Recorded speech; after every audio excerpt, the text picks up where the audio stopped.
please read the rule? Members of the public who desire to address the County Commission shall request permission by completing an appearance card, which will be given to the chair by a deputy. Members of the public shall be permitted to address the County Commission unless ruled out of order by the chair or denied the opportunity to speak by a majority vote of the commissioners present and voting. Please note that as it pertains to public comment, our rules of order set a limit of no longer than 3 minutes when recognized by the chair. The chair may set a limit for discussion by the public of less than 3 minutes for each individual if circumstances require. Finally, to the members of the public, if you would like to address your pleasure or displeasure on a matter before the County Commission, please do so by raising your thumb up or pointing it down, as opposed to applause or other expressions of approval or disapproval. Disruptive members of the public are subject to removal from the Commission chambers by the Deputy Sheriff. Thank you for your attention and in advance for your cooperation today. Thank you. I'd like to take a moment to recognize the birthdays for the month of June. Commissioner Amber Mills will be having a birthday June 15th. Happy birthday, Commissioner Mills. Carla Couch in our office will be, her birthday is June 22nd, and Commissioner Brittany Thornton will be celebrating her birthday on 6/27. Happy birthday, Commissioner Thornton. Commissioner Shalat, would you please present the resolution for Pastor Wilson, thanking him for providing invocation today?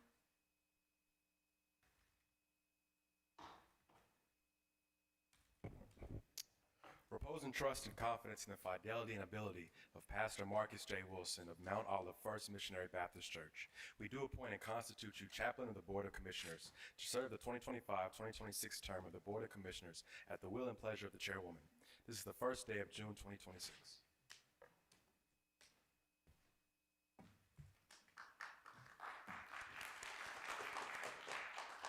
Thank you again, Pastor, for coming and being with us today. I'd now like to move to special resolutions. Parliamentarian, please read item number 2. Item 2 is a special resolution honoring United States Congressman Steve Cohen for his decades of public service as a member of the Tennessee State Senate and United States Congress, sponsored by Commissioner Erica Sugarman. Thank you so much, colleagues and Chairwoman. This is a personal privilege of me and my family because Congressman Cohen goes way back. He was a mentor of my father, a mentee of my father, the late Judge Russell Sugarman. And so not only is he a congressman, but he's a family friend. So at this time, I would like to ask my brother, Juvenile Court Judge Tarek Sugarman, and my sister, Elena Williams, as well as Congressman Cohen and others who came to support the commission in the special resolution honoring United States Congressman Steve Cohen for his decades of public service as a member of the Tennessee State Senate and United States Congress.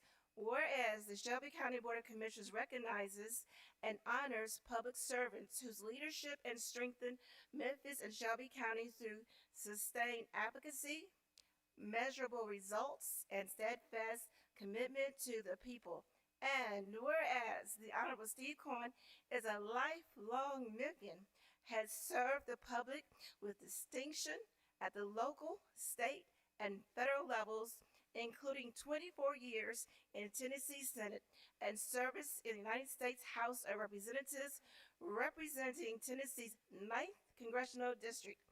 And whereas, as a Tennessee State Senator, Steve Cohen led the effort to remove Tennessee's constitutional prohibition on lotteries and sponsored key legislation to create and implement the Tennessee Education Lottery, including Senate Bill 1, 2003, expanding scholarship opportunity for Tennessee students and strengthening the state's education pipeline.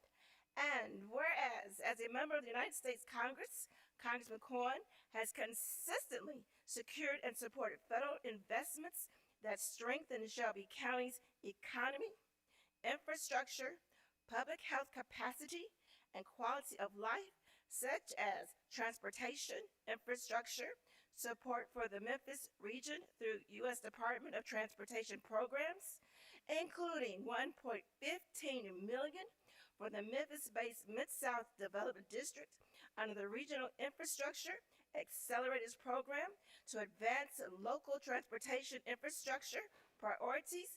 And whereas Congressman Cohen announced a U.S. Department of Transportation Port Infrastructure Development grants of $19,662,581 for the Mid-South Development District to redevelop a dormant facility at the International Port of Memphis into an active material terminal, strengthening freight, mobility, commerce, and jobs. And whereas Congress Cohen announced over $20 million in FEMA reimbursement funding for Methodist Le Bonheur Healthcare and Shelby County Healthcare Corporation, Regional 1, related to COVID-19 emergency response costs, supporting critical healthcare capacity for the region. Whereas Congressman Cohen has also pursued and supported federal appropriations and community project funding for Memphis and Shelby County, including multiple community improvement initiatives, reinforced in its published updates and funding announcements. Now, therefore, be it resolved by the Board of Commissioners of Shelby County, Tennessee, that we do hereby honor and commend United States Congressman Steve Cohen.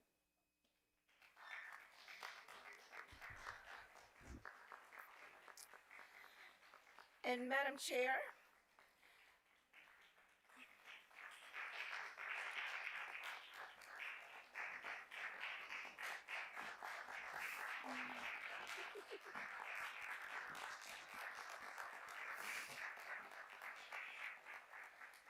Madam Chair, I'm requesting a moment of personal privilege so that my brother, juvenile court judge, can have 2 minutes to speak. And my sister said she's not going to speak, but she also recognizes the accomplishments and the love that our family has for him and his service. So, Judge Sugarman. Thank you, sis.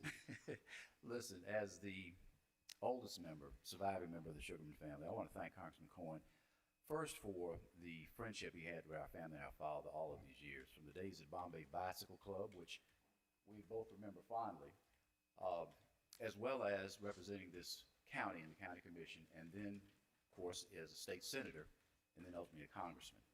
The work he's done in this community is incalculable. The grant monies he's provided for our county have been incalculable. And just this morning, I was reading that he has gotten grant money for one of our community partners, Pure Academy, $1 million. As you know, Congressman, as an attorney, judges cannot ask for money.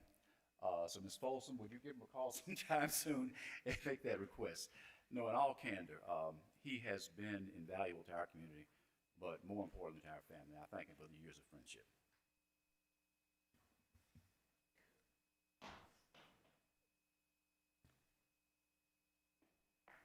Good afternoon, members of the commission, especially Commissioner Sugarman. Thank you very much for this honor and recognizing me on this day. I did start my first major office that I held was the Shelby County Board of Commissioners. And while you may not believe it, my picture is right up there, second next to Carolyn Gates. I was 29 years old and jet lagged. I'd just come back from my first trip to Europe and got in at 3 in the morning, got sworn in about 9 in the morning, but we did it. While I was on the commission, I had the great privilege of serving with Vasco Smith and Jesse Turner and Minerva Jonican and Walter Bailey. And I was called the 5th Black Commissioner. And we got a lot done. One of the things we did was build the MED, which is now Regional 1, and it needed 6 votes, and we got 6 votes on the nose. It was 6-5. Almost gave up on the project because they thought maybe they should just work with the private hospitals and give the patients there. But I convinced my 4 other black commissioners not to go along with that. We held out, and we got Charlie Perkins to vote with us, and we passed and built the MED. There were a lot of things I did on this commission, which I was proud of, and I was proud to be in this chamber again today. And I thank the Sugarman family. It's always close to Russell. Russell's one of the greatest people in the city that went somewhat unrecognized. He was the 2nd state representative elected in Tennessee black state representatives since Reconstruction. First person to be elected was A.W. Willis, who was kind of like family to the Sugarmans too. And I was just with Archie at Porter High School, Porter Junior High, which is going to be an early childhood education program that we worked on. But thank you for the resolution, thank you for the honor, and do good work while you're here. So when you leave, you'll think well of what you did. It's an important position. Thank you, Congressman Cohen. There's a few commissioners that are in queue. Commissioner Whaley?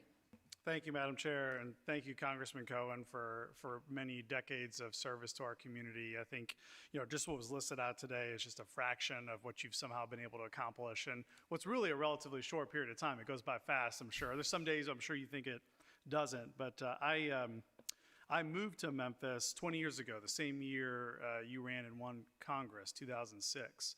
I was just out of college. I came to be a teacher. And I fell in love with Memphis in part because it was one of those rare places where you can literally call up your congressman. And I got to know you early on, and just being here a few years, being a teacher, and then going on to become a school leader. And you were the first to show up at our ribbon cutting 16 years ago. And so it's just moments like that I think really epitomize what public service is all about. Being accessible, being in the community, and being able to be with the people who want to improve our city and our county. And I think that's a special thing, because not everyone gets that. You know this, that there are a lot of politicians that truly just kind of helicopter in and out and are not really interested in showing up. And so I saw early on that you showed up and continue to do that. And I know you're not done showing up either. So thank you for your service and for being back here one more time. Thank you, Madam Chair. Thank you, sir. Commissioner Caswell? Thank you, Madam Chair. Thank you, Congressman. Thank you so much for your service. I tell you, serving on this body in the legislative chair or co-chair capacity, one of the best parts of me going to D.C. was the knowing that I was going to get to come to your office, somebody who was friendly to this county, that we knew we were going to be able to ask to get something done, and you were going to work to get it done.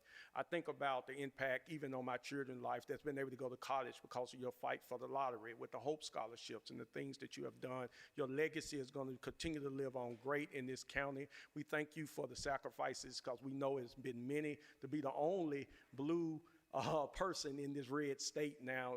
We know where that's at. But thank you, man, for all that you've done. Even when I was an advocate, activist in Fraser, you was there with us on the ground. So thank you for the many years of their great work. Thank you. Commissioner Thornton? Thank you, Chair. Congressman, behind becoming President of the United States, many kids aspire to become a congressman or congresswoman. So it's just such a benefit to Memphis residents, Shelby Countyans, to be able to know and see a person in that role. So I just thank you for just your legacy. I know we're fighting to be able to keep our representation at in this seat coming from Memphis. And so I just appreciate you for just staying active and just supporting us in that fight. And I just thank you for all you've done to be able to position the next generation of leaders. As one of the younger leaders now in this body, I just can't thank you enough for just being a part of this new era that we're being ushered into. And I hope that, Memphis is able to bring it on home, not in just one congressional district, but 3. Thank you so much. You're welcome, and thank you. Congressman Cohen, thank you again for your many, many years of service.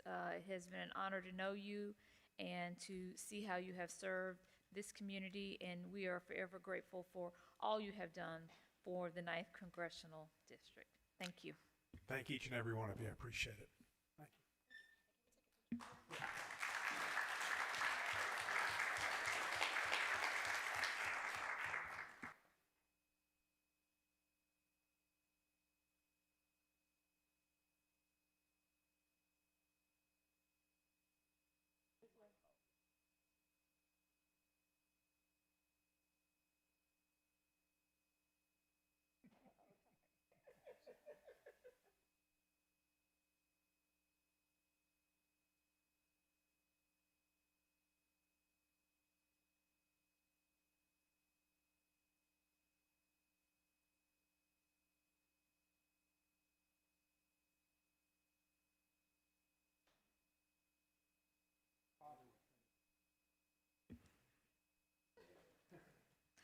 We'll now have we have a few public comment cards that we'll do before Thank you, we Commissioner. move to the consent agenda. Jarrett Logan, if you could come up, say your name and zip code for the record. You'll have 3 minutes to speak. Madam Chair, just as a point of privilege, to the staff persons within the Congressman's office, I just want to thank them as well because they've played a very pivotal role. So I know that his staff persons are leaving. I just want to give them some shine as well. Thank you. Thank you, Commissioner Thornton. Mr. Logan?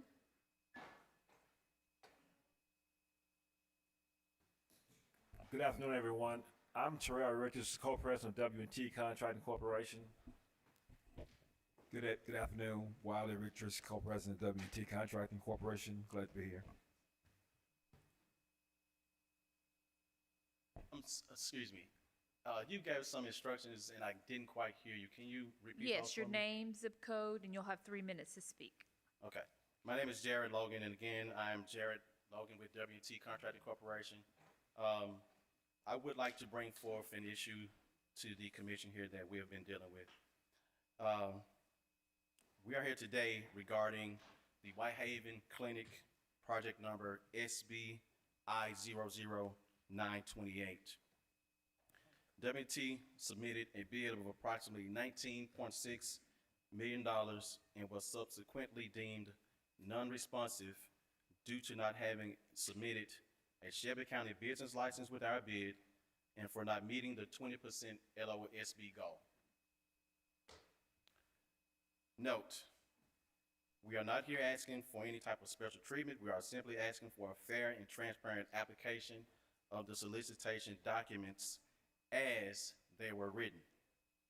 First, regarding our Shelby County business license, Section 2, paragraph 24.1 of the terms of the project state, firms located within the boundaries of Shelby County, Tennessee are required to have a current Shelby County business license.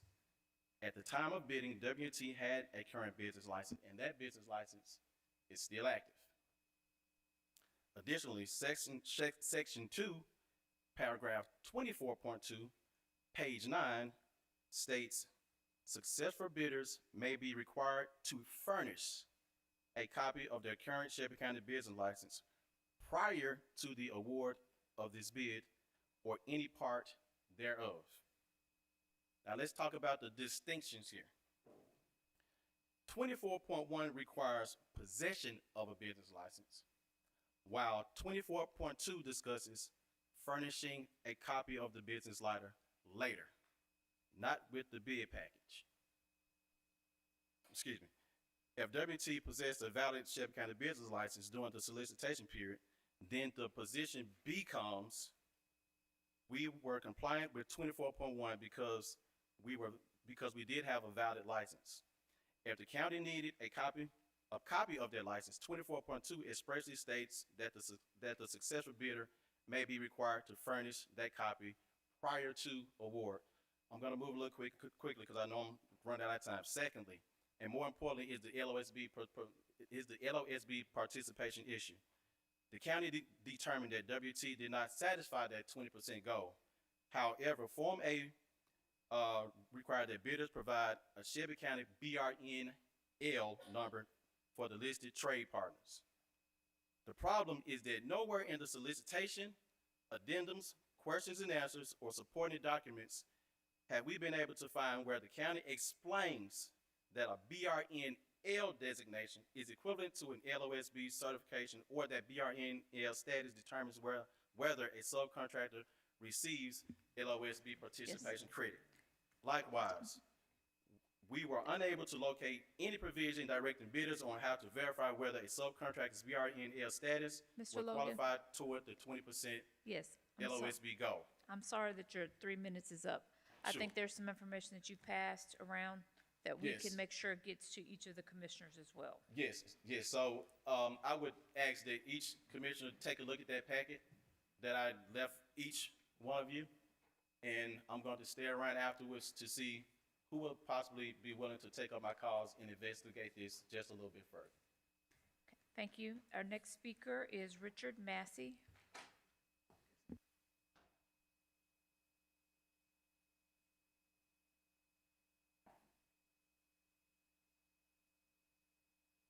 I'm sorry, my apologies. There were a few people in the queue. Commissioner Caswell? Thank you, Madam Chair. And I appreciate the presentation.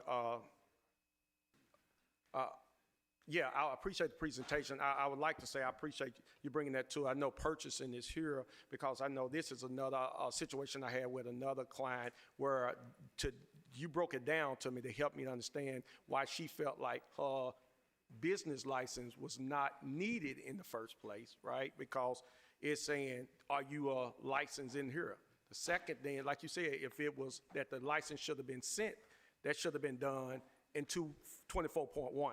It shouldn't have been another 24.2. So I appreciate you bringing that to light, because that helped bring some light to another situation that was brought to my attention from another client who was rejected because they didn't submit their license, business license in the first place as well. So I most definitely will be reaching out in there as well, getting with purchasing about why is these two different? If it's you know what I'm saying, if it disqualified you, why did you have to have a 24.2? If the 24.1 required you to submit with your proposal, the license. And so appreciate you bringing that to attention. Commissioner Thornton? Thank you, Chair. I just have a question to you, Mr. Logan. So this is a contract, is this a contract that W&T previously held, or was this your first time bidding on it? So yes, ma'am, this was our first time bidding on it. There was another low bidder that was deemed unresponsive due to another issue. And so the project moved into our position to be awarded. And then, pardon me for just getting the document, what was the actual bid for? The Whitehaven Health Department Clinic. Whitehaven? Yes, the solicitation number should be in the packet. And you have already appealed this decision by purchasing? Yes. What was the conclusion? So all of the appeals are inside of the packet that I gave you all. There was in investigation, and they still deemed us as non-responsive. Okay, so they disregarded your Yes. evidence and they've upheld their decision? Correct. Okay, and when will this go out for bid again? It will not go out to bid. It's supposed to be coming up to commission voted at some point to be awarded to a different contract. Okay, I have 2 minutes left. Purchasing, can you just help me understand process here? Are you able to answer questions, Director Gloucester?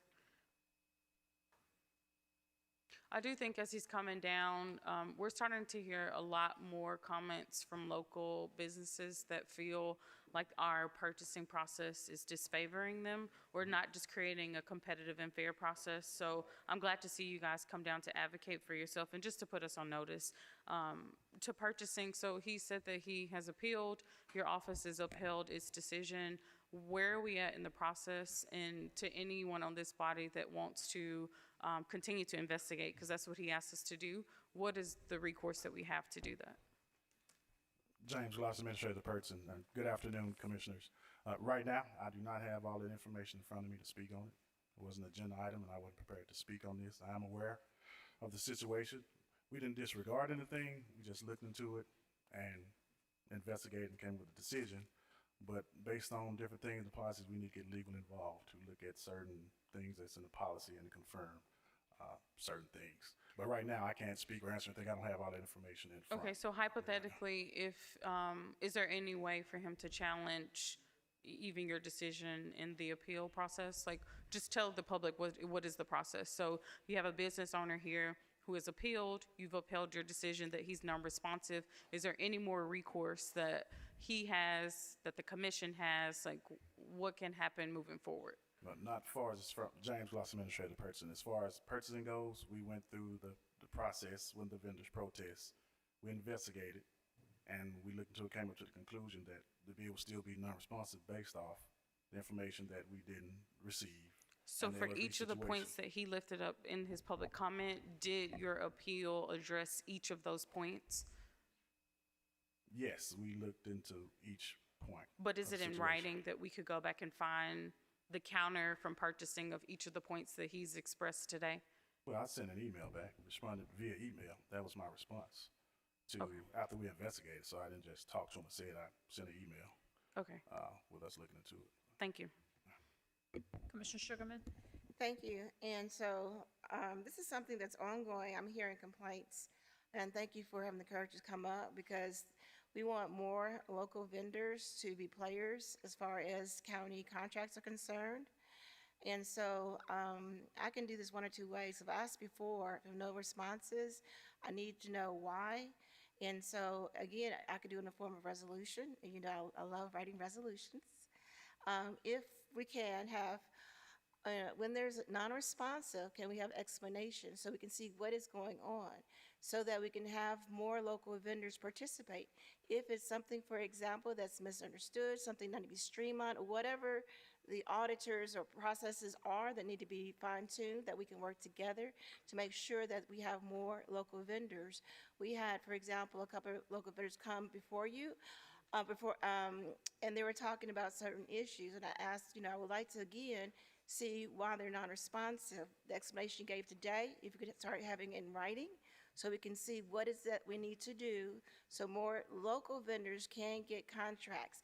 Because if something consistently going on, then that is something we can address. If it's something that we need to do as far as the county government, then we can address that as well as far as policies and procedures. Okay? And so again, going forward, I could do it one of either way, because I've asked before, when they're non-responsive, I would like a copy of the reason why so we can see what is exactly going on. Thank you. Commissioner Thornton? Thank you, Chair. Just to partisan, where are we at in the bidding process right now? So it hasn't come before the commission. James Gloss, Administrative Person. I would have to look into it. I'm not sure. I'm assuming that it's probably been awarded and information given to the department, but it hasn't come before you guys yet. Will it come before the end of budget season? You don't have it before you? I don't know when they're gonna bring it forth, but it has to come before you guys before it's approved, before it moves forward. Okay, so just to, Mr. Logan, just pay attention to when it comes back. It'll give you more opportunity to speak on this particular item, and hopefully we'll have some type of update. I'm gonna ask the purchasing if you could send to the entire body your responses or whoever responded to him, letting him know that you upheld the non-responsive bid. What was the counter rationale? Because he's saying that he met certain criteria that you are saying that he didn't. I think it's important for us with our local businesses to ensure that they understand exactly where there's misalignment between their understanding and our understanding, so that the next time they can be competitive, because competition is good for the market. So if we just continue to let these non-responsive bidders just sit in our pool of commodity code businesses, then it doesn't do Shelby County a service. And we're starting to see a lot of non-local contracts where it should just make sense that it's a local contract. And we clearly, before the repeal of MWBE, showed that Shelby County has a disparity issue. That has been proven in the past. We can talk about politics and why we can't talk about that today, but Shelby County knows that this is an issue and we need to continue to press forward and just making sure that local businesses can actually do business with Shelby County. So please get them a point-by-point response that you send to the commission so we can prepare for when this bid comes up in the future. And then will you also just via writing let them know if they are eligible according to terms now? And if not, they just need to know where they're falling out of eligibility for this particular contract. I do think that they should be able to get that information from purchasing. Can you agree to that, or is that outside of the scope of purchasing? James Gloss, Administrative Person. First, for the record, once we deem a vendor non-responsive, we do send details to the vendor why they were deemed non-responsive. If they want to protest, they can go through their process and protest. Now, if the answer or investigation it's not the one that's satisfactory to the vendor, then they can do like what they're doing now to keep going. But we followed the process and then we did go through the process and let them know exactly why they were deemed non-responsive. Now, with this bid not being completely closed in the hands of the departments, there's nothing for purchasing to go back and do. Now, we can send you guys information on some of the emails and things of that nature, but as far as the bid, it's not completely closed. So you can send the information to us, is what I'm hearing. We can understand exactly what differs between their interpretation and your interpretation, right? All right, go ahead. That's just my request to purchasing, to be clear. Thank you. excuse me, Jared Logan, WT Contract Corporation. So a lot of the information that you're asking for is inside those packets. I gave a thorough explanation of why the solicitation in a lot of the county's documents have inconsistent information. There's a lot of ambiguity between documentation. It leaves a lot of room for error. Mr. Logan, Yes. because this isn't an item on the agenda, the public comment for this is over at this point, but I think there's follow-up that could be done Sure, afterwards. thank you. Thank you, Mr. Logan. Mr. Massey, Richard Massey, please state your name and zip code for the record.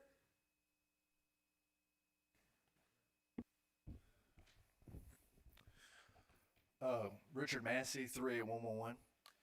The city of Memphis and Shelby County at large has had its own congressional district for 100 years, since 1925, which it should. I mean, it's the second largest city in the state, home to over 600,000 small business owners and churchgoers and working people who keep this city going each and every day that they wake up and punch a clock. Shelby County is the second largest county economy in the state, yet apparently it doesn't deserve its own voice in the hallways of Congress. Last month, we all watched and observed election norms and institutions crumble beneath the feet of authoritarians as they voted to split Memphis into 3 congressional districts spanning all the way to Williamson County and the Tennessee-Kentucky border and Pulaski County and all different kinds of places that aren't here. A clear and concise attempt at muzzling the voice of the only majority black district in the entire state. But they didn't stop at drawing districts that put Graceland and the Graceland gift shop in 2 different districts. They went a step further and also amended the law and eliminated a requirement for county election commissioners to notify folks of where to vote in their new voting district. So no, none of this was done in the name of election security or fairness, as they say. This was intentionally done to confuse voters, undermine their access to the ballot box, and tilt the margins in their favor come November. They can't win on high gas and grocery prices, and they can't win on rural hospital closures in rural counties, so they must resort to this. And why did they resort to this? Because Tennessee is ground zero for our nation's democracy, and they prove that every legislative session. So, Commission, I'm asking you, Memphis is asking you, Shelby County is asking you, do the right thing and step up when others refuse to.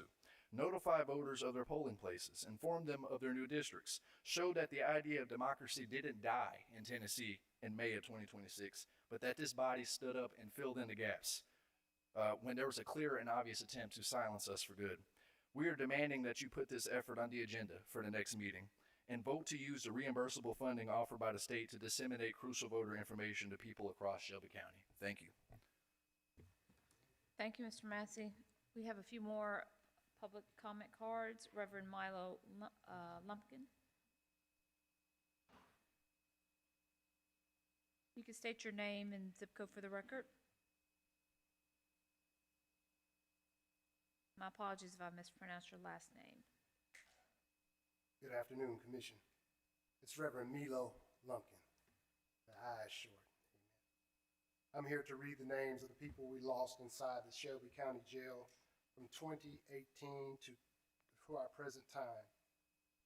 Donald Jones, Roy Dunbar, Jerome Givhan, Carl Ewing, Stephen Gomez, Sanchez Traylor, Larry Gilliam, Justin Brewer, Jeffrey Farrell, James Owens, Sam Carr, Tommy Young, Michael McCabe, DeMarcus Jarrett, Richard Willingham, Joseph Johnson, Bobby Sellers, Charles Johnson, Timothy Black, Christopher Miller, Kenneth Melton, Nicholas Dancy, and Alex Winrick. The World Health Organization Constitution defines health as a state of complete and physical, mental, and social well-being. And the Universal Declaration of Human Rights affirms medical care as essential to human dignity. Together, establishing mental health care as a fundamental right, this mandate requires this commission to prioritize capable, comprehensive medical providers for our incarcerated population over the lowest cost, ensuring adequate care for both physical and mental health regardless of pre-existing conditions. Thank you.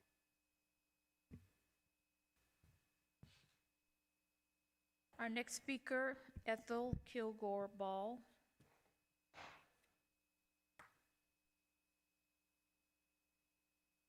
If you could state your name and zip code for the record. Good afternoon. My name is Ethel Kilgore Ball, 38141. I am Micah's Transformational Justice Co-Chair and Donovan Kilgore Russell's mother. I'm here to read the names of the people we lost at Shelby County Jail from 2018 to present. Justin Lee Sherrison, Sherman Weekly, Darian Nolan. I was Darian's elementary teacher. Darian Crawford, Courtney Berry, Daniel Neal, Ragnez McDaniel, Dale Tyrone Young, Dalton Goodard, Antonio First, Marcel Hutton, Richard Higgs, Raymond McGee, Wesley Joyner, Antonio Golden, Robert Turner, Dennis Pagat, Kevin Wright, Lawrence Sullen, Dion Bird, Christopher Steele. It is imperative that this commission select the medical providers most capable of delivering adequate care to our incarcerated population, not the cheapest bid. Access to competent medical treatment is a fundamental human right recognized globally by the WHO and Universal Declaration of Human Rights, applicable to every individual regardless of pre-existing condition or incarcerated status. Anything less than this is failure of this commission's legal and moral obligation. As a parent, I stand for you to express my serious concern regarding the medical and mental health my son did not receive while incarcerated at Shelby County Jail. As a parent, I believe every individual in custody deserves access to appropriate medical and mental health care, regardless of their circumstance. I respectfully request you not to renew your contract with WellPath. Thank you for your attention to this matter. I'm available for discussion of this matter further. Again, my name is Ethel Kilgore Ball, 901-848-2203. Thank you. Thank you, Ms. Kilgore Ball. Next speaker, Susan Neely Barnes. You could state your name and zip code for the record. Good afternoon. My name is Susan Neely Barnes. My zip code is 38117. I also am a member of the MICA Transformational Justice Committee, and I'm here to read yet another list of names of the people we have lost inside Shelby County jails from 2018 to present.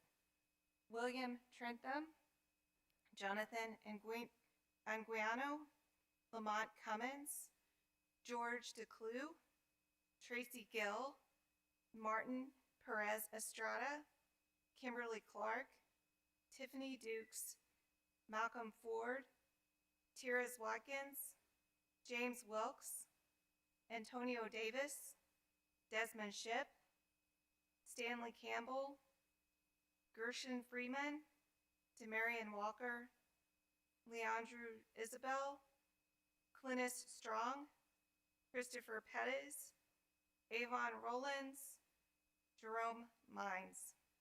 I would also like to remind the Commission that the enjoyment of the highest attainable standard of health is one of the fundamental rights of every human being without distinction of race, religion, political belief, social or economic condition, as affirmed by the World Health Organization. This mandate requires us to prioritize capable medical providers for our incarcerated population over the lowest costs, ensuring adequate care regardless of pre-existing conditions. Thank you for your time this afternoon. Our next speaker, Rainier Otho. I'm sorry, I can't read the last name. Allo. Okay. Mr. Allo, if you could say your name and zip code for the record. Yes, my name is Rainier Otto. I'm a permanent resident of the United States, so I'm not a citizen. I've been living here in Memphis for the last 10 years, and I'm with MICA Transformational Justice also. So I brought here a letter from 201 Poplar. So the jail, what it says is the jail is so old that the building is inhumane and very dangerous to house inmates. The new doors they're putting in each pod is all steel with no flaps or are able to have any air circulation in the hot cells. The deputy jailers never make rounds in the pods to make sure we're still alive. The smoke detectors don't work. The sinks, also toilets, are out of order. Black mold is strong on the shower walls. The pods stay nasty because we're not being issued the proper cleaning supplies. Every time a grievance is written, it takes 2 to 3 months before it is answered. Sometimes the grievance are not answered. We're not able to go to the law library to look up uh, case laws. The cells are infested with roaches. Mice run cell to cell. At night, also several fruit flies come out. The floor above flooded their pots. Toilet water runs down the walls, also leaks from the ceiling. We never go to the gym. The justice system knows how inhumane and dangerous this jail is. Several people have died, and I don't want to be next. Would someone please check into this serious matter? The jailers shall enforce cleanliness in their respective jails. They shall furnish the necessary apparatus for shaving once a week, shall provide bathing facilities separate for males and females. Wow. Shall furnish hot and cold water, clean and sufficient bedding, and laundering once a week to those prisoners who are not able to provide such for themselves. The jailers shall keep the jail clean and shall remove all filth from each cell once every 24 hours. It says a violation of any of the provisions, whether by the sheriff or by any person selected as jailer or guard by the sheriff, is a Class A misdemeanor. I come from Venezuela, so you know the situation there. So you guys are very close to a crisis over here, and I have survived too. I have covered two jail crises, and recently was another one. And the government just says like, "Oh, I didn't know that you guys have all these amenities here." So yes, they need your help, and I think it's about time for you guys to do something. You're looking like my country right now. Thank you. Next speaker is Laramie Wheeler. Please state your name and zip code for the record.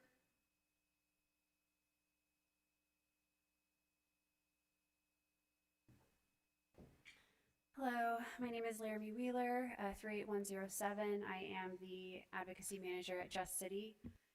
Before I start, I would like to mention that I emailed a couple of commissioners. I know we're not supposed to address you individually, but I emailed 2 commissioners about a youth that had been pepper sprayed at Hamilton Middle. Unnecessarily, a small fight between the kids, and a lot of them got pepper sprayed. He had asthma and had to go receive a breathing treatment in the hospital. And if you got that email from me, I would love a response. I'd also told Christopher Steele's mother, who is on the list of people who passed away in 2025, that I would tell the room that today is his birthday. I have a grievance here that I was sent from inside the jail. On Friday, 9/27/2024, I was having chest pains. I told Officer Bell, who was assigned to the lower level C-pod of the Shelby County Jail that day during the first shift. I told Officer Bell on the first shift that I had medication to take for my heart and that I had to have a wheelchair. I cannot stand and walk very far. Belle became very angry since she had to go find me a wheelchair and started chanting ill-advised remarks saying, "I bet not." Another officer with no name tag shown on his shirt finally showed up with a wheelchair. Officer Bell pushed me into a dark abandoned holding tank on the lower level south, took a key out of her pocket, opened the door, pushed me inside in the wheelchair, locked the door. A code blue was never pushed by Officer Bell. Officer Bell claimed she was waiting for medical to call her back. 2 hours later, Sergeant Swain came by and pushed a code blue. I had to be admitted to the hospital for 7 days. Open heart surgery has been scheduled soon, and I was told it would be at Methodist University Hospital. And to this day, I don't believe this person had ever received that surgery under the jail's care. A recent testimony that we received. It seems like every day for the last month on my floor, they've been abusing all the mentally ill people, pepper gas, spraying them. I'm talking about literally opening up their doors, running in on them. Because, you know, for an inmate being disruptive, he kicks on the doors and beats on the doors. So their way of shutting them up is to go in there and beat them, spray them and beat them. When you pepper spray someone, you're supposed to document it and take them to medical to get checked out, but they don't do that. They let them suffer. I can hear it.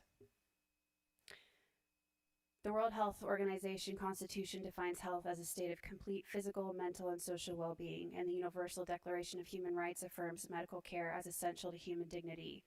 When guards deploy force without documentation, deny post-incident medical care, and target vulnerable mentally ill populations, they violate these fundamental rights and expose this county to severe liability.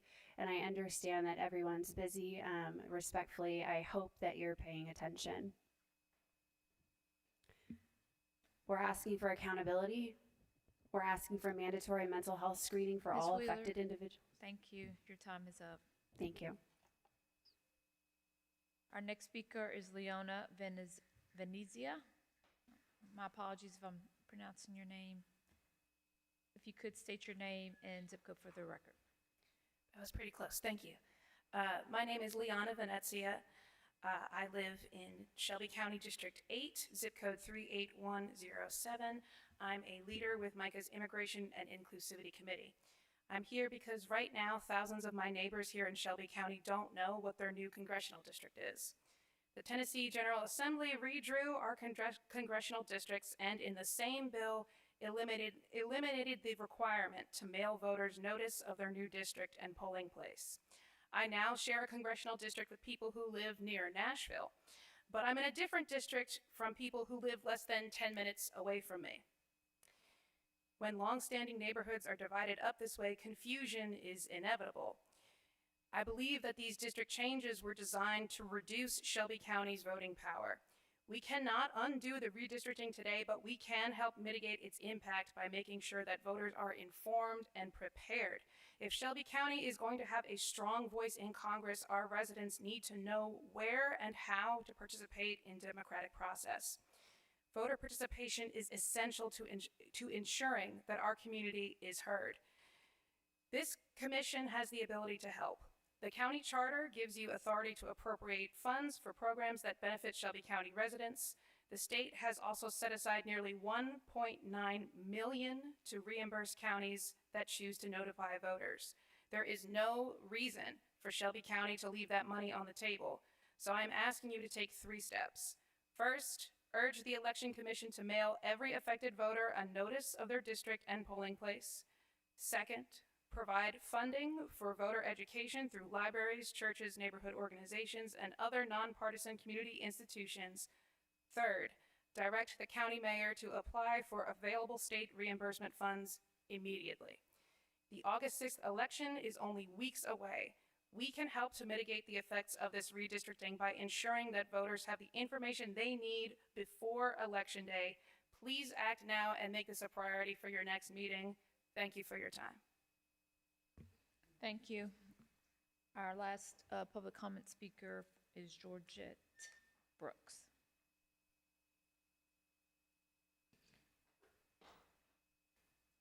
Ms. Brooks, if you could, is it Brooks? Yes, ma'am. Okay, if you could state your name and zip code for the record. Georgette Elise Brooks, 38116. I'm just coming here to appeal to you all for our nonprofit. I'm the executive director of Mary's Love for Homeless Dogs Foundation and Sanctuary. We've been, I hate to say in business, but we've been functioning since 2016 under EIN. We became a 501c3 in 2018. We are grassroots. We are a sanctuary. A lot of the dogs that we have are not adoptable. Right now they are with, we call Forever Fosters, family members. We're requesting funding because we need to make some repairs. We have large vet bills. We need some financial support. We are in good standing. We are affiliated with Best Friends Animal Society. I don't know if y'all are familiar with them. Petco, PetSmart, the state of Tennessee for reimbursement on spay and neuter. I feel like we're doing all the right things. We just need some support, some financial support.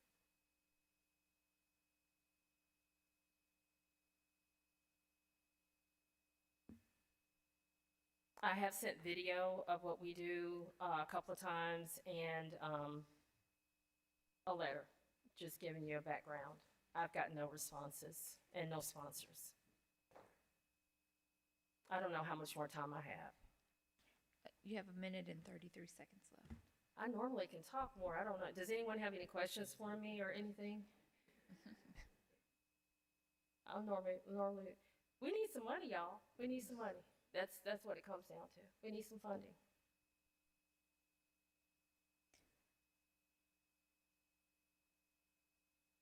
So, Ms. Brooks, why don't we have one of the staff members follow up with you? If we could, Ryan, if you could follow up, just to maybe give some information about the CEP process and the application process for that, and maybe other ways that you want to engage about understanding the funding.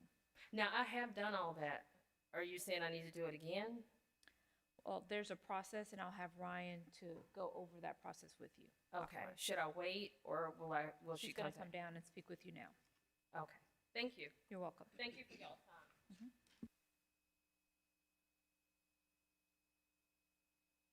Commissioners, we'll now put 3 minutes to review the consent agenda. If there are any items that you would like pulled, please do so.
Commissioner Caswell?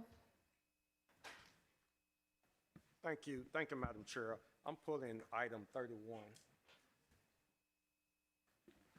Commissioner Brooks? move to pull items number 15, 27, and that's it. Thank you. Parliamentarian, if you could read the consent agenda. I'm sorry. Apologies, I thought I was in queue. Commissioner Madam Thornton. Chair, can you pull items 3 and 7 and 16? Parliamentarian, please read the agenda minus items 3, 7, 15, 16, 27, and 31.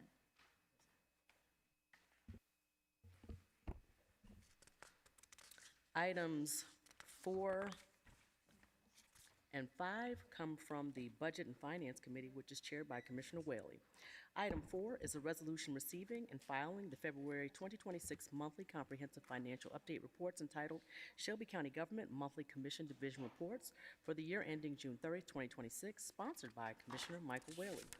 Item 5 is a resolution approving the appropriation and expenditure of capital improvement project funds for FY 2025 carry forward in the amount of $500,000 and FY 2026 funds in the amount of $297,566.21, and approving a contract with BIS Digital, Inc. for courtroom technology upgrades in an amount not to exceed $797,566.21, commencing upon execution through June 30, 2026, with the option to renew for 2 additional one-year periods, sponsored by Commissioner Michael Whaley.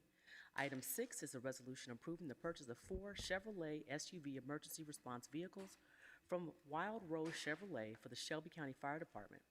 This item requires the expenditure of FY 2026 fire enterprise funds in an amount not to exceed $238,742, sponsored by Commissioner David C. Bradford, Jr. Items 8 and 9 come from the Law Enforcement Corrections and Courts Committee, which is chaired by Commissioner Wright. Item 8 is a resolution approving a contract between Shelby County Government and Landmark Construction General Contractors, Inc. for the emergency installation of epoxy flooring for 16 janitor closets at the main jail located at 201 Poplar on behalf of the Shelby County Sheriff's Office in the amount not to exceed $50,500. This item requires the expenditure of fiscal year 2026 general funds in the amount not to exceed $50,500, sponsored by Commissioner McWright. Item 9 is a resolution to approve the purchase of 1 illegal substance detector from Tech 84, Inc. in the amount of $146,500 for the operation at the Youth Justice and Education Center. This item requires the expenditure and appropriation of FY 2026 county general funds in an amount not to exceed $146,500, sponsored by Commissioner McWright. Items 10 through 12 come from the General Government Committee, which is chaired by Commissioner Brooks. Item 10 is a resolution approving the election of notaries public for appointment and or reappointment for Shelby County, Tennessee, sponsored by Commissioner Henry E. Brooks. Item 11 is a resolution approving the City of Memphis Mayor's nomination of Edward Stevens III for appointment to the Edge Board, sponsored by Commissioner Henry E. Brooks. Item 12 is a resolution approving the County Mayor's nomination of Brian Boone for appointment to the Memphis and Shelby County Sports Authority, Inc., sponsored by Commissioner Henry E. Brooks. Items 13 and 14 come from the Facilities, Real Property, and Capital Improvements Committee, which is chaired by Commissioner Wright. Item 13 is a resolution approving a contract with Cone, Inc. and the issuance of an emergency purchase order to Cone, Inc., totaling $62,700.63 for the provision of a hydraulic pump for the service elevator located at Walter L. Bailey, Jr., Criminal Justice Center, 201 Poplar Avenue, Memphis, Tennessee, 38103. This item requires the appropriation and expenditure of FY 2026 general funds in an amount not to exceed $62,700.63, sponsored by Commissioner McWright. Item 14 is a resolution approving a one-year renewal of the lease agreement between CCHS Holdings NP, Inc.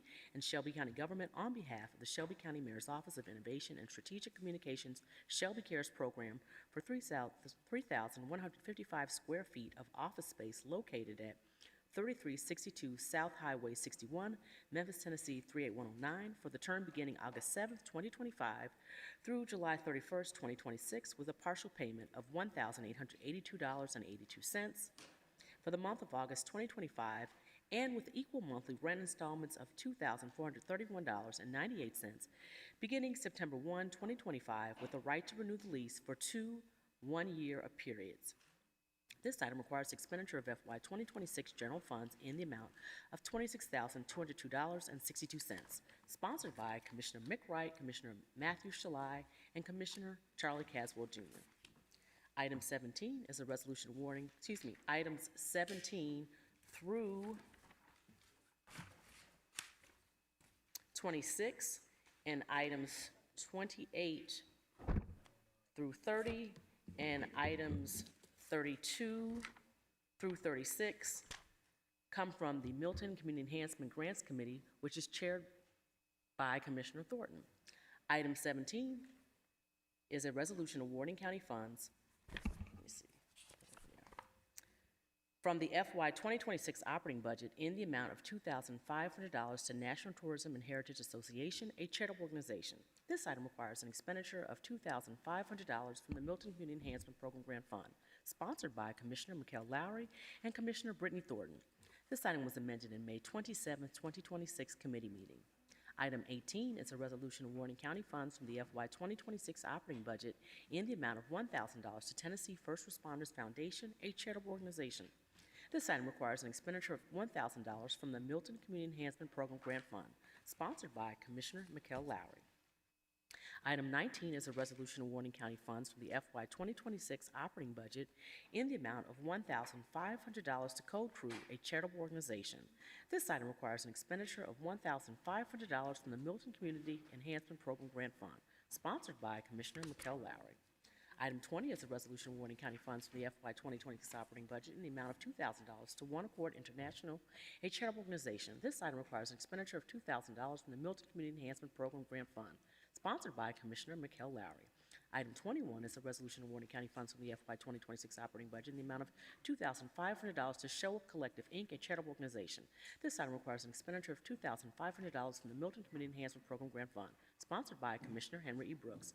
Item 22 is a resolution awarding county funds from the FY 2026 operating budget in the amount of $10,000 to Edge Education, a charitable organization. This item requires an expenditure of $10,000 from the Milton Community Enhancement Program Grant Fund, sponsored by Commissioner Henry Brooks.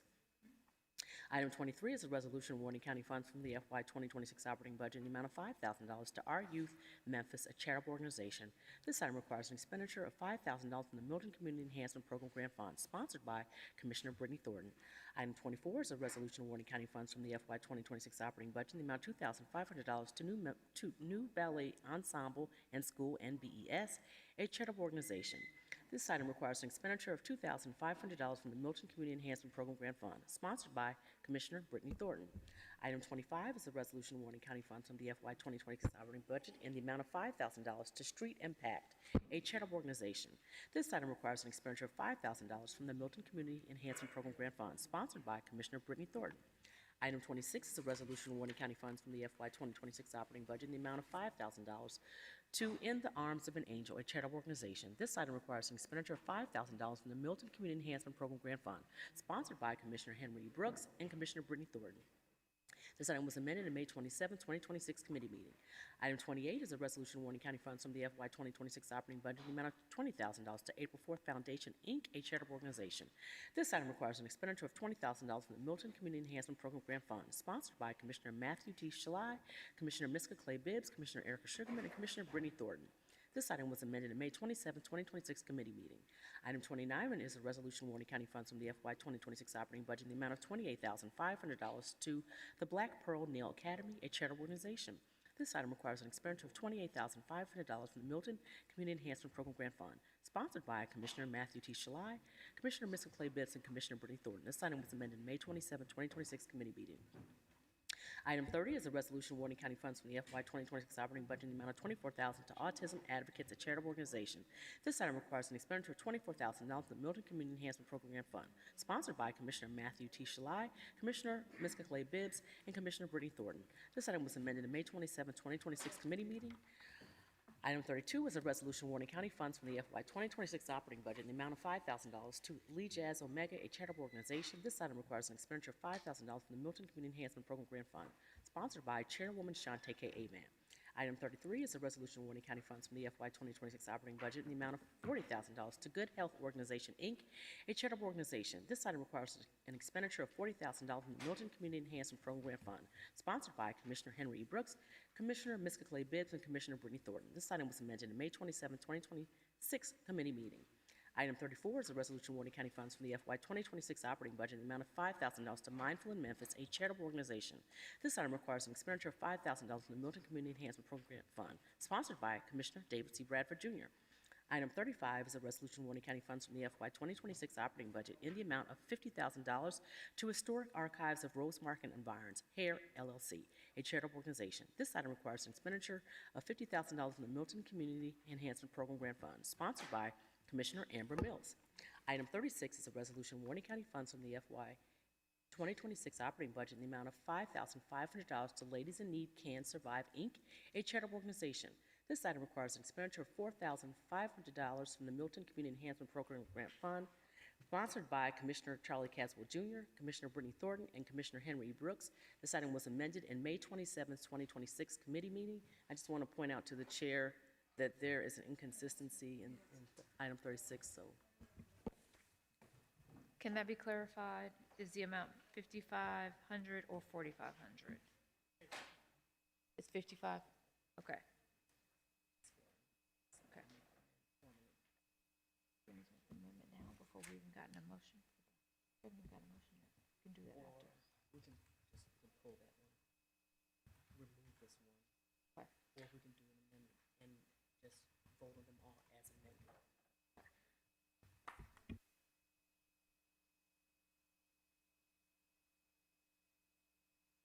Okay, so colleagues, I'm going to pull number 36 so that we can make an amendment separately and vote on consent agenda as a whole. So this consent agenda minus item 36. The items that we read from the consent. From the items that we read for the consent. Can I get a motion for the consent agenda? Motion by Commissioner Thornton, second by, so Commissioner Thornton, I'm just going to go to those that were in the queue, if you don't mind. Commissioner Sugarman moved and Commissioner Caswell second. Before we vote on the consent agenda, there is one comment card on an item that was not pulled from the consent agenda, and so I wanted to give Daria Caldwell an opportunity to come and speak on the item. Ms. Caldwell, if you could state your name and zip code for the record.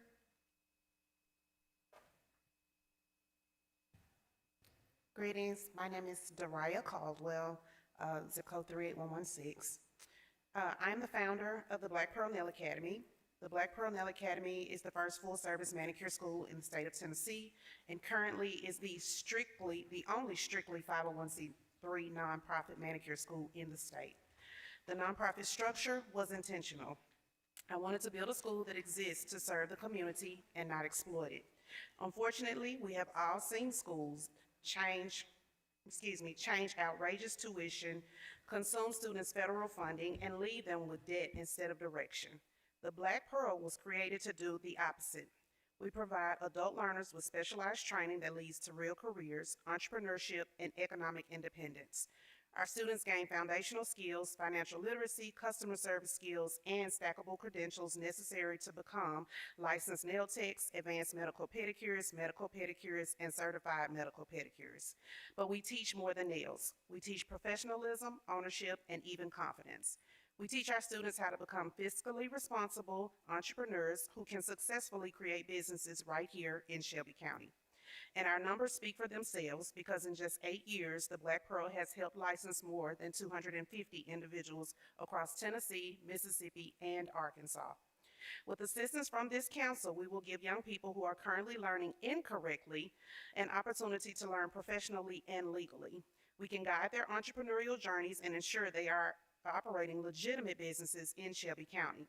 I want to recognize Commissioner Thornton for making the decision to sponsor 2 individuals from her district to attend the Black Pearl. Not only does this support our program, it creates direct impact in her community. These are her constituents gaining skills, building careers, and creating economic mobility right in her district. So today, I want to extend the same opportunity to the commissioners for districts 1 through 8, 12, and 13. This is not about taking resources away from your districts. This is about investing directly into your district. Each council member has the opportunity to sponsor as many constituents as you like. While you remove the financial barriers that cause many to fail, we will train them, support them, and track their progress so you can see the direct return on your investment in the same people that you serve. This creates something powerful, not just funding, but ownership. Not just support, but success stories tied directly to your leadership. If you've ever wanted to see workforce development translate into something real, measurable outcomes in your district, this is that opportunity. And because most think that this industry is only for women, I have asked Mr. Mahasan Robinson, who is a graduate of the Black Pearl Nail Academy, to come and speak real quickly. Good afternoon, everybody. Mahasan Robinson, 38109. If I may have just a minute of your ears and eyes for a second. My name is Mahasan Robinson, like I said. I'm here this afternoon to not just speak on behalf of Dariah Caldwell and the Black Pearl Nail Academy. I'm not just asking for your support or you consider supporting us. We're just asking you to support us more. I'm a recent graduate of the institution and currently and waiting to take my state boards. I'm also a lifetime supporter of the establishment and its current and former students. This day, hopefully I will assist those who haven't had an opportunity to support, will be more enticed to and assist with garnering more support. Simply put, I'm asking you to believe in the people. I'm asking you to see the mother working 2 jobs who still dreams of owning something for herself, the struggling father who's placing his health in jeopardy with daily labor and strenuous activity with the only ability to live check to check, the young adult who feels forgotten because college was never financially possible. The person trying to rebuild their life after hardships, searching for one opportunity, just one, to stand on their own 2 feet. Because that is what a community-based nail program can do. Give you hope. Not just beauty, not just nails, hope wrapped in opportunity. Too many people in our communities are filled with talent, creativity, and determination, but they lack access. They lack resources. They lack someone willing to invest in their future, and eventually, people stop dreaming when doors keep closing in their face. But this school can become a door that opens, a place where someone can walk in uncertain, broken, struggling, and walk out licensed, skilled, confident, and employable. A place where a single mom can finally say, I can provide for my children. A place where someone who has been overlooked can finally say, I matter. A place where entrepreneurship is born, where confidence is rebuilt, where generational poverty can finally begin to break, because when a person learns a trade, you are not just teaching them a skill, you are restoring dignity. You are giving them ownership. You are giving them independence. You are giving them the ability to create income without having to leave their community behind. And let's be honest, our community did not suffer from lack of talent. They suffer from lack of opportunity.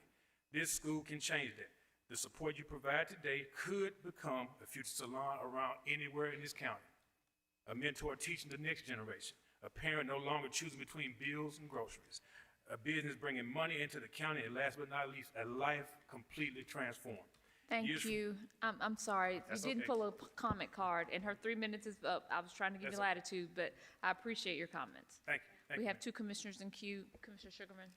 Thank you, Chair. And so I understand the ask is for additional donations. However, I'm pledged out, but I would like to give an opportunity. On Wednesday, you stated that you had reached out to corrections, and I just had an opportunity to speak with Director Alexander. And so he's in the back, and I would like to I'd like to formally introduce individuals so that the people who are incarcerated can get a second, third, fourth chance. I believe in chances. Nobody's perfect. We're all human beings. We all make mistakes. Well, most of us make mistakes. And so that should not condemn a person because they lack opportunity, as you stated so eloquently. And so maybe you all can work it out. I know you stated something about the sharp utensils and things like that, and that was the reason why you rejected. But I would love for you all to work things out so that when people are discharged, they have an opportunity to rebuild their lives. And I think this is one way they can do it through licensure. And so I would formally like to make the introduction. My assistant's going to give me your email address, and I would like to formally introduce you all so we can work it out, and so that you won't have to come back to the commission, year after year, because as you know, we have very, very tight budgets. Our CEP funding is going to be cut in half. We don't have those resources, and people are taxed to death with fines and fees and things of that nature. And so I just want to be a bridge to connect you to. So thank you so much for what you do for our community. Thank you. Commissioner Thornton? Thank you, Chair. I just want to echo what Commissioner Sugarman said. Director Alexander, I would love to see this work out. So no pressure, but pressure. And I'll just tell you that we're talking about fiscal year $26. So just pay attention that you should have quick conversations with each of the commissioners to talk about their allocations for fiscal year 27. So that could be an opportunity for you to get more students to come to the school. Thank you. Madam Clerk, please prepare the screen for a vote.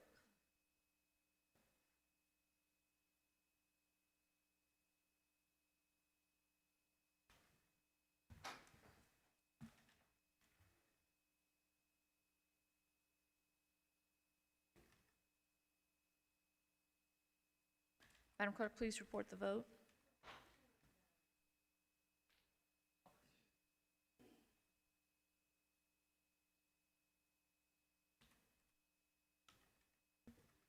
We have aye votes from Commissioners Whaley, Clay Bibbs, Caswell, Sugarman, Mills, Shalai, Wright, Thornton, Morrison, Brooks, and Chairwoman Avant. We have 11 aye votes. That motion passes. Parliamentarian, please read item 3.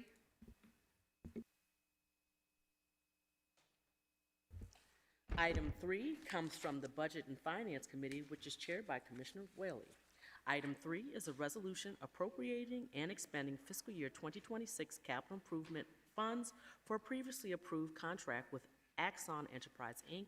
for the Sheriff's Office body camera in-car video system in an amount not to exceed $2,303,257.05. This resolution requires the appropriation and expenditure of fiscal year 2026 Shelby County Capital Improvements Plan funds in an amount not to exceed $2,303,257.05, sponsored by Commissioner McWright. There's a motion by Commissioner Sugarman, a second by Commissioner Caswell. Commissioner Whaley, could I have a committee report? Yes, this item comes down with a favorable recommendation. Thank you. Is there a presentation or comments from the Sheriff's Office? I don't have any comments for committee. If you'd like me to redo my committee comments, I would be glad to. Okay. Chairman. Commissioner Thornton? Thank you, Chair. Thank you for being ready for this particular item being pulled. So it just being a $2 million contract, I'd like to have some type of just discussion about those contracts in commission. So I see that this is a piggyback contract with a non-local vendor. When it comes to the services that we have here being offered, are there any local vendors that are in the commodity codes here locally that could potentially be a vendor? I know we chose the piggyback route, but I'm just curious if there are any local vendors that could provide this same service. All right. Wink down in Chief Inspector, Sheriff's Office. Yes, ma'am, there are a few local vendors. There are hundreds of body camera and in-car video system vendors in the United States. Some good, some bad. We're using the current vendor that we use is Axon. It's a 5-year CIP project. Axon has the 200 largest law enforcement agencies in the United States, and just for the record, we squeaked in there at 199. So. Sorry, it's rather difficult. I don't know if my colleagues are able to hear the speakers, but it's kind of hard to understand what y'all are saying today. And I think this is a lingering issue. So I don't think it's anything that you're doing, but if there's anything that you can do so that we can hear you more clearly. I heard you say that there are local vendors. Do you know offhand how many solicitations would have gone out if this were put out for bid? Is that information that you would know? Locally, I don't know, I'm sorry, Chief down in Shelby County Sheriff's Office. Locally, I only know 3 possible vendors who, And so with that just being said, why is it the opinion of the sheriff's office to go with the piggyback rather than make this a competitive bid to allow those 3 local vendors to participate? if we took it a little further. First of all, we reviewed back when cameras started. I've been around for a pretty good while, Commissioner. We reviewed back when cameras started, probably 100 or so vendors, looking at the different options and stuff available. There's so many features that are available now with our technology that we have, and this was a top of the line vendor. This is the same vendor that MPD has been using since 2017. The vendor we had originally started with was a wonderful vendor, and then they got bought out by a bigger company, and then their support, and the reason why we had to change companies, they lost first of all, they lost all of our video. The previous vendor, they lost all of our video. It took us 6 months to restore it, and then we were told there's still over 20,000 videos. They don't know where they're at, and they don't know what they are. So at that point, especially since this being a very transparent thing to the public, and it's also an officer accountability thing, and it's an evidentiary thing when you get in courts, we decided it's best to go to a best of breed vendor, and Axon met that requirement. We were looking to quickly get away from this company, and so we discussed it among ourselves, discussed it with purchasing and all that, and we found a contract that we could piggyback on. This also ties in with the fact that we can operate the same way MPD does.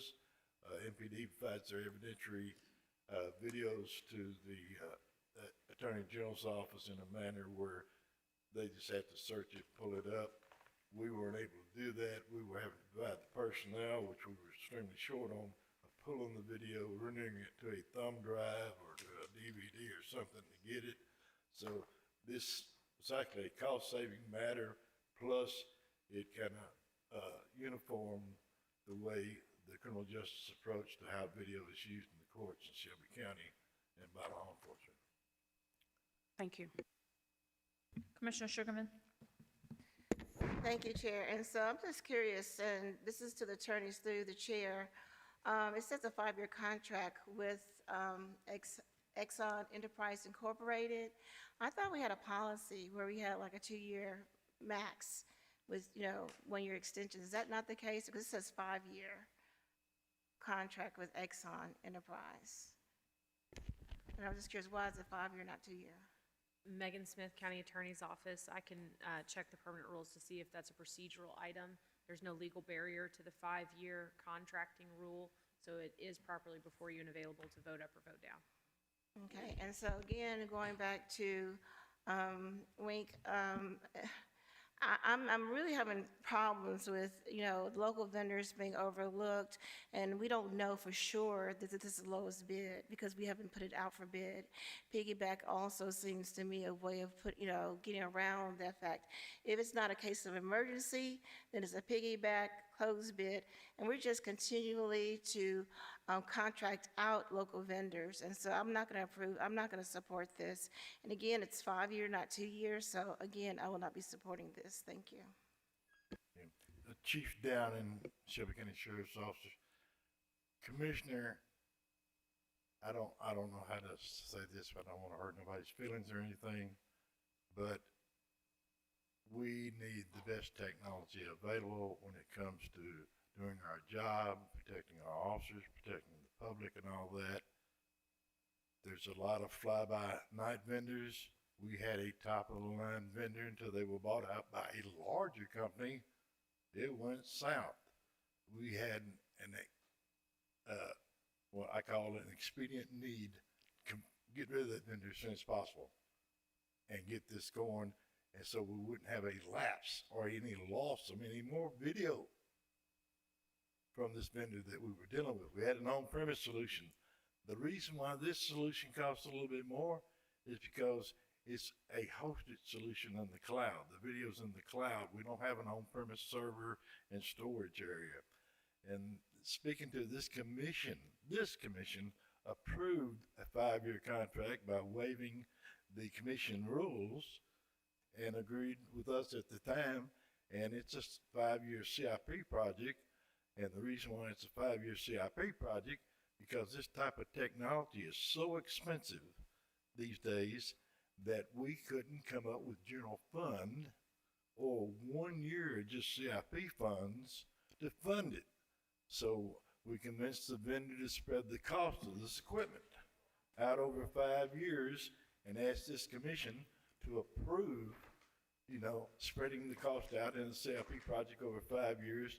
And this body voted in favor of that, and here we stand today.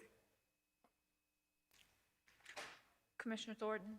Thank you, And Chair. I'm sorry, and Chief, do you mind coming to have a seat here to see if maybe they could hear you a little better from these microphones? Do you mind? Thank you. Thank you, Chief, for answering these questions so thoroughly. I'm following the rationale that the Sheriff's Office has used to select this vendor through the piggyback contract. I just want to bring attention just to the public that we need to scrutinize. This particular item was just going to pass through the consent agenda with no type of discussion, and the majority of us were not in committee. So, I think that it's kind of presumptuous to think that all of us are keeping up with the amount of non-local spend that is happening on the watch of the Board of Commissioners. So that's the issue here. I hear what you said. Y'all have some trauma, it sounds like, with your data that you lost and just how much of a disruption that was. But I do want to also, while we are expending these dollars, lift up an issue that we continue to just overlook, which is the missed opportunities to build up local vendors so that they can be bigger, more competitive, businesses. They should be able to be the non-local vendor in another market, but we have our local businesses here unable to really cross over. And so when I hear a 5-year stipulation, I'm assuming to be able to even get to the negotiating table, it can be very much so a barrier for local business to meet some of these stiff requirements that the Sheriff's Office continues to put in its contracts. So this is really just, to your exiting leadership, to whoever will be our next sheriff, I really would love for the contracting piece of the Sheriff's Office to get a little bit more scrutiny, because what y'all are bringing us often favors non-local vendors. And I do think that we need to push back as a body on the Sheriff's Office to be a little bit more diligent to work well with local vendors and figure out whether it's through breaking down the scope of the contract or just outright giving them the opportunity to show what they can do. If you could just communicate that message to your leadership, that will give me more solace as I'm trying to fight for our local businesses as it relates to what y'all are bringing us from the Sheriff's Office. But thank you for, what you've done to vet this particular item, and I hope to see, a local vendor be more competitive in the future. Thank you. Chief down in Shelby County Sheriff's Office, if I could just make a clarification, because we have retailers here in Shelby County that sell body cameras, none of them make them locally. We do have retailers here in Shelby County that can sell these Exxon cameras, but they can't sell them to us at the same price of a state contract or without stepping on them and causing increased cost to this county. It was already expensive enough. We had the option. We could have put it out for bid and a local vendor could have got it, but it would have been cost effective and wouldn't have been a good I wouldn't have been a good steward of the sheriff's and the county's money if I'd put it out to bid, because they were certainly not going to sell it to the same price Axon would. they would have to get a piece of the pie, so to speak. So that's the reason why we opted to go with a piggyback contract.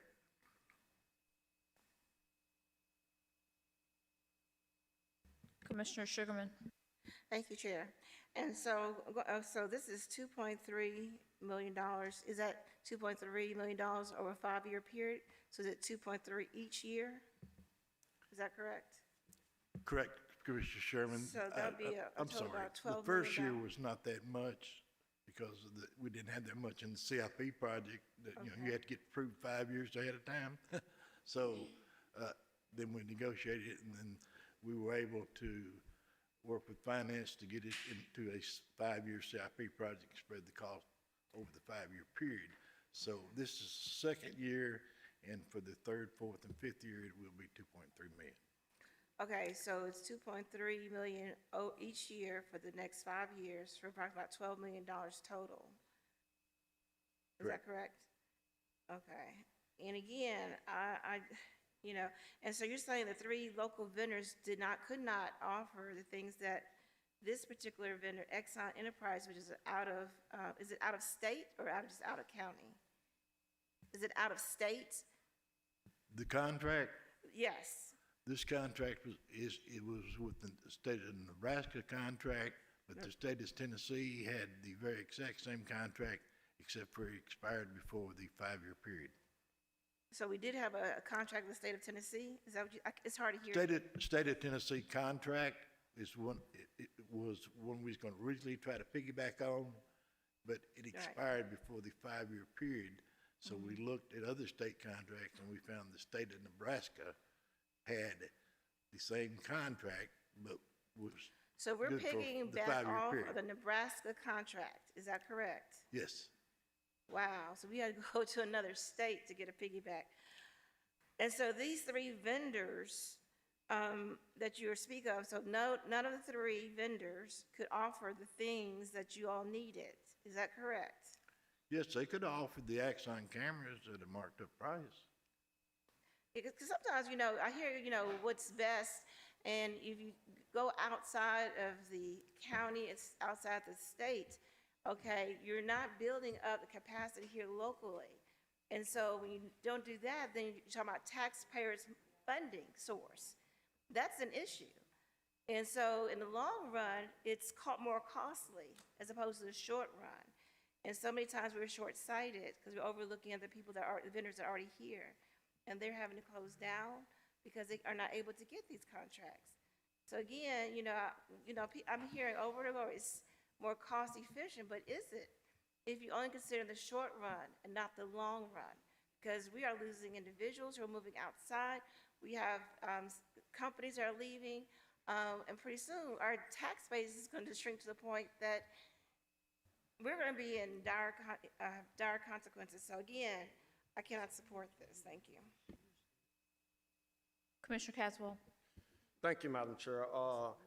And I do understand the capacity that what you're saying, because if we're not going to put more money in the budget to be able to expand the capacity for other local business to do it with the high, being that they got to pay more, you're trying to save us money by finding some way to make sure it can fit, right? Because if not, we got to give more money.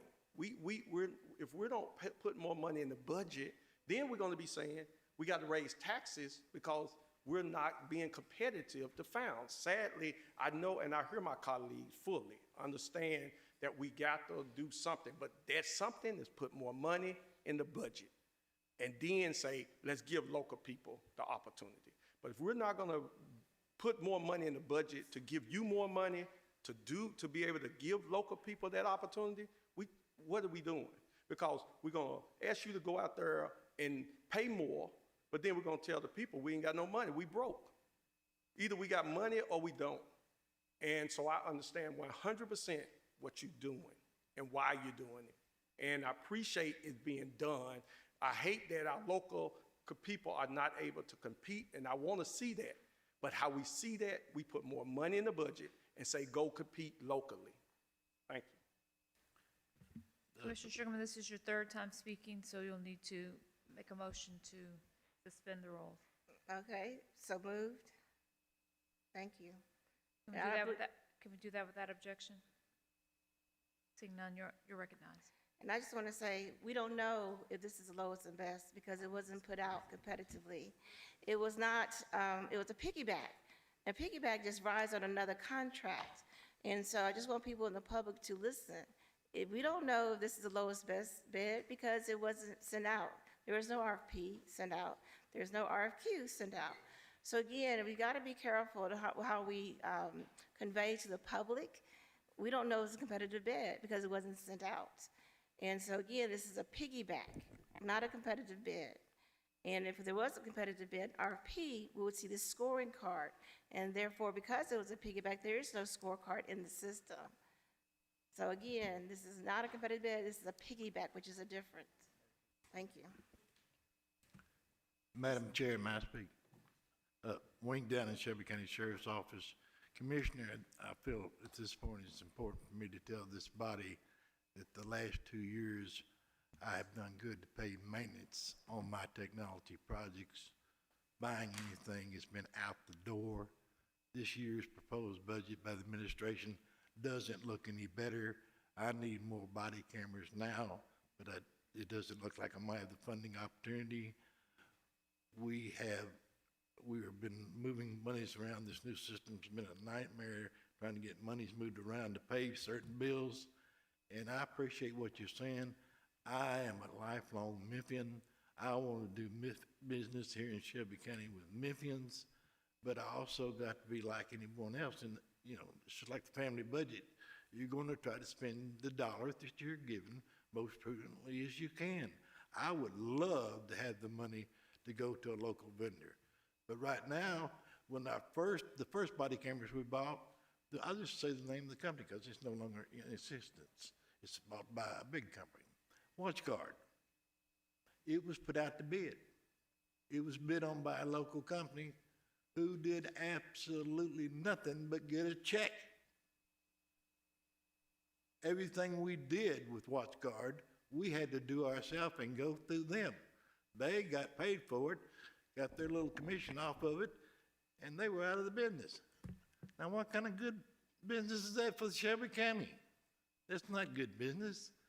And I mean, then, excuse me, I apologize. I'm going to see that happen again. All right, Chief Lindsay, I'll let you comment, and then we have Commissioner Brooks. Thank you, Chairwoman Avant.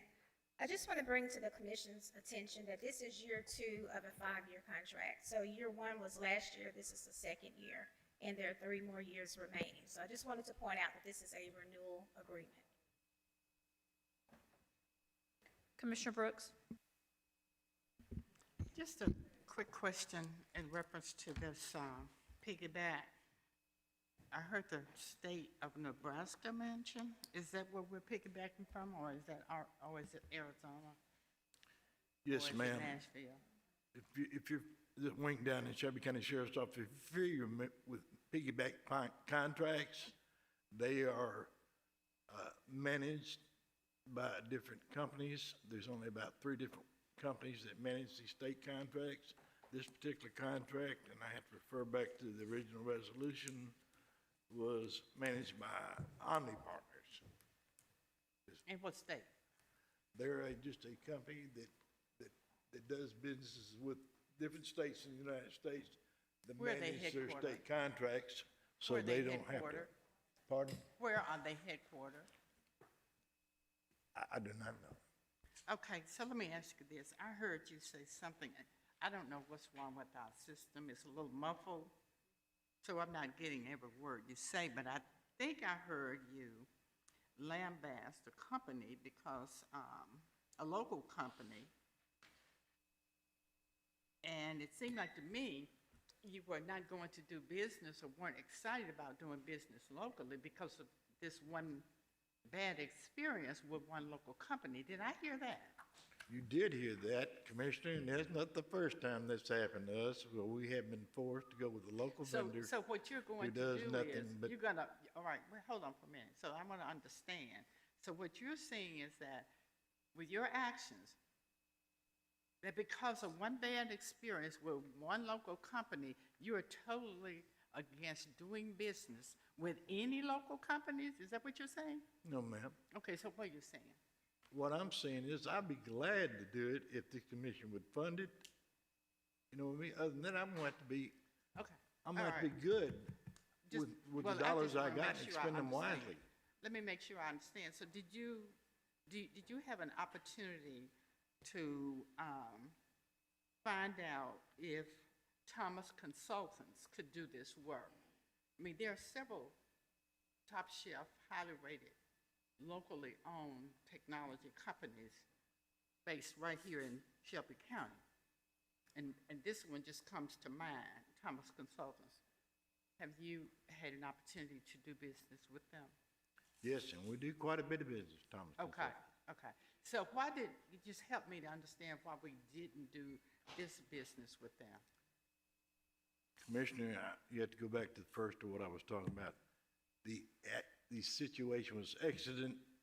We had a vendor who had sold out to a larger company, just lost all of our in-car video, all of our mug camera video. It took us 6 months to retrieve it. We still had 20,000 videos that are out there in oblivion somewhere. We don't know where they're at. Their support and service had become terrible, and that was presented to this commission. And the reason why we wanted to quickly as possible, a bid process takes over almost a year with the county bidding process, okay? It takes almost over a year. We had exigent circumstances. We had to move, and we went with what we knew worked. We spent a lot of time in the Memphis Police Department. We've talked to Metro Nashville, who's also uses this. We talked to most of the large agencies who use this vendor, and they said, they got it all. Well, what about this? They got this. Like the one big thing that none of the locals have or had at that time, the ones that were providing those cheaper cameras, was what we call pre-record. Our cameras are always recording, even though the red light isn't on. It depends on the memory on it. So if an officer failed to hit the record button, or if he maliciously intended not to hit the record button, as long as we find out about an event within 24 to maybe even 48 hours, depending on how much video he's streaming, thank you, we can retrieve it. Thank you, Chief. We're going to now move this item for a vote. Please prepare the screen.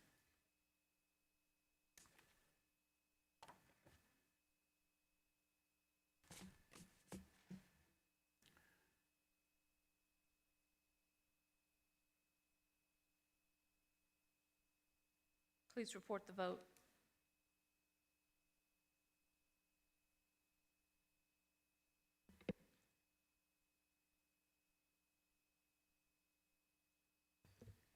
We have aye votes from Commissioners Whiteley, Clay Bibbs, Caswell, Mills, Shalai, Wright, Morrison, Lowry, and Chairwoman Avant. Commissioners Sugarman, Thornton, and Brooks have voted no. Of 9 ayes and 3 noes. That motion passes. Parliamentarian, please read item 7. Item 7 comes from the Hospitals and Health Committee, which is chaired by Commissioner Clay Bibbs.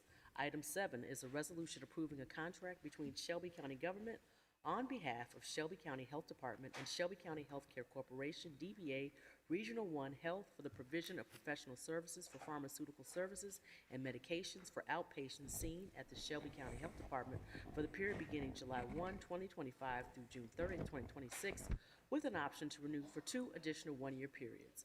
This item requires expenditure of FY 2026 general funds in an amount not to exceed $168,800, sponsored by Commissioner Miska Clay Bibbs. We have a motion by Commissioner Whaley, a second by Commissioner Sugarman. Commissioner Clay Bibbs, can I get a committee report? Yes, Madam Chair. This item came down with a favorable recommendation. Thank you. Commissioner Thornton, you're recognized. Thank you, Chair. Always a pleasure to see you. I want to start off with a shout out. Dr. Randolph came to a community meeting in District 10, so we just thank you for being here and there. And I'm pulling this item just to get a conversation. It's been a minute since we have talked about Regional One and their spend with, now we say, local businesses. Before, when I was asking these questions, it was related to the MWBE program that we had. So from a meeting, I learned that there are restricted and unrestricted funds. And so I'm just curious how Regional One, post the implementation of the state legislation and the repeal of our MWBE program, how are we doing with our local spend, and what are we seeing with the challenges that we had before? Within Regional One, with unrestricted funds, it was just a 2% spend with minorities when I probed. So now that we have taken away the programming, I need to hear how we're going to be able to find people that we can't even identify anymore. So just posing that to this particular item as we are passing, yet another contract related to Regional One. Dr. Bruce, right now, the Interim Director and Health Officer, Shelby County Health Department. Thank you, Commissioner Thornton, for that question, and I will have to investigate and find more information to specifically answer your question about the spend. This particular resolution deals only with the fact that we have a contract with Regional One to provide pharmacists and pharmaceutical and medical services. Under the state law, in order to operate a pharmacy, you have to have a pharmacist.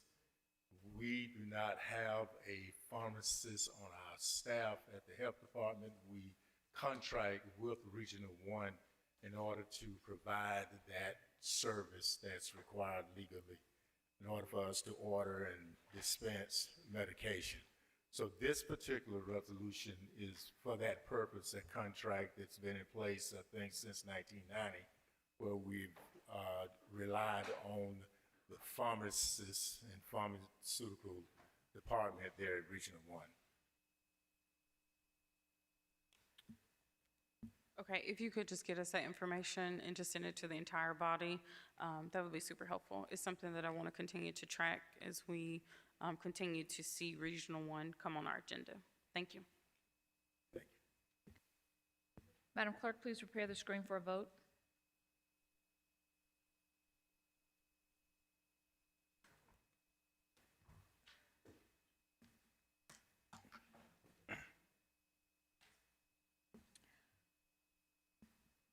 Please record the vote.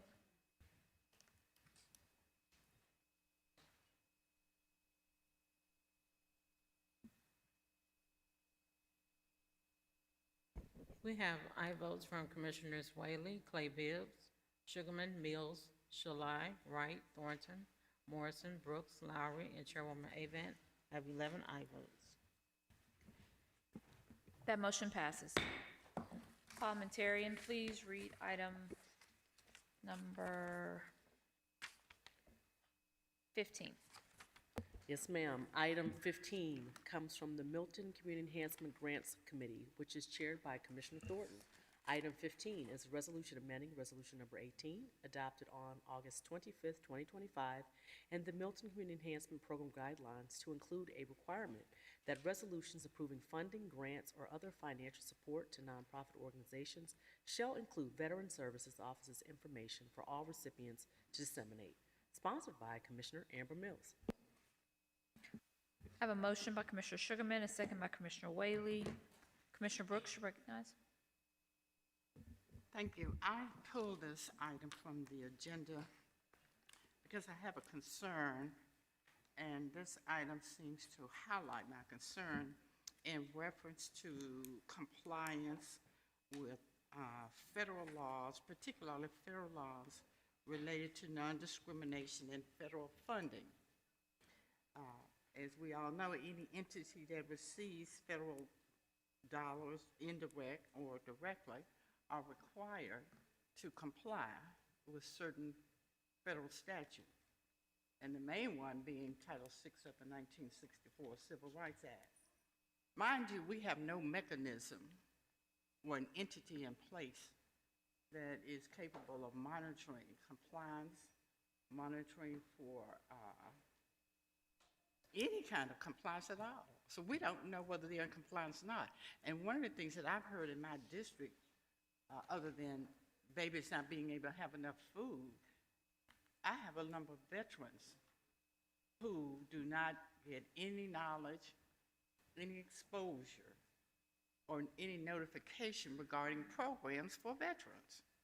And most of these programs are funded with public dollars. So I made an effort on Wednesday to try and insert some non-discriminatory language, but it was rejected by the sponsor.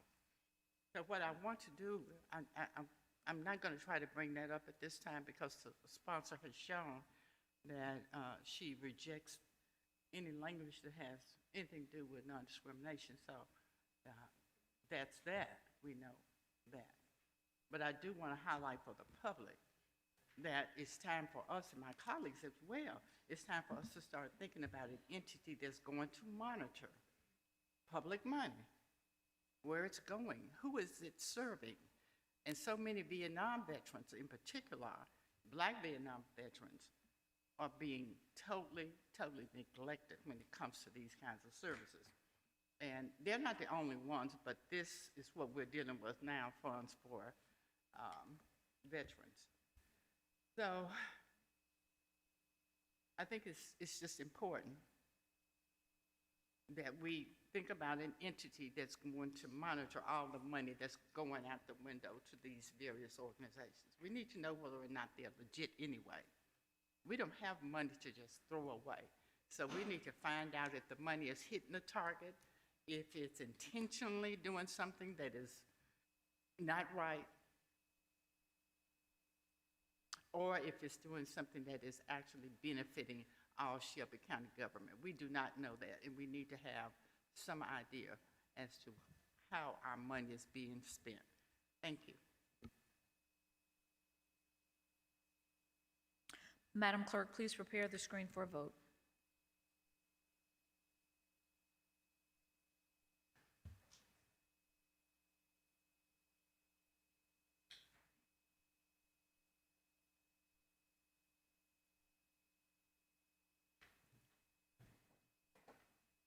Madam Clerk, please report the vote.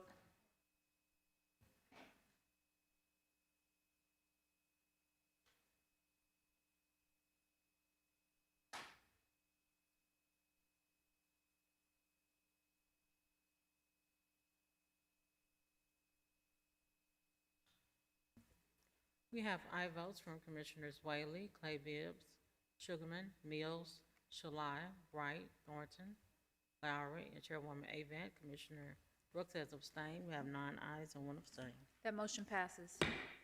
Parliamentarian, please read item 16. Item 16 comes from the Milton Community Enhancement Grants Committee, which is chaired by Commissioner Thornton. Item 16 is a resolution awarding county funds from the FY 2026 operating budget in the amount of $6,500 to Urban Promise 901, a charitable organization. This item requires an expenditure of $6,500 from the Milton Community Enhancement Program Grant Fund, sponsored by Commissioner Mikkel Lowry and Commissioner Matthew T. Shalai. I have a motion by Commissioner Sugarman, a second by Commissioner Shalai. Commissioner Thornton? Thank you, Chair. I would like to amend this item by $2,000 to Second. add $2,000. I have a motion by Commissioner Thornton to amend by 2,000, making this 8,500. A second by Commissioner Sugarman. Can we do that without objection? Seeing none, so moved. Madam Clerk, please prepare the screen for a vote. And this is approving at 8,500.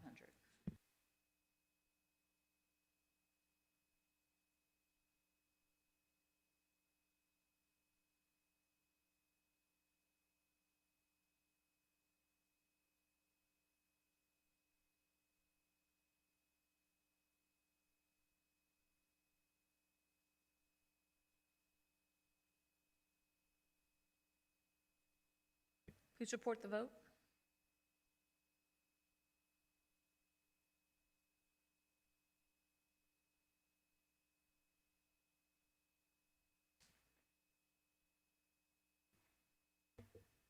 We have aye votes from Commissioners Whaley, Clay Bibbs, Sugarman, Mills, Shalai, Wright, Thornton, Brooks, Lowry, and Chairwoman Avent. We have 10 aye votes. That motion passes. Parliamentarian, please read item 27.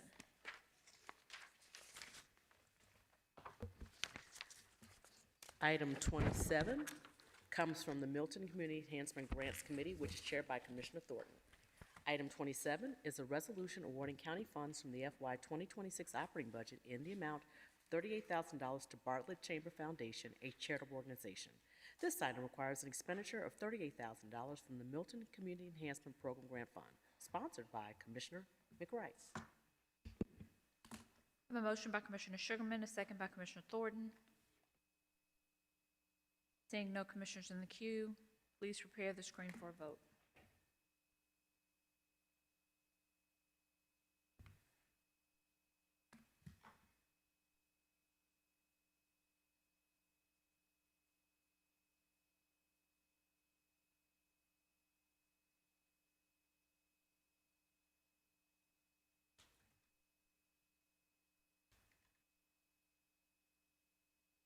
Please report the vote.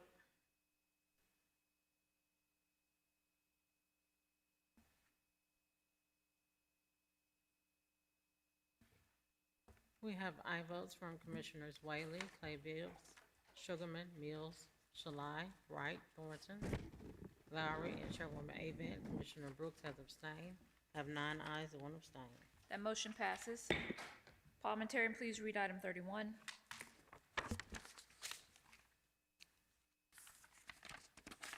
Item 31 comes from the Milton Community Enhancement Grants Committee, which is chaired by Commissioner Thornton.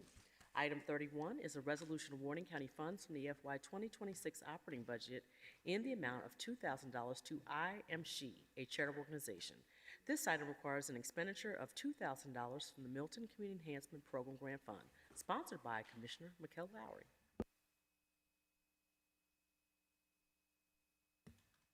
I have a motion by Commissioner Sugarman, a second by Commissioner Clay Bibbs. Commissioner Caswell? Thank you, Madam Chair. I pulled this item to recuse myself. This is my sister organization, just letting you know, and I talked with the attorneys. I'm not on the board or none of that. She didn't see a conflict, but just wanted to, out of caution, pull this item to recuse. Thank you. Madam Clerk, please prepare the screen for a vote.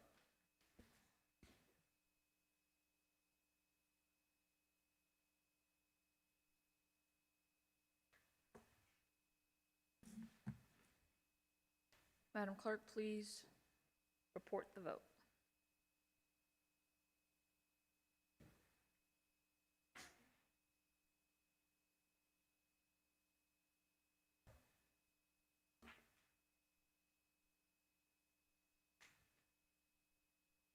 We have aye votes from Commissioners Clay Bibbs, Sugarman, Mills, Shalai, Wright, Thornton, Brooks, Lowry, and Chairwoman Avent. Commissioner Caswell has recused. Have 9 ayes and 1 recused. That motion passes. Parliamentarian, please read item 36. Item 36 comes from the Milton Community Enhancement Grants Committee, which is chaired by Commissioner Thornton. Item 36 is a resolution awarding county funds from the FY 2026 operating budget in the amount of $5,500 to Ladies in Need Can Survive, Inc., a charitable organization. This item requires an expenditure of $4,500 from the Milton Community Enhancement Program Grant Fund, sponsored by Commissioner Charlie Caswell Jr., Commissioner Brittany Thornton, and Commissioner Henry E. Brooks. This item was amended in May 27, 2026 committee meeting. I have a motion by Commissioner Shalai, a second by Commissioner Sugarman.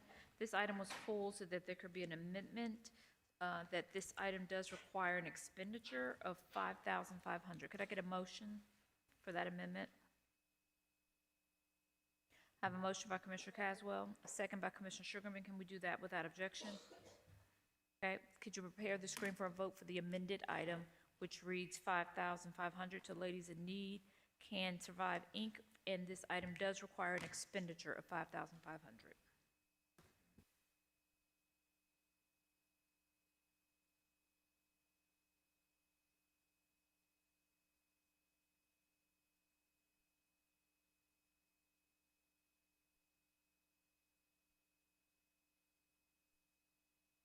Commissioner Thornton, my apologies.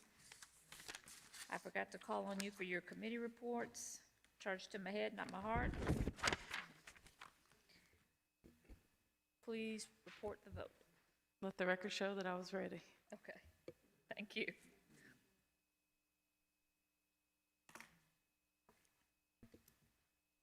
We have aye votes from Commissioners Whaley, Clay Bibbs, Caswell, Sugarman, Mills, Shalai, Wright, Thornton, Brooks, Lowry, and Chairwoman Avent. We have 11 aye votes. That motion passes. Parliamentarian, please, now as we move on to the regular agenda, if we could read item 37. Yes, ma'am. Item 37 comes from the Budget and Finance Committee, which is chaired by Commissioner Whaley. Item 37 is an ordinance second reading, ordinance fixing the tax rate for Shelby County at blank dollars for the tax year 2027, sponsored by Commissioner Michael Whaley. This item was sent down without recommendation in May 27th, 2026 committee meeting.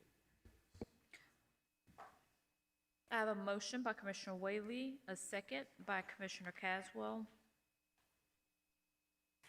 Commissioner Whaley, could I have a committee report? Yes, this item comes down without a recommendation. Okay. Is there anything else that you'd like to elaborate?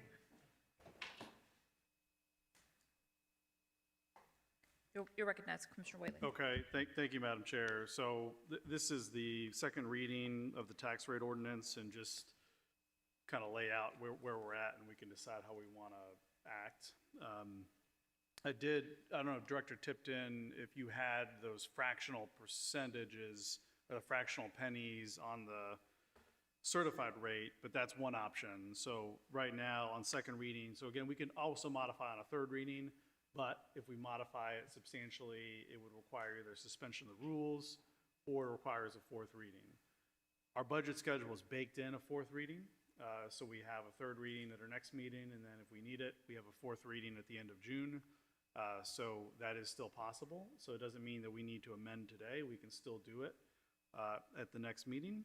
But if we do anything above the 2.663814, which is the recertified recapture, or the certified recapture rate, that would require a specific notice of an intent to exceed the tax rate.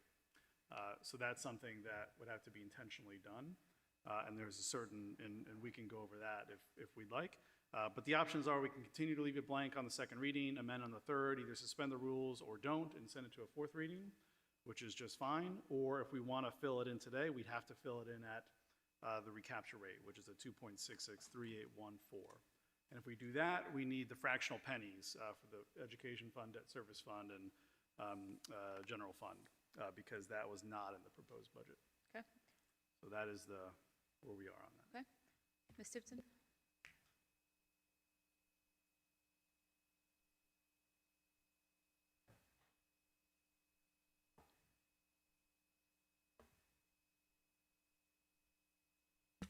Good afternoon. Audrey Tipton, Director of Administration and Finance. Currently allocating the 2.66.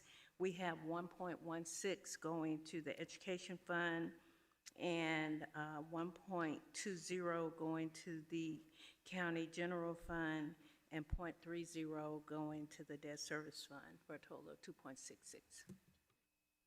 Okay, so if I may, Point of information, I could not hear the last. Can you repeat it, please?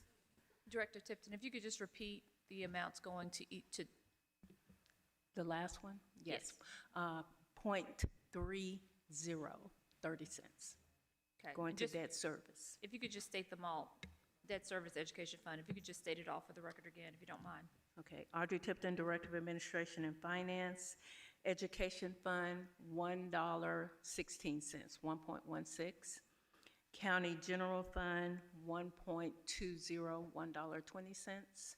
And the Debt Service Fund, 0.30, 30 cents. okay, sorry if I may, Madam Chair. Yes. Just Director Tipton, and please feel free to correct me if I'm wrong here, but my understanding was, based on our conversation on Wednesday, is that we need to actually get the fractional pennies because the recapture rate, which has more decimal places than we usually work with, is the rate we need to acknowledge, which we will later on our agenda. But that's actually the rate that's baked into the revenue forecast. So the revenue forecast it does account for those extra fractional pennies. And so we need to make sure that's accounted for, even if we were to adopt the proposal as it is. The proposal is built, to my understanding, is built on the inclusion of those fractional pennies, which is like over $1 million. So we just need we need to go out more decimal places on each one of those: general fund, education, and debt service. And it's only going to be fractional. It's going to be small amounts for each one. And we could do it just proportionally based on how it is now. But I want to make sure we're accurate with it. But that's really if we're going to do it today, those are really the numbers that we need. Director Tipton. Audrey Tipton, Director of Administration and Finance. I will go back and move that out, the rest of those decimal places. Commissioner Wiley, are you making a recommendation that we just leave this blank for, so that Director Tipton comes back, we could move this to the Hill so that she could come back and we could put in a number for the tax rate? We could do that, or we also don't, as I was saying earlier, we don't need to do that. So it can still be done on a third reading. It would just require suspension of the rules or the fourth reading, which we already have on the calendar. So it's an okay position. We don't have to do it today, but just so that we know that is what needs to happen. If we do want to do a rate higher than that, then we need to go through the notice process. But we need to make sure that the budget as proposed, if we were going to adopt it today, which we're not, but the revenues need to match the forecasts to the fractional penny. Yes. Commissioner Caswell? Thank you, Madam Chair. To the sponsor, when he said put the notice, what is the notice to the public? If the rate gonna be higher, what's the number of pennies do we have to be public notice about? What are you saying about the notice? Okay, so if there's a intent to exceed the recapture rate, which is the 2.663814, even if it's by a fractional penny, the state requires a public notice, which is kind of both our traditional public notice, but also we sort of publicize it in a specific format. And that usually can follow the same amount of notice we give for any other public meetings. And then it would be in anticipation of a public hearing, which would be like a committee meeting, or a commission meeting. There's no set amount. It's just an intent to exceed. Now, where the amounts come into play are, at some point, it requires different numbers of votes. But that is when you exceed certain percentage increases of the current tax rate. Yeah. So that's separate from the public notice of an intent to exceed.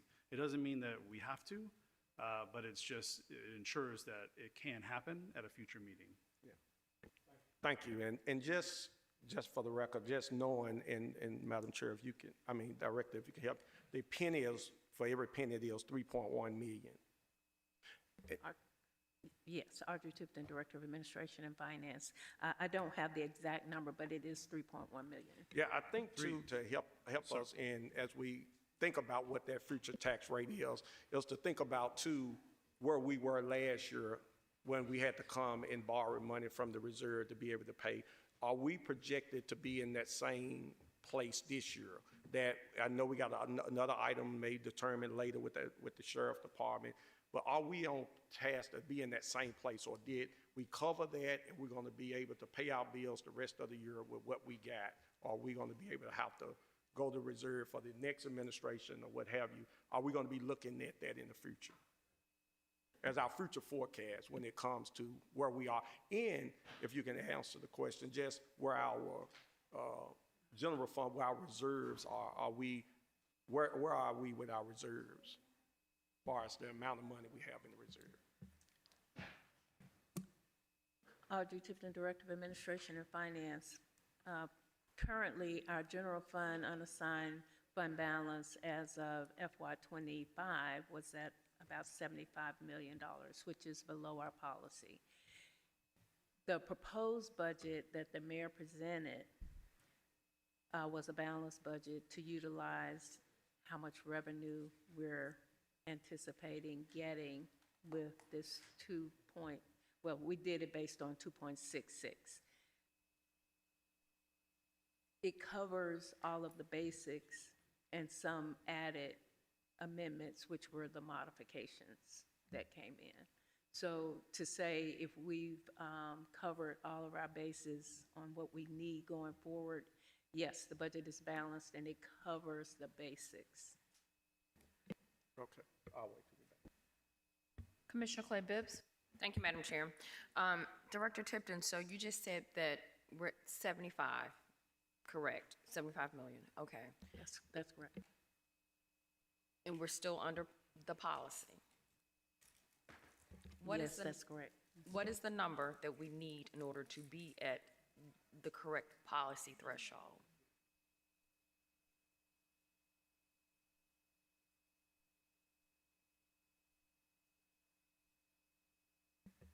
It'll be closer to 85 and 90, in between there.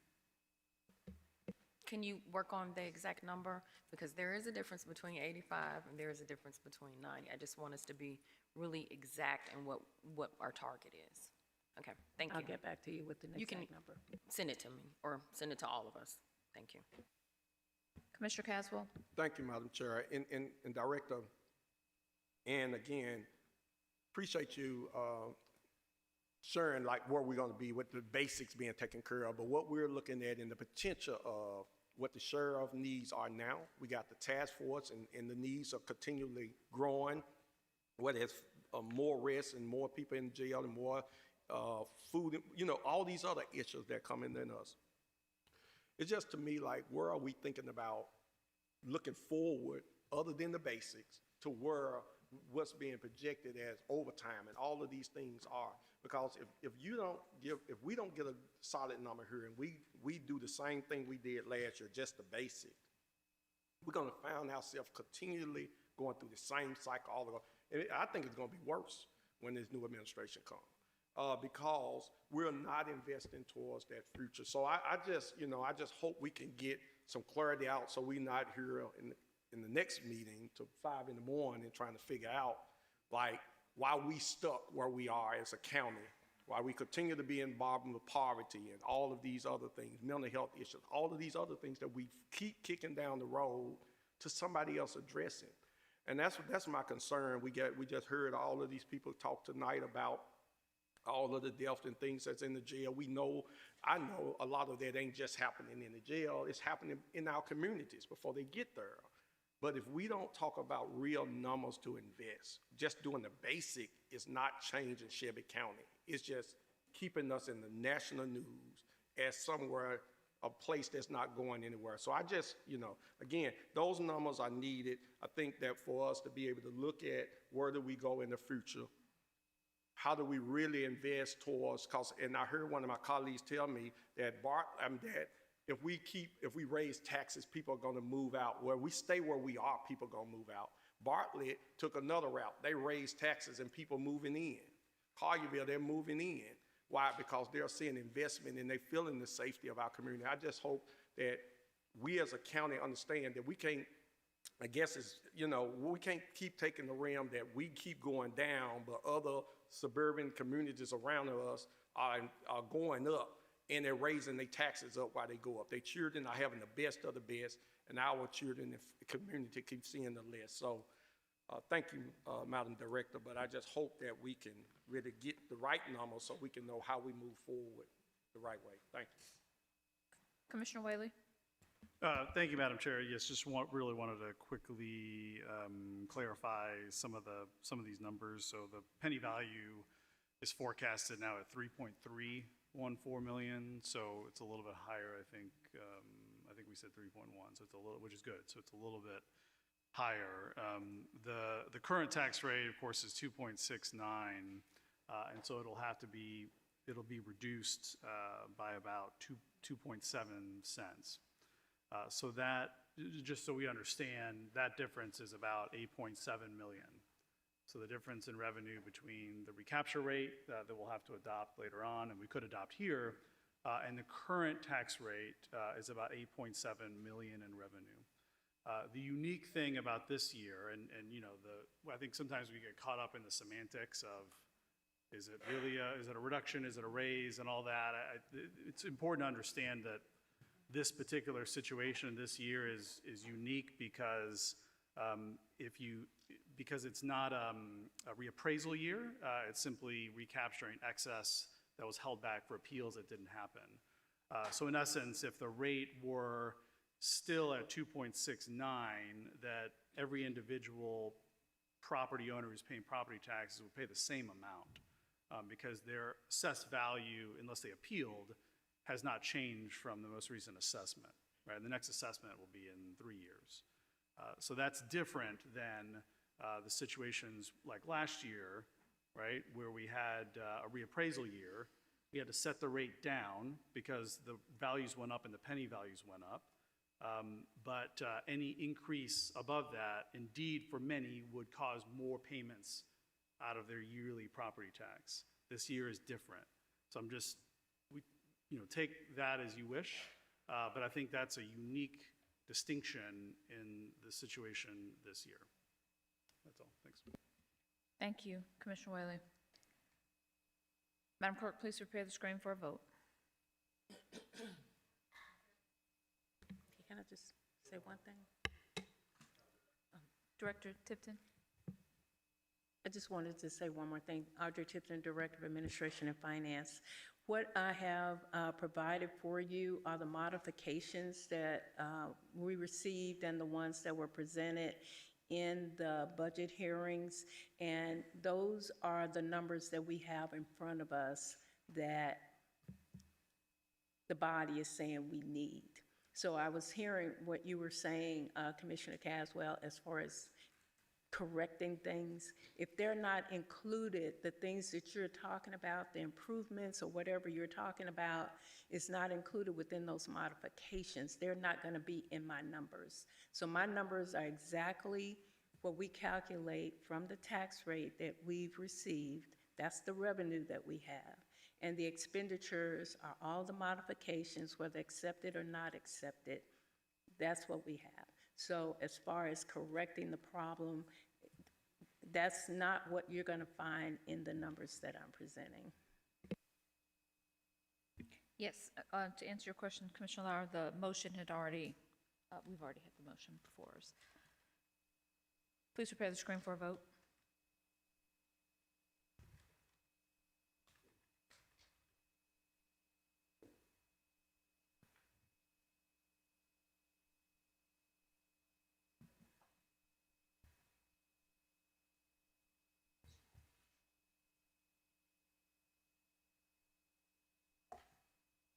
Please report the vote.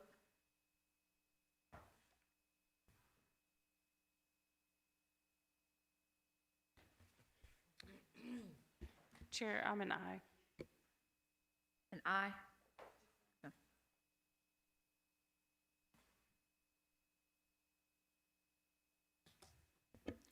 We have aye votes from Commissioners Whaley, Clay Bibbs, Caswell, Sugarman, Shalai, Wright, Thornton, Morrison, Brooks, Lowry, and Chairwoman Avant. Commissioner Mills has abstained. We have 11 ayes and 1 abstain. That motion passes. We go on to the third reading of the ordinance. Parliamentarian, please read item 38. Item 38 comes from the Education Committee, which is chaired by Commissioner Clay Bibbs. Item 38 is an ordinance first reading, joint ordinance of Shelby County Government and the City of Memphis amending ordinance number 573 adopted April 14, 2025, in furtherance of a program for a high-quality early childhood pre-kindergarten for all, sponsored by Commissioner Erica Sugarman and Commissioner Miska Clay Bibbs. This item was sent down without recommendation in May 27, 2026 committee meeting. I have a motion by Commissioner Sugarman and a second by Commissioner Caswell. I have 3 public comment cards that I was going to let go. Would you like to speak before? Okay, Commissioner Clay Bibbs. Thank you, Madam Chair. Thank you for allowing me to go first. We are requesting this item, it goes back to committee because we recognize that there's more conversation that needs to be had. The first one actually happened just today, so we think this is an opportunity for Ms. Smith to be able to come back to committee to talk about it from the legal standpoint.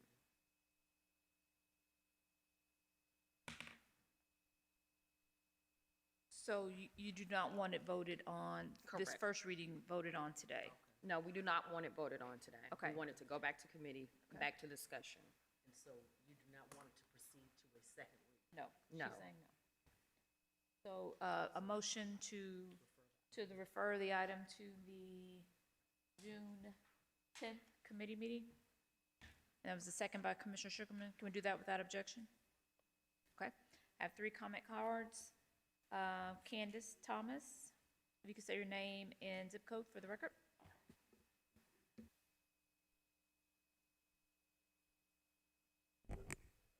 Good afternoon. Candace Thomas, First Aid Memphis, 38104. Thank you again for the opportunity to speak to you all about the amendment to the Pre-K for All Joint Ordinance. And given the questions and discussion we had on Wednesday, I thought I would follow up on a few items. As Commissioner Miska Clay Bibbs just said, First Aid Memphis met with County Attorney Megan Smith and Special Assistant Hannah McCarthy this morning, and they are bringing a couple of revisions to Mayor Harris per our conversation.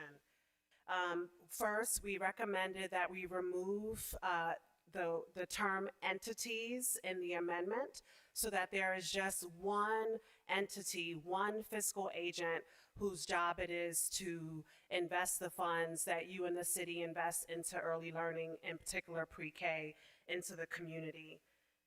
This is important. Obviously, you want one entity to do this work and not multiple for a few reasons. One, you want to ensure oversight. First and foremost, oversight. You want to ensure funding alignment. So if you have multiple entities, it will not allow for funding alignment, accountability, reporting, data collection, analysis and reporting, and on and on. So with one entity, that does allow for more transparency, it does allow for more oversight, and it does allow for streamlined reporting. Also, we also discussed today that since this is a joint ordinance between the city and county, as some of you may remember with the original joint ordinance, there had to be word for word duplication for both the city and the county to sign off. And so we know that that has to be the same for this amendment. I also thought it would be helpful for the public record, I know all of you know this, about the role of First Aid Memphis and what exactly is a fiscal agent for this work. The amendment articulates that we are a vendor, that First Aid Memphis is a vendor, and we would advise all of us, as well as the community, that the organization that you work with to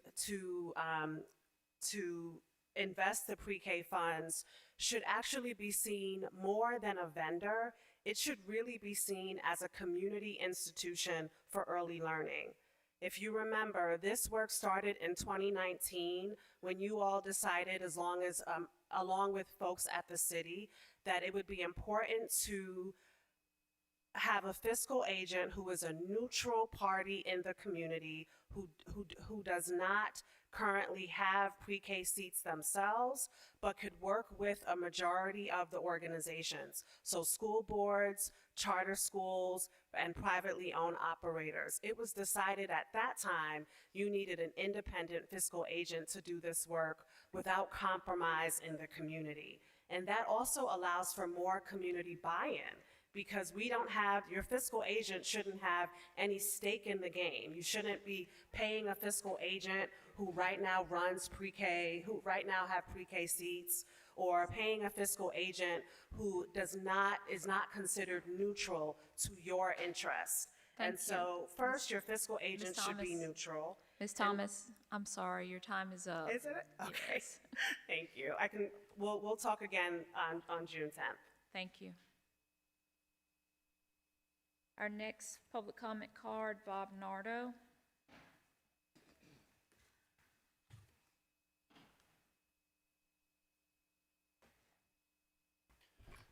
Thank you so much. Hi, I'm Bob Nardo, 3777 Edinburgh Drive, Fraser, Tennessee. I'm the Executive Director of Libertas School of Memphis. I had a chance to speak to you, most of you, just a couple days ago, so I just want to be very brief because I know you have many weighty things on your agenda. I want to thank you first and foremost for the historic transformational investment you've made in early childhood education.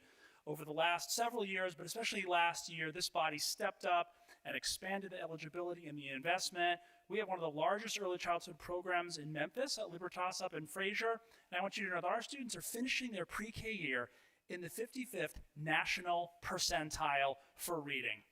This is in a community where almost every single school was considered a failing school by the state 10 years ago, and now we have some of the highest performing schools of the state right up here in Fraser. And thanks to your investment, we have kids reading in the top half of the country because of the pre-K program you've invested in. So I want to urge you to continue that strong investment. I know you have many things vying for your attention in the budget, but truly I can't think of anything that will have a bigger long-term impact than early childhood. I just want to ask you tonight, as you look at this resolution, to understand that First Aid Memphis is doing a fantastic job managing your investment in pre-K. We run one of the largest pre-K programs in Memphis under their umbrella, and I want you to know I'm thankful for First Aid, and I think you have the right fiscal agent. I don't think we need multiple fiscal agents. They're doing a great job ensuring we have the infrastructure we need, that they coordinate work across multiple school districts, charter schools, nonprofit organizations, and small businesses.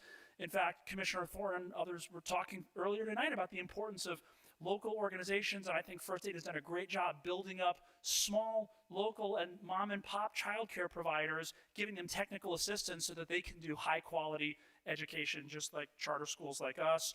They're holding us accountable. They have a really strong record of compliance. This is an organization you can trust to make sure that this investment is well spent and we're having the impact on kids that you want us to have. So please continue to support them and make sure that your policies around the fiscal agents provide you with a streamlined, unified platform for maintaining a high impact investment. Thank you so much. All right, our last public comment card, Yvonne Matlock, our former director of the Shelby County Health Department. Good to see you. Very nice to see you, Commissioner. Thank you very much, ladies and gentlemen. It's my pleasure and honor to be here. I happen to serve on the board of First Aid, and it's a pleasure to do so. I've been involved with that organization since its formation in 2019. I joined the board because I know of the critical importance of early childhood investments and the value of system-building organizations. The proposed amendment that you all have before you to the joint ordinance would dismantle more than 10 years of effective alignment of early childhood services and system building. First Aid, as Candace mentioned earlier, Dr. Thomas mentioned earlier, is more than a vendor. It is not simply that. First Aid was created with purpose and intent to facilitate and support the development of a system of early childhood education for Shelby County, which also entails serving as the fiscal agent for that system. Utilizing other organizations to do this work could possibly create conflicts of interest, and no other organization in this community is currently positioned to do this comprehensive system building work. The community needed then and does now and asked for one entity to coordinate and support the development and implementation of a quality early education system. And First Aid has more than delivered. The original ordinance focused on creating one coordinated and aligned early childhood system. First Aid Memphis, with the cooperation and collaboration of providers, has supported, measured, reported on the status and effectiveness of this system as contractually required. This proposed amendment has less clarity and specificity regarding, and frankly makes no reference to, assuring system alignment and oversight. In fact, this amendment further complicates oversight, accountability, reporting transparency, data collection, and alignment between the many different types of organizations providing early childhood education in Shelby County. We are asking for your support to not approve this amendment. To support First Aid, it has done the job that this body, on behalf of the citizens of Shelby County, has asked us to do. and with continued support of existing contractual language, First State will continue to perform with excellence as it works to assure access to quality early childhood education for Shelby County's children. Thank you. Thank you. Commissioner Thornton, you're recognized. Thank you, Chair. I just want to lift up a lot of the discussion that was had in committee. We know that we see other items that are asking for investment related to crime and safety, and here we have in committee, you know, a passionate plea just to keep a flat budget. And so I just want to bring back to the forefront of this body is we have been pushing forward with a robust and focused goal to really champion this cause of pre-K. I'm going to ask Director Thomas to come up, and if you could just say the numbers every single time I get the opportunity to speak on pre-K. I want the public to hear what is the vision, what are the big numbers, where are we at, and what needs to be the investment this budget cycle to keep us on track to move forward with continuing to push towards universal pre-K. Thank you, Candace Thomas, First State Memphis 38104. I have a handout for you. You've seen this in our slides, but the goal is to reach 3- and 4-year-olds with pre-K through 2030. And to get there, it will be over $50 million. So I will hand this out. You have seen it in our slides in the past. What we are asking for this year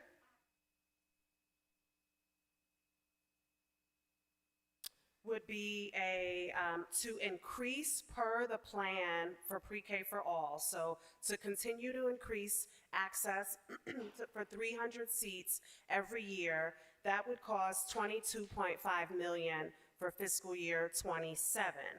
The county's portion of that would be $12.9 million. If we stayed where we are currently, the county's portion of next year's budget would be $10.8 million. So just to be clear to the listening public, who I hope we fight equally as much for our law enforcement officers as we do our 3- to 4-year-olds in Shelby County. So to be on track, that would be, you said $12.9 million would need to be the county commitment for fiscal year 27. Correct. And so based on conversations that you're having, how much do we need to have in the budget earmarked to meet that figure based on what we committed last year? And I only ask because I know that there have been conversations about us possibly amending what we committed last year. If you can kind of just clear that piece up. What have we put out for fiscal year 26? How much more do we need to increase to be on track for fiscal year 27? So for fiscal year 26, you invested $11.5 million into pre-K. Currently, in fiscal year 27, Mayor Harris's budget takes us back down to $9.5 million. So at minimum, the ask is to bring us back, bring this program back. Oh, you can say what you're about to say on somebody else's time. We're going to talk about the actual goal, because I know where you're going. We won't do that minimum stuff. So I'll get back in queue, Madam Chair. All right, thank you, Commissioner Thornton. So this item's, I think, already been, has it already been? So it's already been referred back to committee. I have been also myself talking with Dr. Thomas about these numbers, and this is something we'll actually bring up this Wednesday. We're bringing the budget resolution. This is one of those items that we, as by ordinance, have committed to. So we're going to dig into that. So both the option of making sure that we don't drop below kind of what we've committed, we don't lose classrooms, but also the number that would take us and keep us on track for the expansion. So we'll be able to get into all of that then. Okay. All right. Thank you very much. So this item 38 has been referred to committee. Thank you, Dr. Thomas. Item 39. Item 39 comes from the Milton Community Enhancement Grants Committee, which is chaired by Commissioner Thornton. Item 39 is an ordinance first reading, ordinance by the Board of Commissioners of Shelby County, Tennessee, to establish additional accountability, reporting, and eligibility requirements for grants as approved by the Shelby County Board of Commissioners, sponsored by Commissioner Erica Sugarman, Commissioner McWright, Commissioner Brittany Thornton, and Commissioner Amber Mills. This item was sent down without recommendation in May 27th, 2026 committee meeting. All right, thank you very much. Item 39, moved by Commissioner Sugarman, seconded by Commissioner Thornton. Before you go, Commissioner Thornton, you want to give us a committee report? This item comes down without recommendation. All right, thanks so much. Commissioner Sugarman.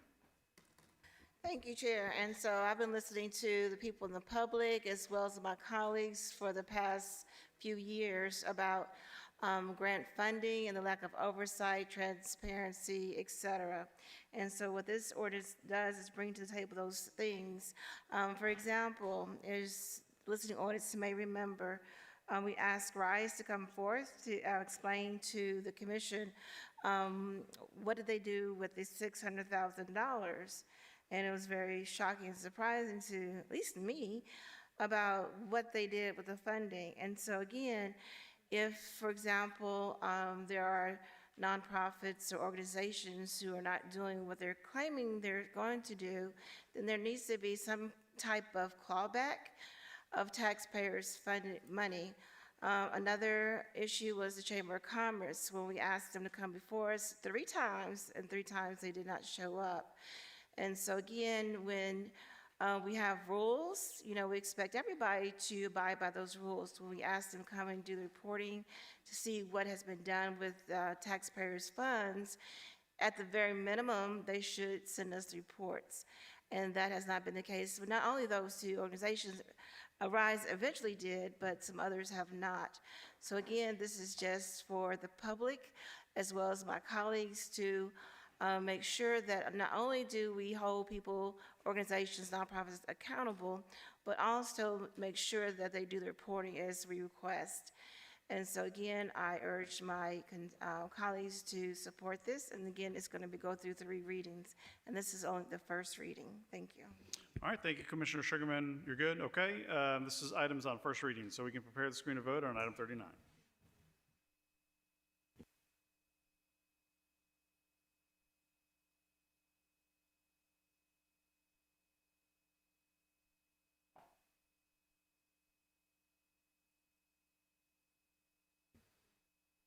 All right, we can close the screen and record the vote.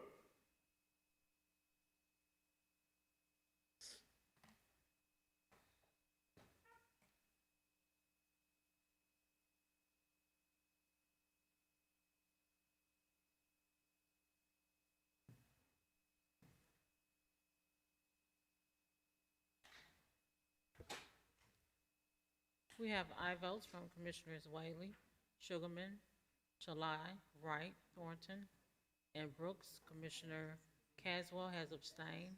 We have 6 ayes and 1 abstain. All right, item 39 goes to a second reading. Item 40. Item 40 comes from the Budget and Finance Committee, which is chaired by Commissioner Whaley. Item 40 is a resolution approving the expenditure of funds for the purchase of an automotive oil and grease from Union Auto Parts in an amount not to exceed $86,200. This item requires the expenditure of FY 2027 Shelby County Sheriff's Office General Operating Funds in the amount not to exceed $86,200, subject to the adoption of the FY 2027 operating budget. Sponsored by Commissioner McWright, this item was an add-on in May 27, 2026 committee meeting. I have a motion by Commissioner Sugarman, a second by Commissioner Thornton. Madam, seeing no commissioners in the queue, please prepare the screen for a vote.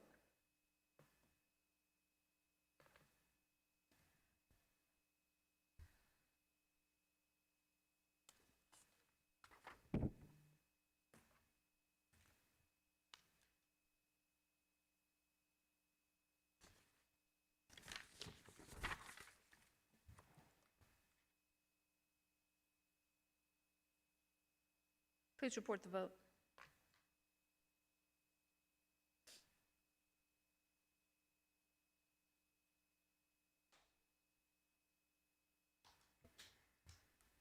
We have aye votes from Commissioners Whaley, Caswell, Sugarman, Mills, Wright, Thornton, Brooks, and Chairwoman Avent. We have 8 aye votes. That motion passes. Parliamentarian, please read item 41. Item 41 comes from the Budget and Finance Committee, which is chaired by Commissioner Whaley. Item 41 is a resolution amending the fiscal year 2026 operating budget to reallocate and appropriate $18,015,000 from the general fund unassigned fund balance to fund public safety expenses, including overtime payments, operational materials, and unanticipated food service costs. This item requires the reallocation and appropriation of general fund unassigned fund balance in the amount of $18,015,000, sponsored by Commissioner McWright and Commissioner Amber Mills. This item does not meet requirements of permanent rules and was sent down without recommendation in May 27, 2026 committee meeting. I have a motion by Commissioner Sugarman, a second by Commissioner Whaley. Is there a motion to suspend the rules? So moved. Doesn't meet the requirements. I have a motion by Commissioner Wright, a second by Commissioner Caswell. Can we do that without objection? This item is now properly before us. Commissioner Whaley, may I have a committee report? This item comes down without recommendation.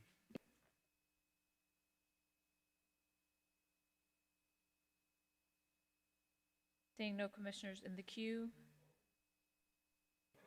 Okay. All right, Commissioner Sugarman. Okay, thank Oh, you. yes, I'm sorry. There is one comment card. Yes. I'll there's- wait till afterwards. I'm sorry, before we do that, let me do the comment card. Glenda Hicks, if you could say your name and zip code for the record.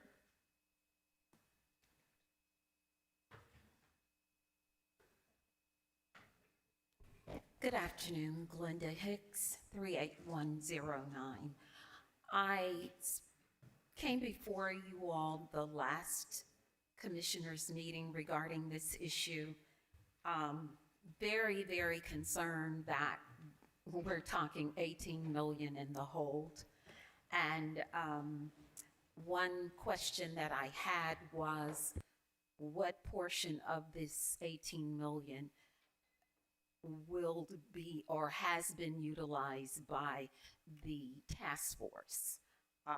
Is this overtime strictly for Shelby County, or are these expenses incurred based on the task force that was thrust upon us? 18 million in the hole. It's just, it's very, very discerning concern that this organization, this county, operates in such a just unreliable fashion. Certainly, as citizens, we could not run our homes in such a manner. So I know last year it was pretty much the same thing. And it's been said that a budget has been presented to this body saying what was needed. However, it was not honored. So it's like they go forth and they operate in whatever manner they choose, and then they come back before you expecting you to honor their requests. And you all have acquiesced in the past. So I'm like, we cannot continue to operate in this manner.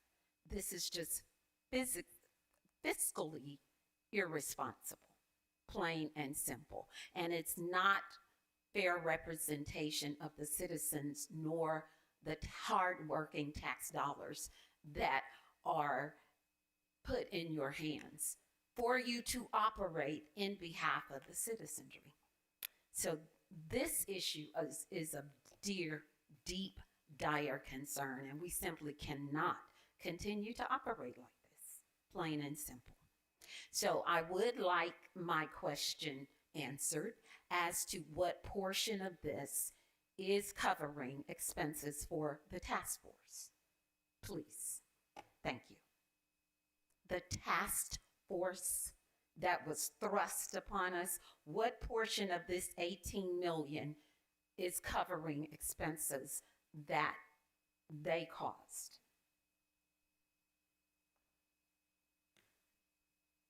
Ms. Hicks, thank you. I think this question was asked at our last commission meeting, and I think the answer was that they have not disaggregated that data, but Chief Lindsay, if there's anything else. Yes, and I would have thought that an effort would have been made to answer the question. I'm sorry? I would have thought, since I asked it at the last meeting, that an effort would have been made to answer the question. There has to be data that certainly would exist to answer the question. Thank you. All right, we have a few commissioners in the queue. Commissioner Sugarman. Thank you. And so the $16 million was as of February of 2026, and since then we've paid down that amount. So I would like to know, what is the current gap that we have? And if Director Tipton or Chief Lindsay can answer that. Then also, what is the Sheriff's Office projected year-end deficit as of today for personnel costs, overtime costs, operating expenses? And then also, I would like answered, I understand the task force is also included. However, at the last meeting, it was stated only $700,000 was reimbursed or is going to be reimbursed through the federal government. And then last, what reforms are being implemented to reduce overtime reliance and avoid similar requests in future budget cycles? So that will be a question for Chief Lindsay. Okay. What is the current gap? Okay, again, this gap would, I understand, was $16 million. And since then, we've been paying it down. So what is the current gap? I've heard $9 million, I've heard different figures. What is the current gap? And before you answer, Chief Lindsay, why don't you just come and have a seat, just so that, for convenience. Okay. Did you hear Commissioner Sugarman's question? Okay. Okay. Thank you. Audrey Tipton, Director of Administration and Finance, thank you. Currently, the numbers that I have for overtime, and I take it that's what we're talking about, we're currently at about $20 to $21 million year to date. So we had budgeted for that, I think it was 11 million. So about $10 million over what we budgeted for it. So the next couple of months, depending on what they spend for overtime, that will be the rest of the 16 million. Okay. Okay, as far as the breakdown, I would like, or I've heard my colleagues state on record, for example, you could break down, for example, what amount of overtime is allocated for patrol operations, jail operations, court security, task force operation, administrative functions. And for example, the state has asked for a line item, and we would like a line item as well, so we can see exactly where are the issues. Chief Lindsay. Alicia Lindsay, Chief Administrative Officer, Shelby County Sheriff's Office. In the past, we've only allocated overtime in 3 buckets: administration, law enforcement, and jail. Due to Oracle having the need of being able to post transactions directly to a section and a specific account number, those figures are now being broken out. However, we've never budgeted that way in the past. If you're asking me how much has been spent year to date in those areas, I don't have that information with me. I'm more than happy to get it back. Get it back to you at a later time. Okay. And then the other question I had was, what reforms are being implemented to reduce overtime reliance and avoid similar requests in future budget cycles? Alicia Lindsay, Chief Administrative Officer, Shelby County Sheriff's Office. Commissioner Sugarman, the reason we have so much overtime is because we have so many vacancies in the jail. So as soon as we hire people, There's also terminations, resignations, and retirements. So it's like a vicious cycle. So the goal is to continue to recruit and hopefully retain individuals. But as long as we have 300 plus vacancies in the jail, we're always going to have overtime. Thank you. And I wanted to bring to everyone's attention, the purpose of this item is regarding a settlement. So it's not particularly just about overtime, but it is about a settlement agreement that was entered into by the mayor and the sheriff. Commissioner Caswell? Thank you, Madam Chair, and again, thank you all for presenting. Again, we heard a lot about it, and I think my colleague question to a breakdown of those items is very much needed. I know it was a campaign also, and let me just first say, to the settlement agreement, there was agreement that was written, and we went over some of that in the MOU that the mayor agreed to have a conversation, I guess, about this. But the settlement, who was the settlement with? Who was the settlement agreement with? Alicia Lindsay, Chief Administrative Officer, Shelby County Sheriff's Office. Unfortunately, I'm not a lawyer, so I can't say. I just know that, in my opinion, it would be that the mayor has obligated the county.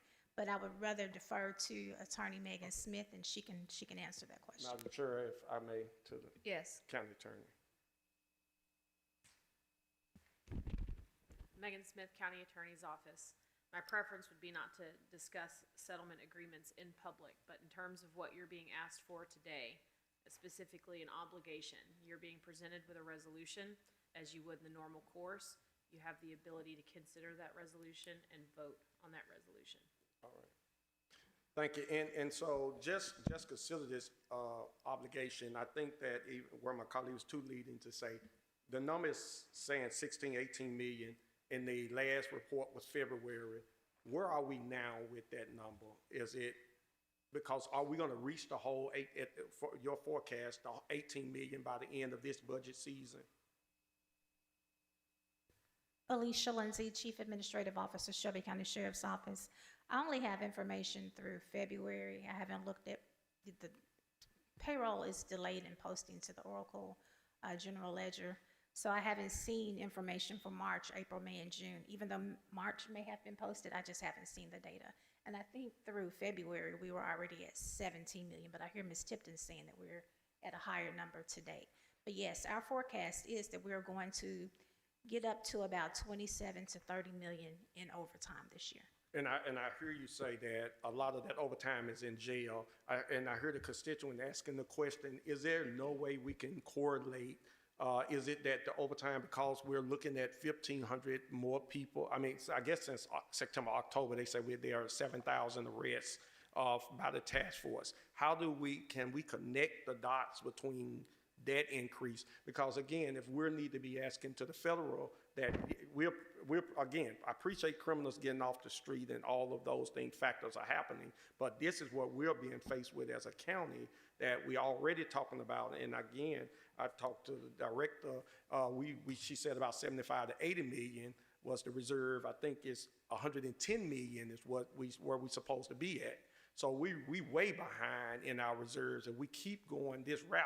It's going to only be worse on the next administration. We came in here, I think the number was like 90 million in reserve. We down to maybe 75, but we're supposed to be at 110 at the base, So it's going to impact all of us, and I want to be able to see those jailers and people still have their jobs, but if we keep going down this route, not only are we not going to be able to do overtime, we're not going to be able to have people that have jobs. We're going to have to start cutting jobs the way that we're going.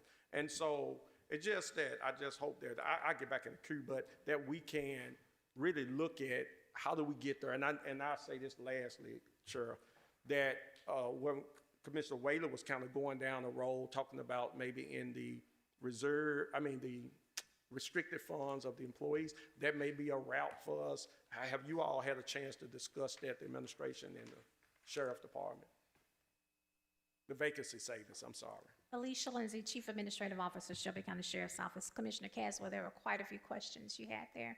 But one of the questions you asked was about being able to disaggregate the data. Let me give you an example. Say Jane Doe enters 201 Poplar, and people in intake are bringing her in.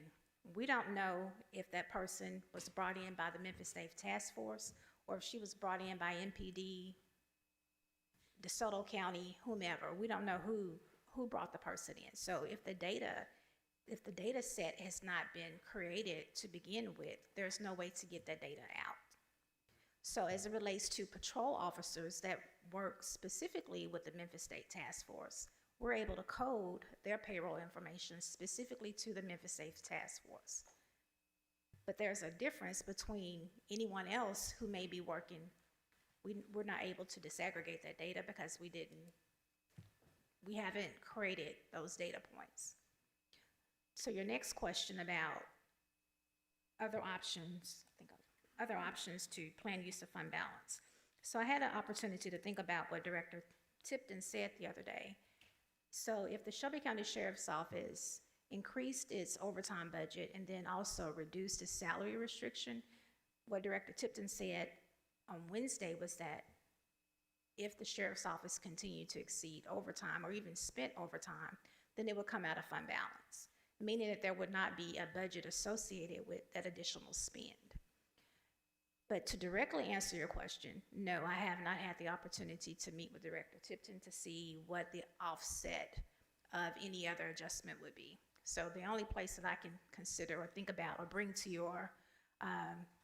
this body for consideration is planned use of fund balance, unfortunately. Commissioner Thornton. Thank you, Chair. When it comes to the vacancies in the jail, what is the historical trend of how that 300 plus figure has been, for the past 4 years? Is it something that is increasing as a figure, or is this a stagnant figure? I'm just curious what's happening with the vacancies.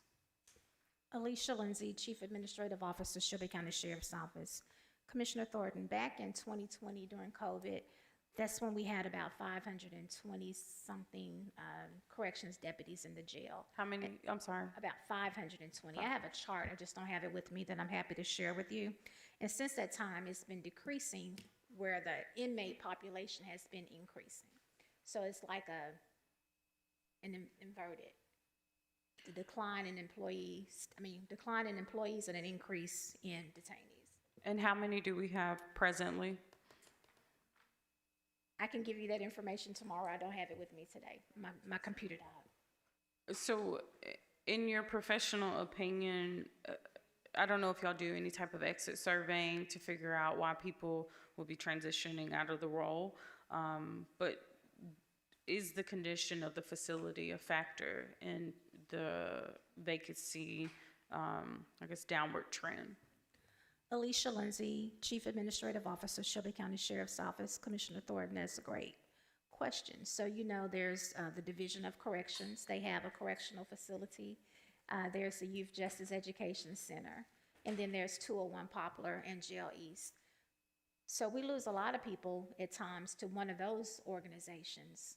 And I'm sure, yes, the condition of the facilities has a direct impact on whether or not someone wants to work at 201 Poplar.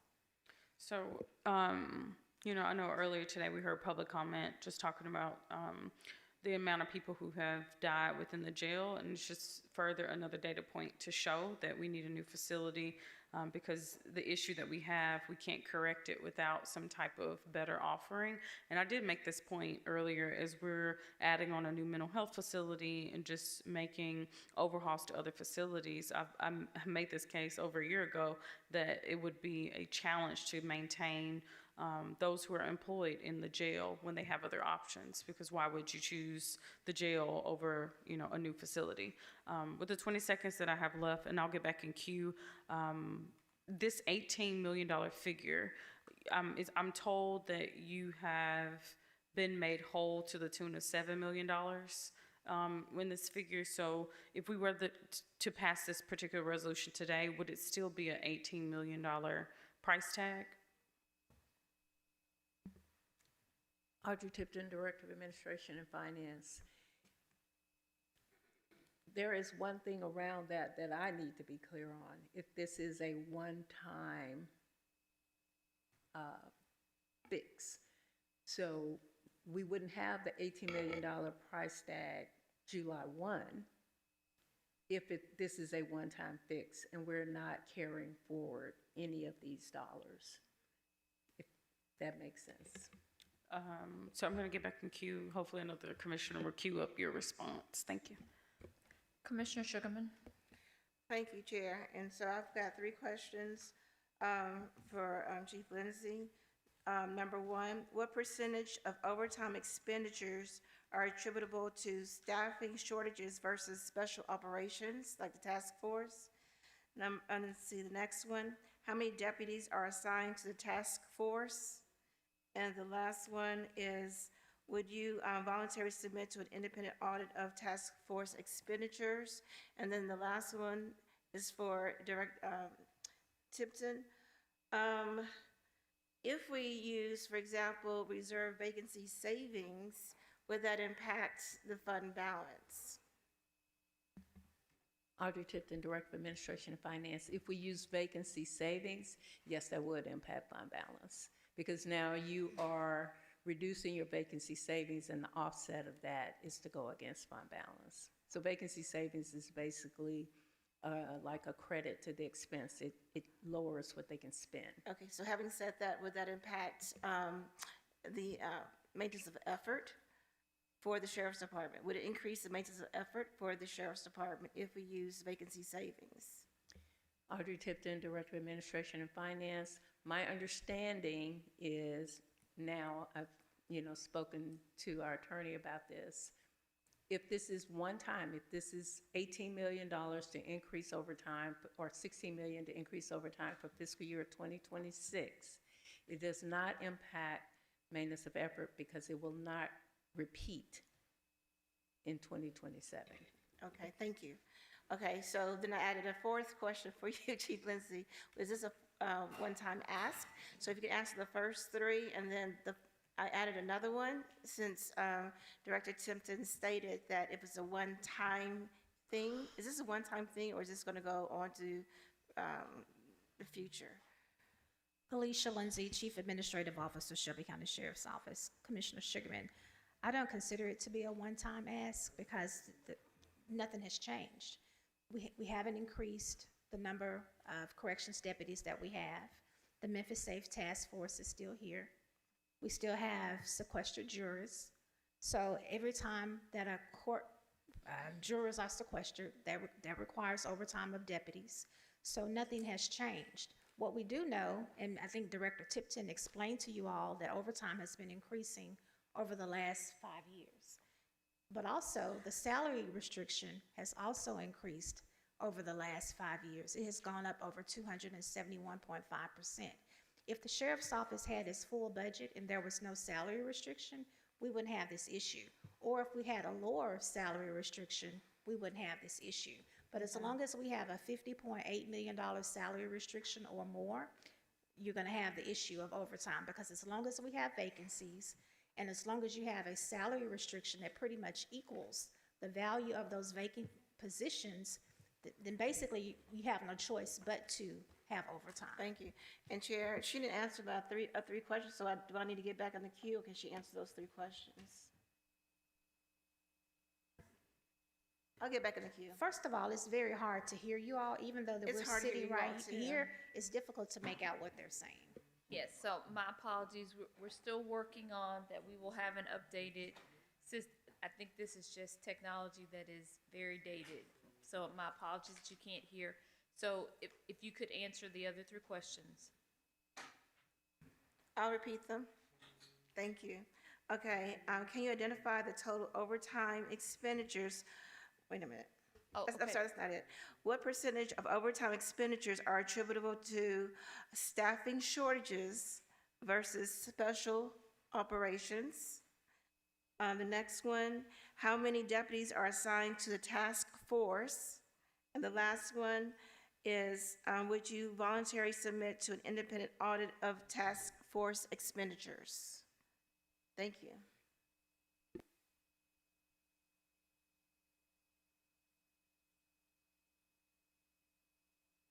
Alicia Lindsay, Chief Administrative Officer, Shelby County Sheriff's Office. Commissioner Sugarman, I don't have that information in front of me. I'm happy to dig in and provide the information as it relates to overtime expenses related to staffing shortages versus special ops. I can get that to you by in the morning. And the deputies assigned to Memphis Safe Task Force, I could get that to you in the morning, but I don't have it with me now. And would we voluntarily agree to an audit of Memphis Safe Task Force expenditures? That's something I have to talk to the sheriff about. But I'm sure he wouldn't have a problem, but I can't speak for him.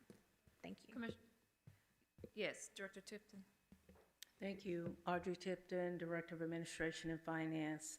I just wanted to clear up one thing about the vacancy savings increasing. That is based on the salary. So as our officers and deputies get increases, which they have every year, you increase the vacancy savings as well. And when you have over 700 vacancies, there is no problem in hiring. You have over 700 vacancies. When each year, starting in 2024, I won't go back far, the total budget for the salaries was $171,229,702. What was actually spent was $981,521. So there was no problem hiring because the budget was there. And in 25, we had $169,676,006 for the budget. What was actually spent was $170,551,970, and that was the first year after about 7 years that we actually did exceed the vacancy savings, and then we exceeded it by about $2 million. So I just wanted to say there has never been a problem with hiring because the budget has been there. So to say that we need to do this because there's a problem hiring or the vacancy savings is too high, it may be a little bit too high now because of the overtime costs being so high, but we still have all these vacancies and there is still available budget to hire. So there's no problem hiring. Okay, let me go to the other commissioners. Commissioner Brooks. Just a couple of questions, please. Ms. Lindsay, I heard you say something about assignments, and I'm wondering, how do you staff the task force operations? Alicia Lindsay, Chief Administrative Officer, Shelby County Sheriff's Office. Commissioner Brooks, I can only provide you information with what officers are assigned to the task force.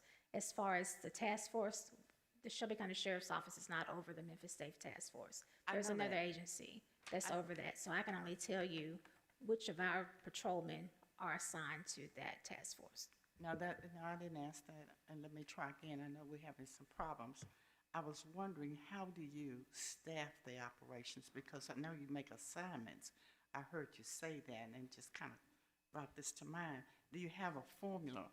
Because I understand, and I heard you say this earlier, not today, that sheriff deputies accompany the task force members. So how do you make those assignments? Alicia Lindsay, Chief Administrative Officer, Shelby County Sheriff's Office. And again, Commissioner Brooks, the best way that I can answer that question is I can tell you which patrolmen are assigned to the task force. How they were selected, I don't know. How they were requested, I don't know. I can only tell you who's assigned. You don't have to get that personal. I need to know. What I want to know is the formula. Do you have one sheriff car? Hold on, hold your horses. Do you have, you can't just randomly say, everybody with the last name A. Well, maybe you could. You go with task force last name A. So how do you make those assignments? Because those cars are leaving and they're supposed to be working in conjunction with the sheriff's department. So I'm trying to understand, how do you know which cars are where? Alicia Lindsay, Chief Administrative Officer, Shelby County Sheriff's Office. It's pretty much a question for our law enforcement. Okay. and they're not with us today, and that's why I keep saying the best way that I can answer that question is provide you the patrolmen that are assigned to the task force. Can you work on that for me and help me? Sure, understand? sure will. Okay, all right, I appreciate that, thank you. Just one more. In reference to the state of Tennessee, are they current in their inmate pickups, and are they current on their reimbursements? Alicia Lindsay, Chief Administrative Officer, Shelby County Sheriff's Office. The last that I heard was we had about 26 state inmates still in 201 Poplar. But I'll confirm got- that number and let you know for sure. You have 26 now? Yes. Okay, so currently you have, so what about the reimbursements? Are they covered up? Alicia Lindsay, Chief Administrative Officer, Shelby County Sheriff's Office. I know we have billed through March 2026. As far as the revenue coming in, I'm not 100% sure, but we have billed for it. Okay, can you let me know, just send us a note back on what they owe? Absolutely. Okay, just one more thing. I have a sheet here that was attached to that little, I don't want to call it an agreement, but I guess I will for the sake of communicating. But it's Exhibit A, and it has a bunch of codes at the bottom. Can you tell me which departments represent these codes? It's Exhibit A attached to that agreement. Alicia Lindsay, Chief Administrative Officer, Shelby County Sheriff's Office. I'm going to try. You don't have to give it to me now. You can send it back to me. Sure, okay. Okay, thank you, ma'am. Thank you. Commissioner Thornton? Thank you, Chair. I think one of my questions is similar to what Commissioner Brooks said. So where we see in the attachment, it just says overtime, overtime, overtime. I'm assuming those figures correspond to what Commissioner Brooks is referencing. Is that correct? This doesn't have any reference material. Exhibit A. So at the bottom of Exhibit A, are those account numbers similar to what we see in On Base? Alicia Lindsay, Chief Administrative Officer, Shelby County Sheriff's Office. Yes, Commissioner Thornton. Okay, nice. Yeah, if you could just, the response you're giving to Commissioner Brooks, if you could send it to all of us, because I just wanted to know, who's getting this overtime? Is it coming from, patrolmen, or is it coming from deputy sheriffs, like in the jail, or deputy jailers? Just trying to figure that out to see where the concentration of your overtime is coming from. And then I'm just really curious how we're going to dispose of this particular item. I can't really call it based on the conversation that we've had. I am inclined to believe that this $18 million figure should be adjusted for today's conversation. And I hear Director Tipton saying that if it's a one-time, well, I believe through the conversation, we've heard it is not going to be a one-time. So with that being said, I'm just curious how we're going to keep closing the gap here, particularly in lieu of all these conversations of us being beneath policy with our fund balance and having so many other competing priorities this particular budget cycle, and I'm assuming for the foreseeable future, without us, doing some other things that we don't seem to want to do. So I guess if this item does not pass, what is going to be the next recourse for the sheriff's office? And can we, at least in this conversation, norm around what an adjusted figure would be for this one-time reconciliation? Is it still the 18 million, or is there a lower figure that needs to be replacing this figure that we see before us? Alicia Lindsay, Chief Administrative Officer, Shelby County Sheriff's Office. I want to answer a couple of your questions. If you look at the exhibit, Exhibit A, and if you see anything that begins with a 6-1, then that is equivalent to the administration. If you see 6-2, that is law enforcement. If you see 6206, that's courts. Everything else is like patrolmen. 6-3 would be the jail or jail administration.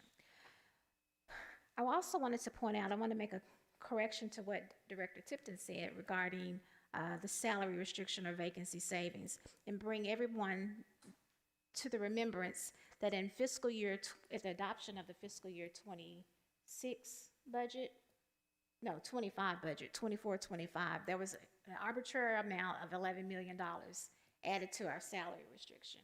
I know Commissioner Lowry and I and Director Tipton met about that. So our salary restriction went from 27 million in 1 year to 40-something million the next year. So if everyone can remember that, and there was no resolution to support that change. So as it relates to what is the sheriff's office going to do if we don't receive the 18 million, I believe that's already been explained to you all, that there will be additional litigation. So there's currently litigation that was resolved with this settlement agreement. And I think you have 30 days after the agreement was signed, and I think the sheriff signed it on May 6th. So those 30 days are winding down. And so that's the best I can answer that question. And as it relates to, do we really need the 18 million?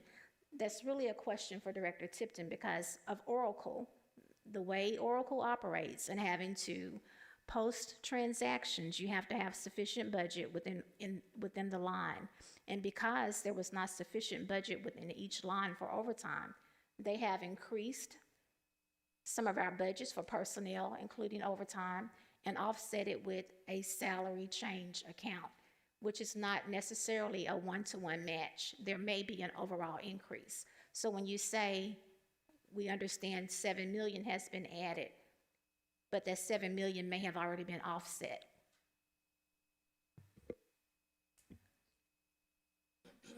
Director Tipton.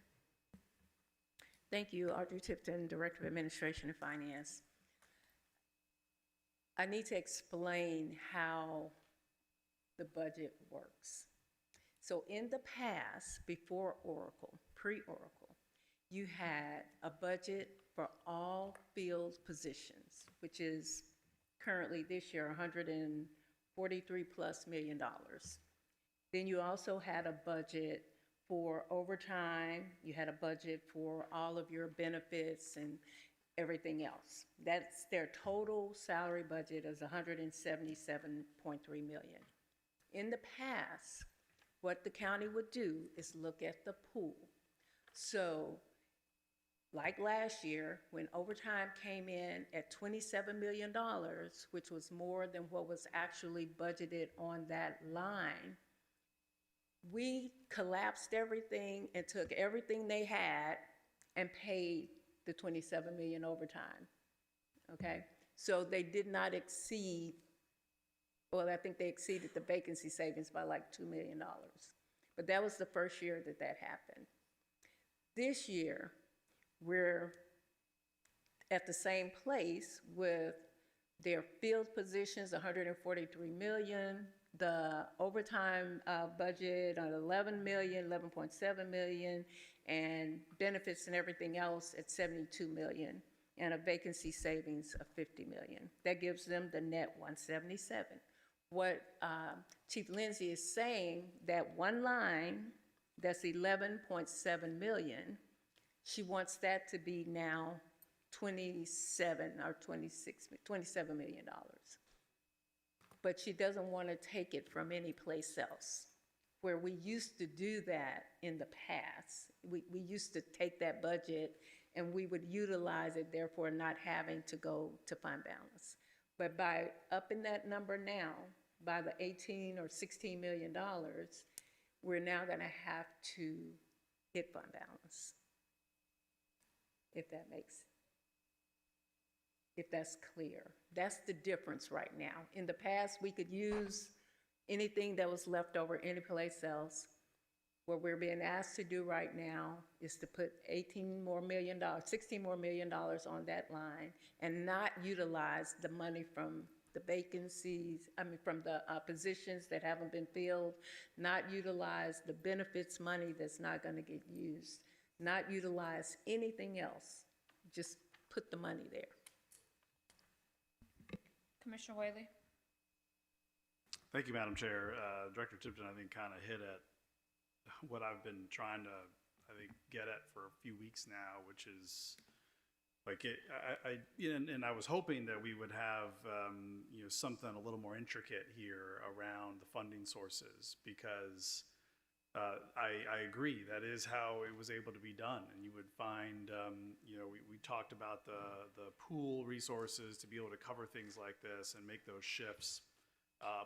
And I will acknowledge that the system is challenging. Any transition is challenging. This one's been, I think, especially challenging for both of you and really for the county, because we're working with numbers, we just saw February, right?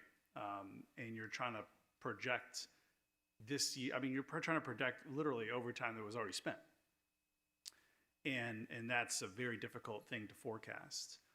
So I don't think it changes. Certainly there are like constitutional obligations and there are actually incurred liabilities in terms of salary payments. But this resolution, I mean, looks overly simplified, right? It's saying, let's just take 18,015,000, which is you add up the 2 million, the 16 million, and the 15,000, and just pull it out unassigned fund balance, which is just not a good way to do it. And we don't have to do it that way. That's what I'm struggling with. Like I was hoping that, I thought we were getting somewhere and we'd have maybe a substitute or an amendment. But I don't, unless someone's bringing something, Commissioner Caswell, unless you've got it, I see you next in the queue. I'm not sure how this works. Like, I mean, I'd like to try to work something out here, but this isn't it. Like, this just takes the 18 million out of fund balance and doesn't even get at some of these things that can, I'm not saying none of it's gonna come out of fund balance. Doesn't need to be 18 million. Certainly doesn't need to be 18 million when we're just reconciling February. So I'm not, the posture it's in today is not something I can support. Okay, thank you, Madam Chair. Commissioner Caswell? Thank you, Madam Chair. And Commissioner Wade, if I knew you going down that lane, that would have sealed it. I say this to this because I want to support, because I know I see the officers out there. The job is being done.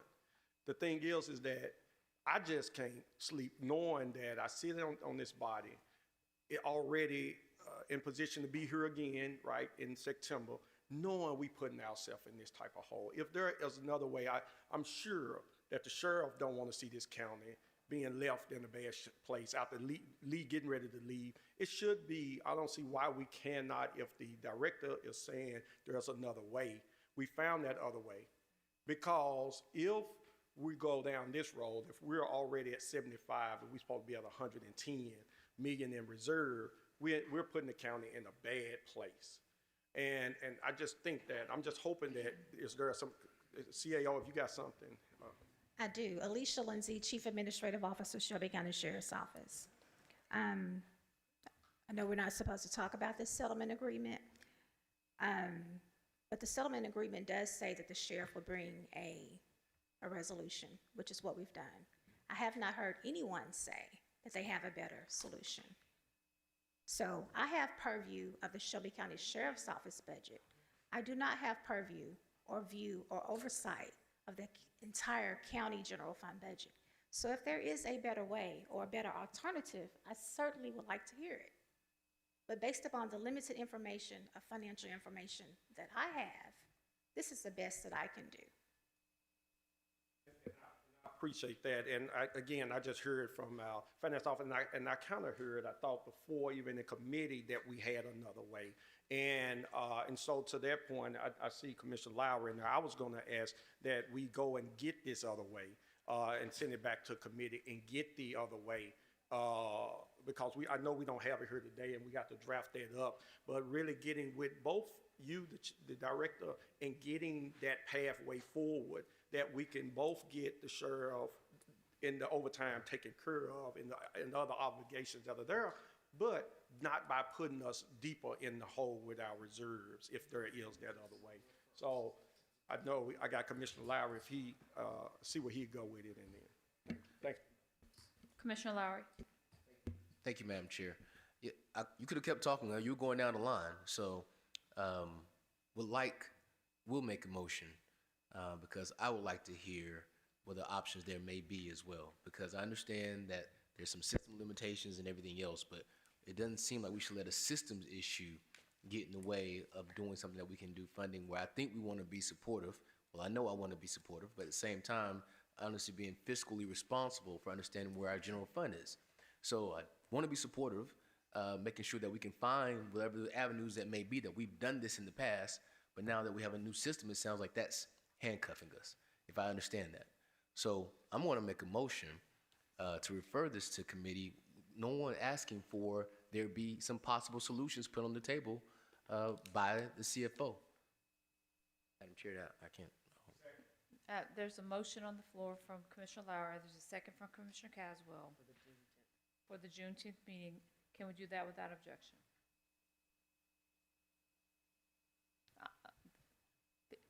The members of the body or this is a motion on the floor prior to. Is there an objection? I'll object. Okay. So there's an objection, and now we can speak on the motion. Commissioner, Chief Lindsay. Alicia Lindsay, Chief Administrative Officer, Shelby County Sheriff's Office. Just want to refer everyone back to the settlement and release agreement. I think it says something about within 30 days. That's all I want to remind you of. Thank you. I'm so sorry, Chair. Just as a point of privilege, I have no clue what she just said.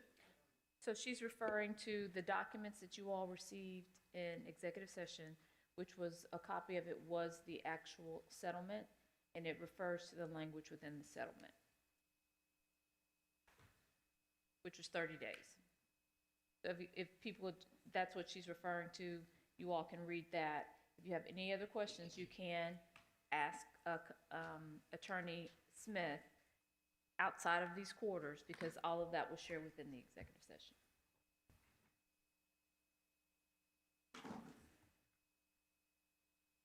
Yes, so is there anything that you could share about the 30 days? Megan Smith, County Attorney's Office, the 30-day requirement has been satisfied with the resolution appearing on your agenda. You're referring it does not affect that. Okay. Was that clear? Okay, so now if there are any other commissioners that want to speak on the motion of referring to the committee date of June 10th. Commissioner Wright, would you like to speak on that? Yes, Madam Chair. Thank you, Madam Chair. So I guess the reason that I objected was because, you know, I heard from the sheriff after the last meeting that they really wanted to see us have a vote up or down. I'm hearing what you all are saying. Like, it sounds like a lot of you aren't there at the moment. I guess I'm curious if we could tonight, at the very least, get from finance what the amount would be to make them whole with the overtime that's already been used, plus any projected additional overtime to get us through the end of the year, maybe in addition to their operation, the request for operational expenses. I think the $2 million, perhaps that's a number we could get to tonight. That's why I objected. Thank you. Director Tipton. Thank you, Audrey Tipton, Director of Administration and Finance. I just want to make sure I'm clear on what I'm being asked to do. It sounds like go back and find them the money. So last I checked, that was the budget, that's revenue, it's already budgeted, there's nothing different. The only thing I can offer here is that this body allow us to utilize any funds that are available within the sheriff's salary budget to satisfy this overtime expense. I can't automatically take the extra money that's left in the $177 million and utilize it for overtime.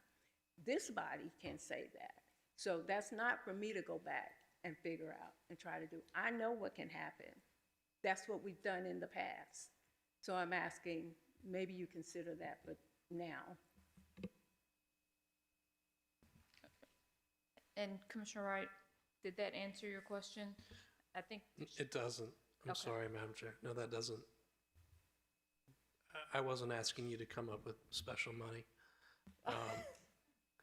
My question is, do we have the figure of the overtime that has already been exceeded, plus the amount projected through the end of the fiscal year?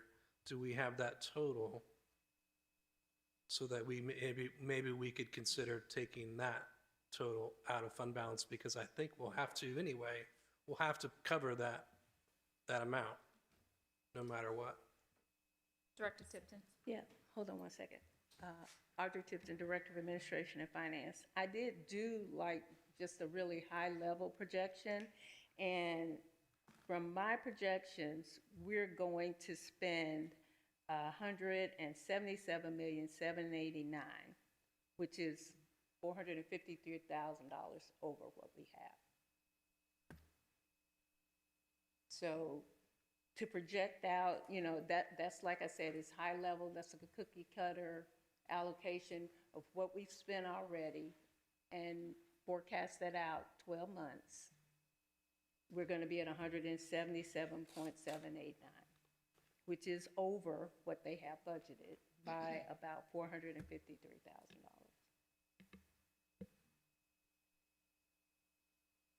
All right, Commissioner Thornton? Thank you, Chair. So just a little under $500,000 is what you feel would be needed to make them whole. So this would be a figure. I'm just trying to understand, and I'm glad to hear the question because that was going to be my support of the referral or not. Like, what are you actually going to show up to committee with? And so if we move forward with the decision for referral, I would love for my colleagues just to see what it is that we are postponing this to receive. I think we just heard rough estimates, so I guess you could tighten that figure up and bring something, I'm assuming, similar to it. But hearing that, that's drastically different than $18 million. So I just have heard enough in discussion to know that this $18 million doesn't have to be $18 million to be able to do what we need to do for fiscal year 26.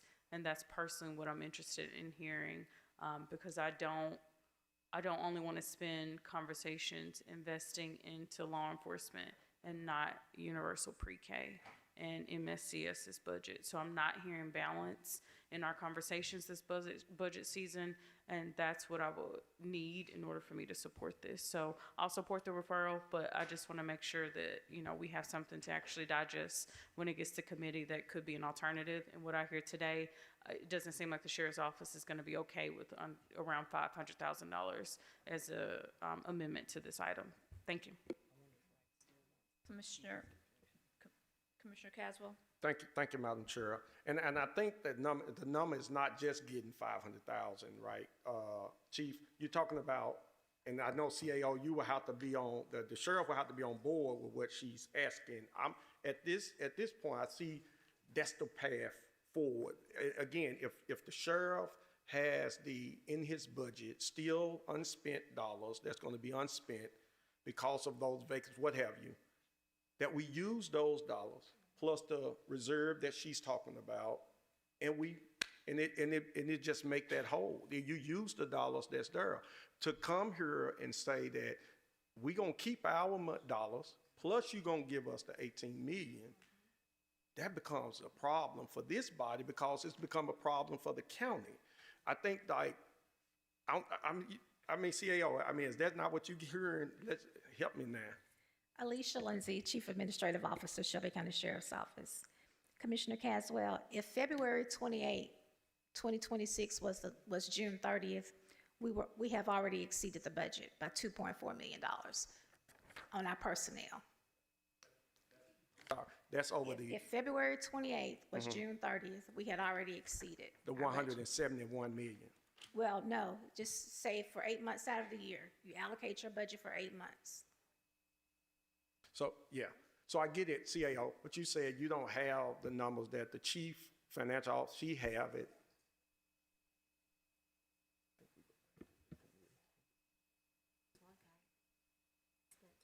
Mm-hmm. Yeah, not just that. Yeah.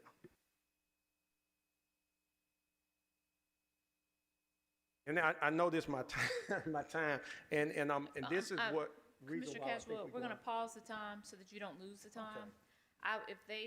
If I would like for them to be able to stick numbers in this meeting, I think that would be helpful for this body. If there was some agreement about what was just stated by Chief Lindsay and the difference in what Director Tipton says. For just the sake of clarity, we can't have, the numbers could not be that convoluted from both sides of what you all have. So there needs to be some agreement, and we would like for you to take the time now. If you need the time to discuss that, we'll pause in order for you to be able to do that. We just taking them.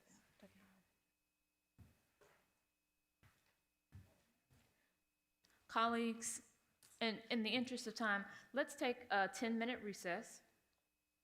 And we'll come back to this. I would like them to take some time to do that so that at least there's some clarity for the discussion before you all make a decision. So we're going to take a 10-minute recess. Take a 10-minute recess. 10-minute recess.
Colleagues, we'll reconvene at this time.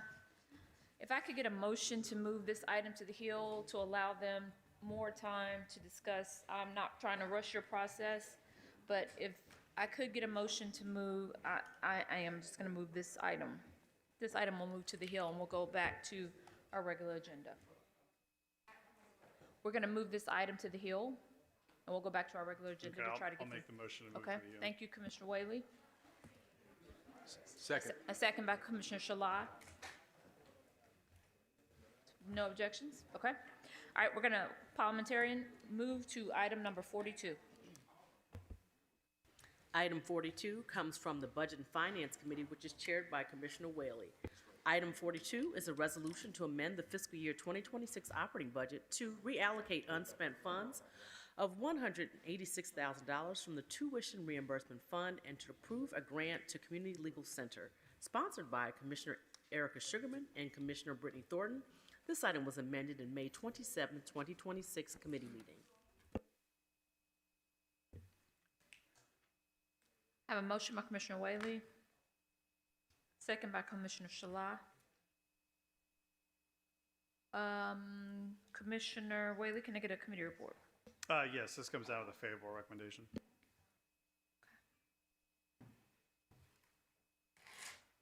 So, can,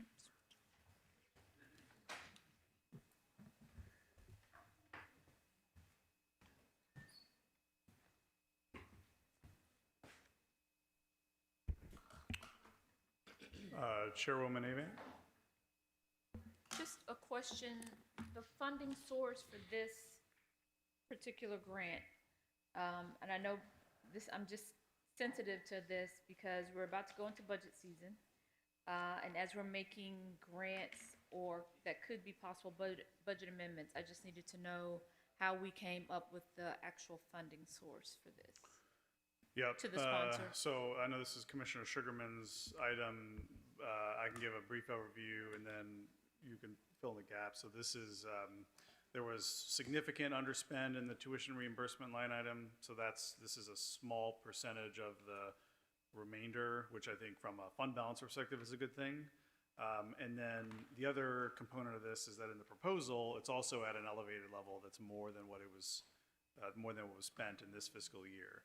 So that is something we should absolutely consider, and I think we already are, as we go into potentially trying to fund some of our contractual budget amendments. Just keep that in mind. So that is the source of it. Okay, thank you. Commissioner Clay Bibbs? Thank you, Commissioner Whaley. Quick question. I know the original ask was $100,000. How did we get to 186? Thank you so much for that question. It was $100,000, and as stated on record on Wednesday, the federal grant was the total amount of 186, and so the federal grant was canceled, and so there was a motion to make whole this organization who's spending this money for community legal services, such as to help the elderly, et cetera, and they came and they spoke to that. But the difference comes because there's a motion on the floor on Wednesday to make this organization whole. Okay, and I just saw Director Tipton leave out. Maybe Director Thornton knows. So we know that we have the whole amount that's left over from tuition reimbursement? Okay. All right. Thank you. Commissioner Sugarman? Okay. Please prepare the screen for a vote.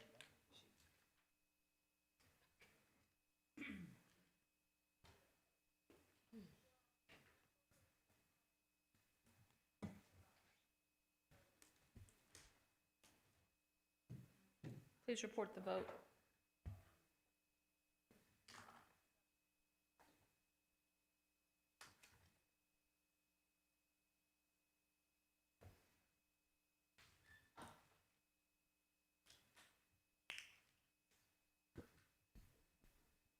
We have aye votes from Commissioners Whaley, Clay Bibbs, Sugarman, Shalai, Wright, Thornton, Brooks, Lowry, and Chairwoman Avent. We have 9 aye votes.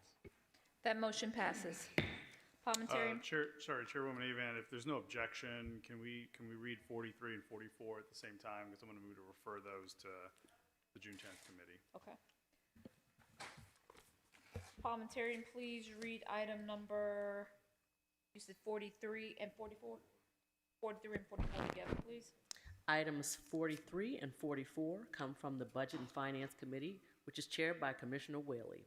Item 43 is a resolution approving the Shelby County Capital Improvement Budget for fiscal year 2027 FY27 in the amount of $176,761,862. Sponsored by Commissioner Michael Whaley, this item was an add-on and sent down without recommendation in May 27, 2026 committee meeting. Item 44 is a resolution approving the Shelby County 5-year capital improvement plan for fiscal years 2027 through 2031, sponsored by Commissioner Michael Whaley. This item was an add-on and sent down without recommendation in May 27, 2026 committee meeting. I have a motion by Commissioner Sugarman and a second by Commissioner Whaley. Commissioner Whaley, can I get a committee report? Yes, both items 43, 44 come down without recommendation. Okay. And then, And Commissioner Whaley, you're recognized. okay, thank you. I'm going to make a motion to refer both of these to June 10th committee. I have a motion by Commissioner Whaley to refer to a second by Commissioner Sugarman. Can we do that without objection? Seeing none, so moved. Parliamentarian, please read item number 45. Item 45 comes from the Budget and Finance Committee, which is chaired by Commissioner Whaley. Item 45 is a resolution setting the certified recapture tax rate at $2.663 for Shelby County, Tennessee, for tax year 2026, fiscal year 2027. Sponsored by Commissioner Michael Whaley, this item was an add-on in May 27, 2026 committee meeting. I have a motion by Commissioner Sugarman, second by Commissioner Whaley. Commissioner Whaley, can I have a committee report? Yeah, this item comes down with a favorable recommendation. Okay, Commissioner Whaley, you're recognized. All right, thank you. Make a motion to amend this rate to be the full rate, both in the caption and the body of the resolution, to 2.663814. Second. I have a motion to amend to 2.663814. 2.663814.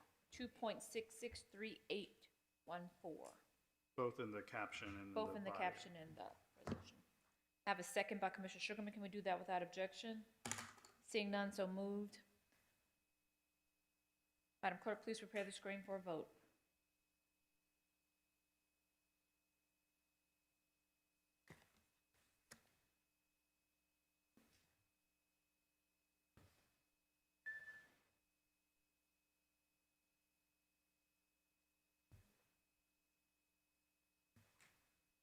Madam Clerk, please report the vote.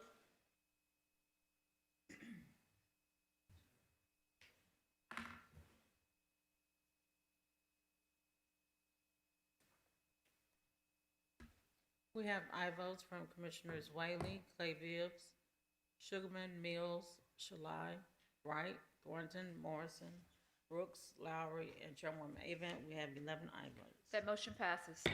Parliamentarian, please read item 46. Item 46 comes from the Budget and Finance Committee, which is chaired by Commissioner Whaley. Item 46 is a resolution amending the fiscal year 2026 operating budget to reallocate $50,000 in funding to IBEW Johnny Dawson Charitable Foundation from the Memphis West Tennessee Central Labor Council, sponsored by Commissioner Brittany Thornton. This item is an add-on and sent down without recommendation in May 27, 2026 committee meeting. I have a motion by Commissioner Sugarman, a second by Commissioner Lowry. Commissioner Whaley, could I have a committee report? Yes, this item comes down without recommendation. Okay. I have one comment card. Matt Brown, if you could come to the podium, state your name and zip code, and you'll have 3 minutes.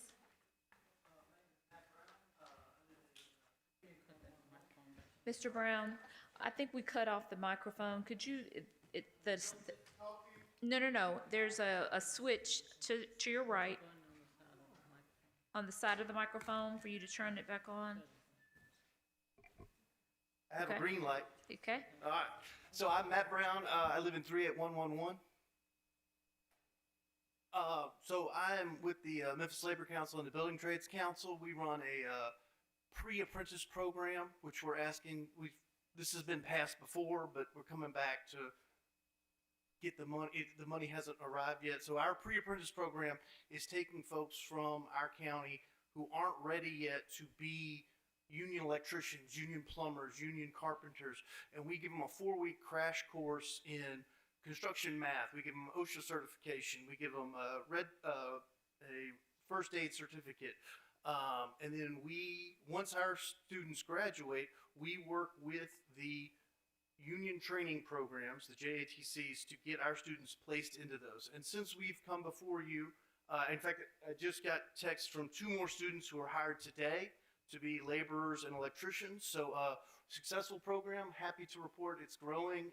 We just are coming to you for the funds so we can keep growing with this funds we've asked for. We're hoping to get folks a certification in a scissor lift, which you can imagine would be very helpful on a construction site.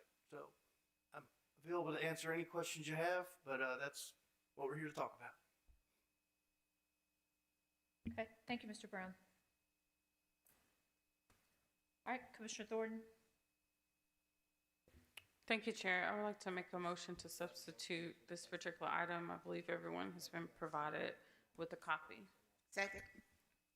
I have a motion by Commissioner Thornton, a second by Commissioner Sugarman.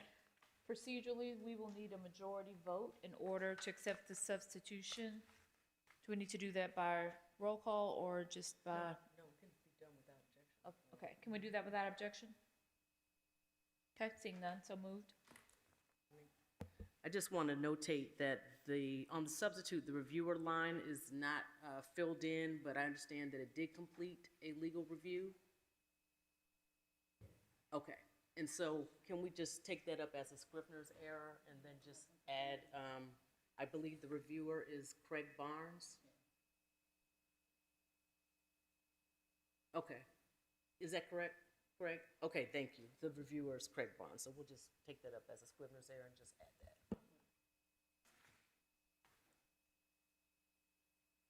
Point of information. Point of information. Commissioner Lowry? Just curious of why the change. Was it why the change from 50 to 150?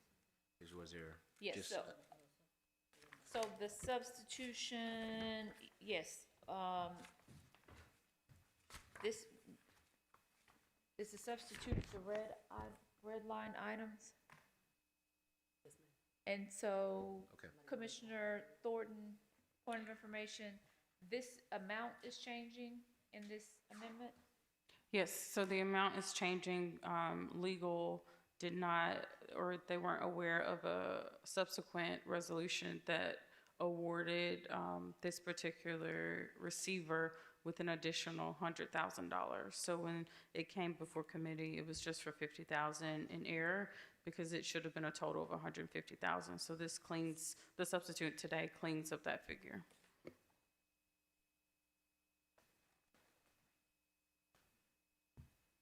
Commissioner Lowry?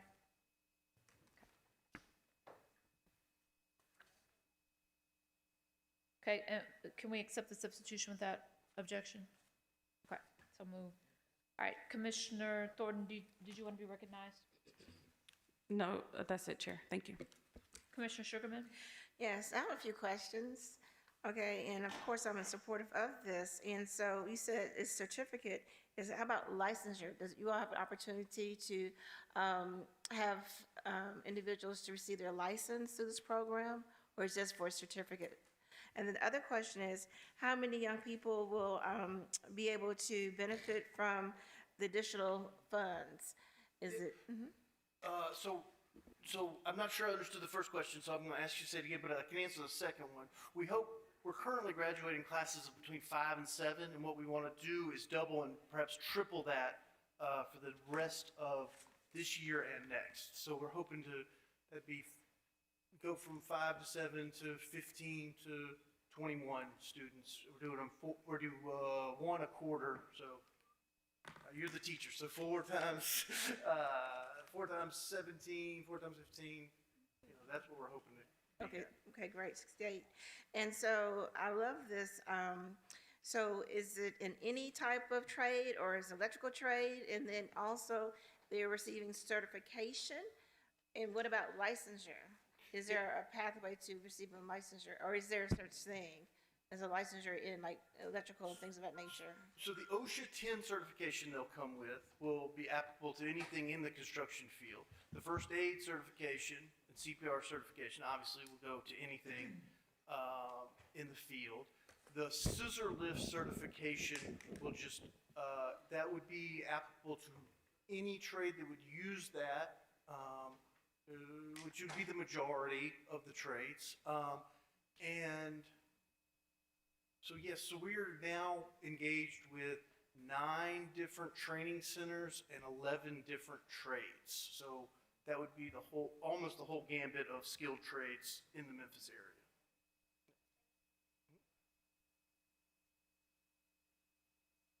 Commissioner Caswell.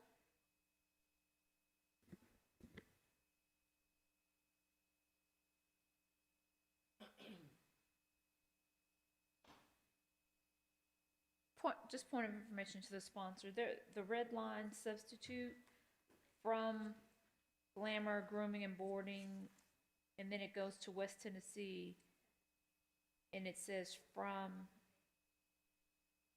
I was trying to understand the difference between the 2 red lines. If I may, Chair, I'm going to direct it to the legal team.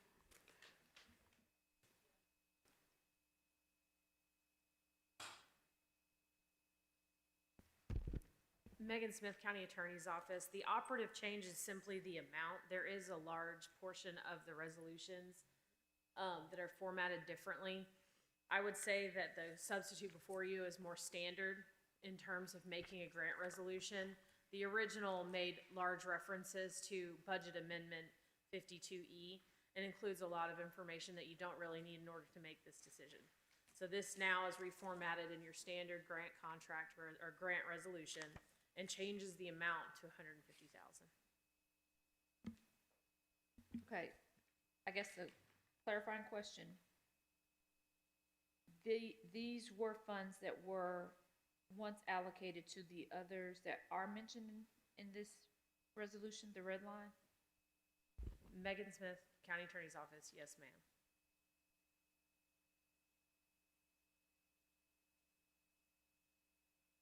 Commissioner Brooks, you recognize? To the attorney, I just, let me first of all say I do support BEW's Johnny Dawson Foundation. I appreciate the work that they do. I just want to ask the attorney, reading over this resolution, and I'm glad to see that it is mentioned over and over that it is conditioned upon the grantee's compliance with state law, Shelby County Charter, and the Code of Ordinances. And it repeatedly says that throughout, and I hadn't seen that before, but I'm glad to know someone is required to be accountable. Why is that? Why is that language included in the resolution? It's Typically, usually we in the include contract in a different, more general way, but it's included over and over, the same language in the resolution. I believe you'll see that resolution appear frequently in items that will get approved here, and then we will build the contract packet after the approval by the commission. That language is standard and, like I said, appears in most of our grant resolutions when the decision is made here first and we build the packet second. Okay. So one more thing. So when these organizations are required to make these reports, who receives these reports? Megan Smith. Compliance with state law, federal law, et cetera. Yeah, that's referenced in here.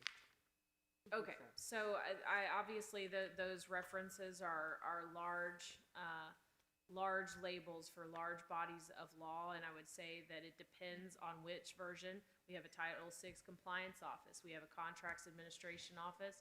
If you're talking about financial compliance, in large part, contract compliance falls to the department that's executing the agreement. So it just really depends on which body of law we're looking at and what item we want to focus on. Okay, right.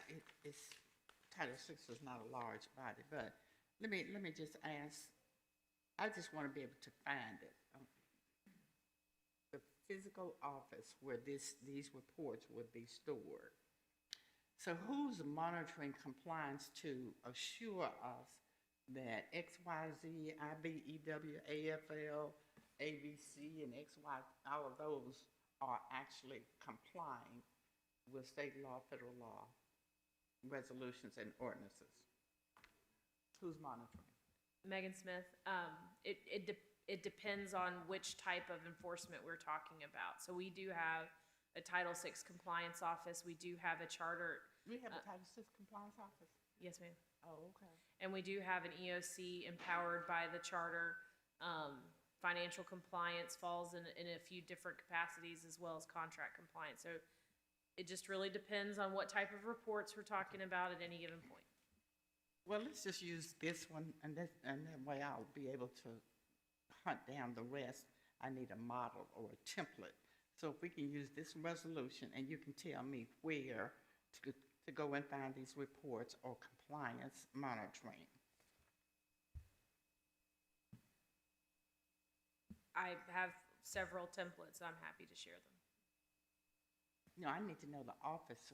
What office do I go to find out if they have received a report to show that they are in compliance with this resolution? We can supply you with some contacts for each of those offices. Thank you, ma'am. Commissioner Sugarman? I move to be added as a sponsor. I have a motion by Commissioner Sugarman, and a second by Commissioner Thornton. Can we do that without objection? Seeing none, so moved. Seeing no other commissioners in the queue, please prepare the screen for a vote.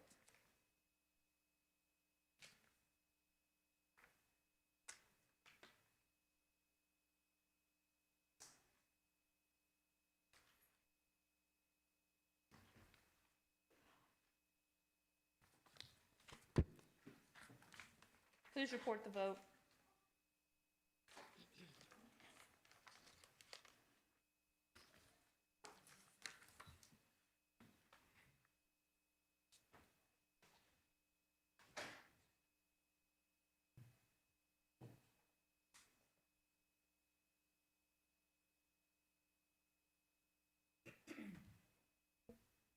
We have aye votes from Commissioners Whaley, Clay Bibbs, Sugarman, Shalai, Thornton, Brooks, Lowry, and Chairwoman Avant. We have 8 aye votes. That motion passes. Parliamentarian, please read item number 47. Thank you. Item 47 comes from the Hospitals and Health Committee, which is chaired by Commissioner Clay Bibbs. Item 47 is a resolution approving a contract between the Shelby County government on behalf of the Shelby County Health Department and the University of Memphis in an amount not to exceed $1,043,560 to commence upon December 1st, 2025 through November 30th, 2026 for the purposes of a public health informatics, data equity, analytics, and systems approach to collaborate with academia to strengthen the Shelby County Health Department's infrastructure, workforce, and data systems. This item requires the appropriation and expenditure of FY 2026 federal grant funds in the amount of $1,043,560. Sponsored by Commissioner Miska Clay Bibbs, this item was an add-on in May 27th, 2026 committee. I have a motion by Commissioner Sugarman, a second by Commissioner Caswell. Commissioner Clay Bibbs, can I get a committee report? This item came down with a favorable recommendation. Thank you. Commissioner Sugarman, you recognize. I make a motion to be added as a sponsor. Second. I have a motion by Commissioner Sugarman to be added as a sponsor, second by Commissioner Caswell. Can we do that without objection? Seeing none, so moved. Seeing no commissioners in the queue, please prepare the screen for a vote.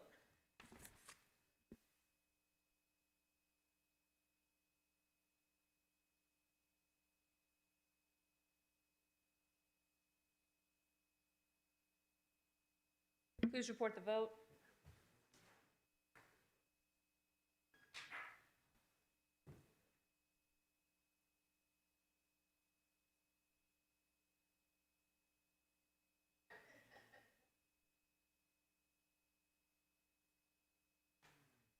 We have, we have aye votes from Commissioners Clay Bibbs, Caswell, Sugarman, Shalai, Wright, Morrison, Brooks, Lowry, and Chairwoman Avant. We have 9 aye votes. That motion passes. Parliamentarian, please read item 48. Item 48 comes from the Law Enforcement Corrections and Courts Committee, which is chaired by Commissioner Wright. Item 48 is a resolution to authorize a $12.50 charge by the clerk of every court in Shelby County having jurisdiction of state misdemeanors and felonies for the purposes authorized and set out in Tennessee Code Annotated Section 40-3-106, sponsored by Commissioner Michael Whaley, Commissioner McWright, and Commissioner Charlie Caswell. This item was sent down with an unfavorable recommendation in May 27th, 2026 committee meeting, and approval requires a 2/3 vote of the body for passage, which is a minimum of 9 votes, and I will defer to the county attorney's office as that is not a parliamentary requirement, that is statutory. I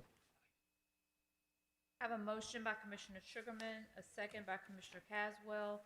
I'd like the county attorney's office to opine. We just stated that this vote is needed 2/3 vote, which is a minimum of 9, because it's a Statutory requirement. I just statutory wanted requirement. to confirm. So if you could just confirm.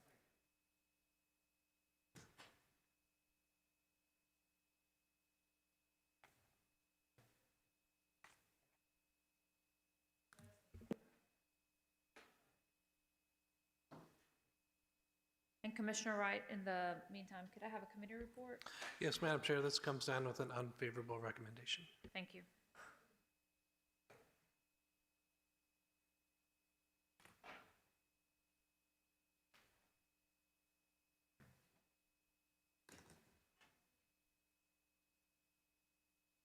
Why don't, DA Melroy, is there something like you'd like to share while she's looking that up? I'm sorry, Madam Chair, could you say it again, please? Is there anything that you'd like to share about this item? And then- Yes, there is. Thank you, Madam Chair, and members of the commission, DA Steve Mulroy, DA for Shelby County. I've had an opportunity to speak to at least some of you about this item. For over 20 years, there has been a fee of $12.50 assessed on every defendant who is convicted, only convicted criminals of a misdemeanor or a felony. And that was authorized by the state legislature. The purpose of the $12.50 fund was to provide proceeds to the Public Defender's Office. The Public Defender's Office has been using that fund for over 20 years. There has never been an analogous $12.50 fund for the DA's office until recently, when the legislature passed authorizing legislation. It's a local option. It requires a 2/3 vote by the county commission to activate the $12.50 fund, which would be administered in the exact same way as the one that's been administered for decades, except the proceeds would go to the DA's office. This fund could plug a number of various budget holes that we have in the DA's office to enhance public safety in Shelby County. It would have the additional advantage, I think, from your perspective, commissioners, that it would mean that we would be back in front of you less often, which some of you maybe would cheer on, where we won't be coming into you between budgetary seasons asking for this budgetary hole or that budgetary hole to be filled. There are already 15 different judicial districts that have passed this $12.50 fund. That represents 56 counties. I've also been informed that DAs in additional 8 judicial districts comprising another 24 counties will be trying to implement it this year. And here's the important part, or 2 important points. This is a $12.50 fee, only $12.50 fee. It would be assessed only if the defendant is convicted. This is only a fee that convicted criminals will have to pay. And then the other important point that I need to emphasize is that we have already committed to waive this fee if the defendant is indigent. This is not a fee that will be assessed against an indigent defendant, only those who can afford to pay it, and only after they've been convicted. So we respectfully ask you to support this in the way that other county commissions across the state have been supporting it for their DAs. And I'll be happy to answer questions. Commissioner Sugarman. Thank you. Citizens are already dealing with rising housing costs, insurance premiums, inflation, and local taxes. Adding another court-imposed fee places an additional burden on working families and middle-income residents. According to U.S. Census Bureau, Shelby County's median household income remains below the national average, while poverty rates remain significantly higher than national levels. Even relatively small fees can have a disproportionate impact combined with existing court costs, fines, litigation taxes, and administrative fees. Individuals appearing in general sessions, criminal, and municipal courts already face numerous financial obligations. Tennessee imposes court costs, litigation taxes, and various criminal justice assessments in addition to fines. The proposed $12.50 district attorney fee would be added on top of existing obligations rather than replacing any existing fee. Every new fee increases the overall costs of interaction with the justice system. Many constituents believe that increased traffic enforcement and citation activity have already created financial burdens for working families. And on Wednesday, I gave an example. Traffic stops and vehicle-related citations often result in multiple financial obligations, including fines, court costs, administrative fees, and increased insurance premiums. For middle-income households, repeated traffic citations can result in hundreds of or thousands of dollars in direct and indirect costs. Adding additional conviction-based fees contributes to the perception that citizens are being asked to fund government operations through the court system. Funding government offices through conviction-generated revenue can undermine public confidence. The proposed fee would only be collected when convictions occur. While prosecutors are ethically obligated to pursue justice, not revenue, tying agency funding to convictions may create concerns about the appearance of a financial incentive. Best practices in public finance generally favor funding core government functions through appropriations rather than conviction-based assessments. The district attorney's office is already supported through state and local tax dollars. Then there's four questions. How much annual revenue is projected? What programs or positions will be funded? What measurable outcomes will be achieved? And how will taxpayers know whether the additional revenue improved public safety? Madam Chair? Yes. So I'll be happy to answer those questions. I want to point out that there's no DA in the state of Tennessee who has been more vocal in agreeing with many of the points that Commissioner Sugarman has made.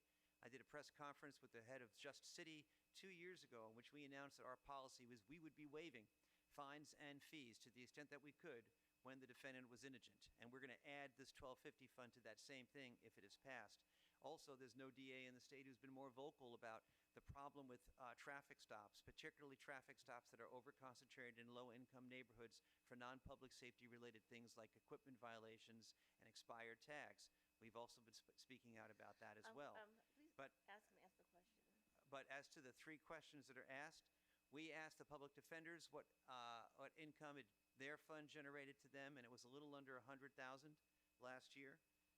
As for what it would be used for, there is a list of things that would enhance public safety. So, for example, in order for our criminal investigators to do cell phone dumps to help increase the solve rate, there are licensing fees in order for us to use the Cellbrite software technology. We don't have sufficient number of people on that right now. We would use money for that. There's also software and hardware that we would help to provide our video technicians when they help to, process the thousands of hours of body cam footage that we have to process every year. Some of them are using hardware that is so out of date that they can't actually look at the body cam in an appropriate way. We also would be able to scale up to the AI-assisted version of our computer-assisted legal research tools that our attorneys use, and also be able to have a better public-facing dashboard for purposes of transparency. So for all those reasons, we do believe it would enhance public safety for Shelby County. All right, Those weren't the questions. I'm going to look. Thank you, Commissioner Sugarman. Commissioner Caswell? Thank you, Madam Chair. And again, I hear my colleague and again understand, and I had some of those same questions Yet when we see what just happened with what we're trying to fix, even with the sheriff department budget, and it's overtime pay that's need to be done. When we see the victims of crime that continue to happen in our community, where I sit with this is that we're paying for it, and we're continuing to pay even more for it. You know, the reason why too I felt in support of this is that you already laid it out. The engine, those people who can't afford it. When the public defenders say that they can't afford it and they need a public defender, we know that these people can't afford it. But for those who are committing crime, it's costing us. And we sitting here now trying to figure out how to pay for criminals that don't have to pay for nothing, but keep doing all these crimes over and over again because it costs them nothing. And so, but law-abiding taxpayers, because they become many of, not all of them, but the ones who become felons, lose some of those rights as a citizen in there. But then here we are still trying to figure out how to take care of people who are going to commit those crimes. Again, I've been fighting restorative work for a long time and put a lot of dimes in my own money to try to mitigate a lot of this trauma. Yet to the same point is there are those who are out here just doing it. And if they have the capacity, which you will determine that, because they can go get a lawyer, and it's $12.50. When we're talking about a forensic laboratory that we still got to figure out how to pay for. We trying to figure out how to pay for everything that the criminals continue to do over and over again, and they don't have to pay for nothing because it's no recourse to the crimes that they do. You know, I just, hope that we can have that fight for really the citizens that trying to continue to live their life without having to pay more taxes because criminals keep doing the same thing over and over again and getting the same results. So this is why I support this action, again, with the caveat of the engineered people being taken out. And again, if it's some capacity where we talk about those with misdemeanor driving citation, maybe we can look at that too and say, okay, we'll need to add another $12 on them on driving on suspended life, whatever that is, where it's a misdemeanor. We need to look at that.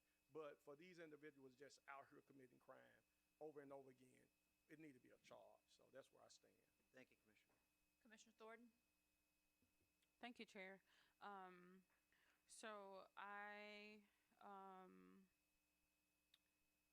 was just curious, like when Commissioner Castle was saying that they don't have to pay anything, how much does it cost if you're convicted of a crime?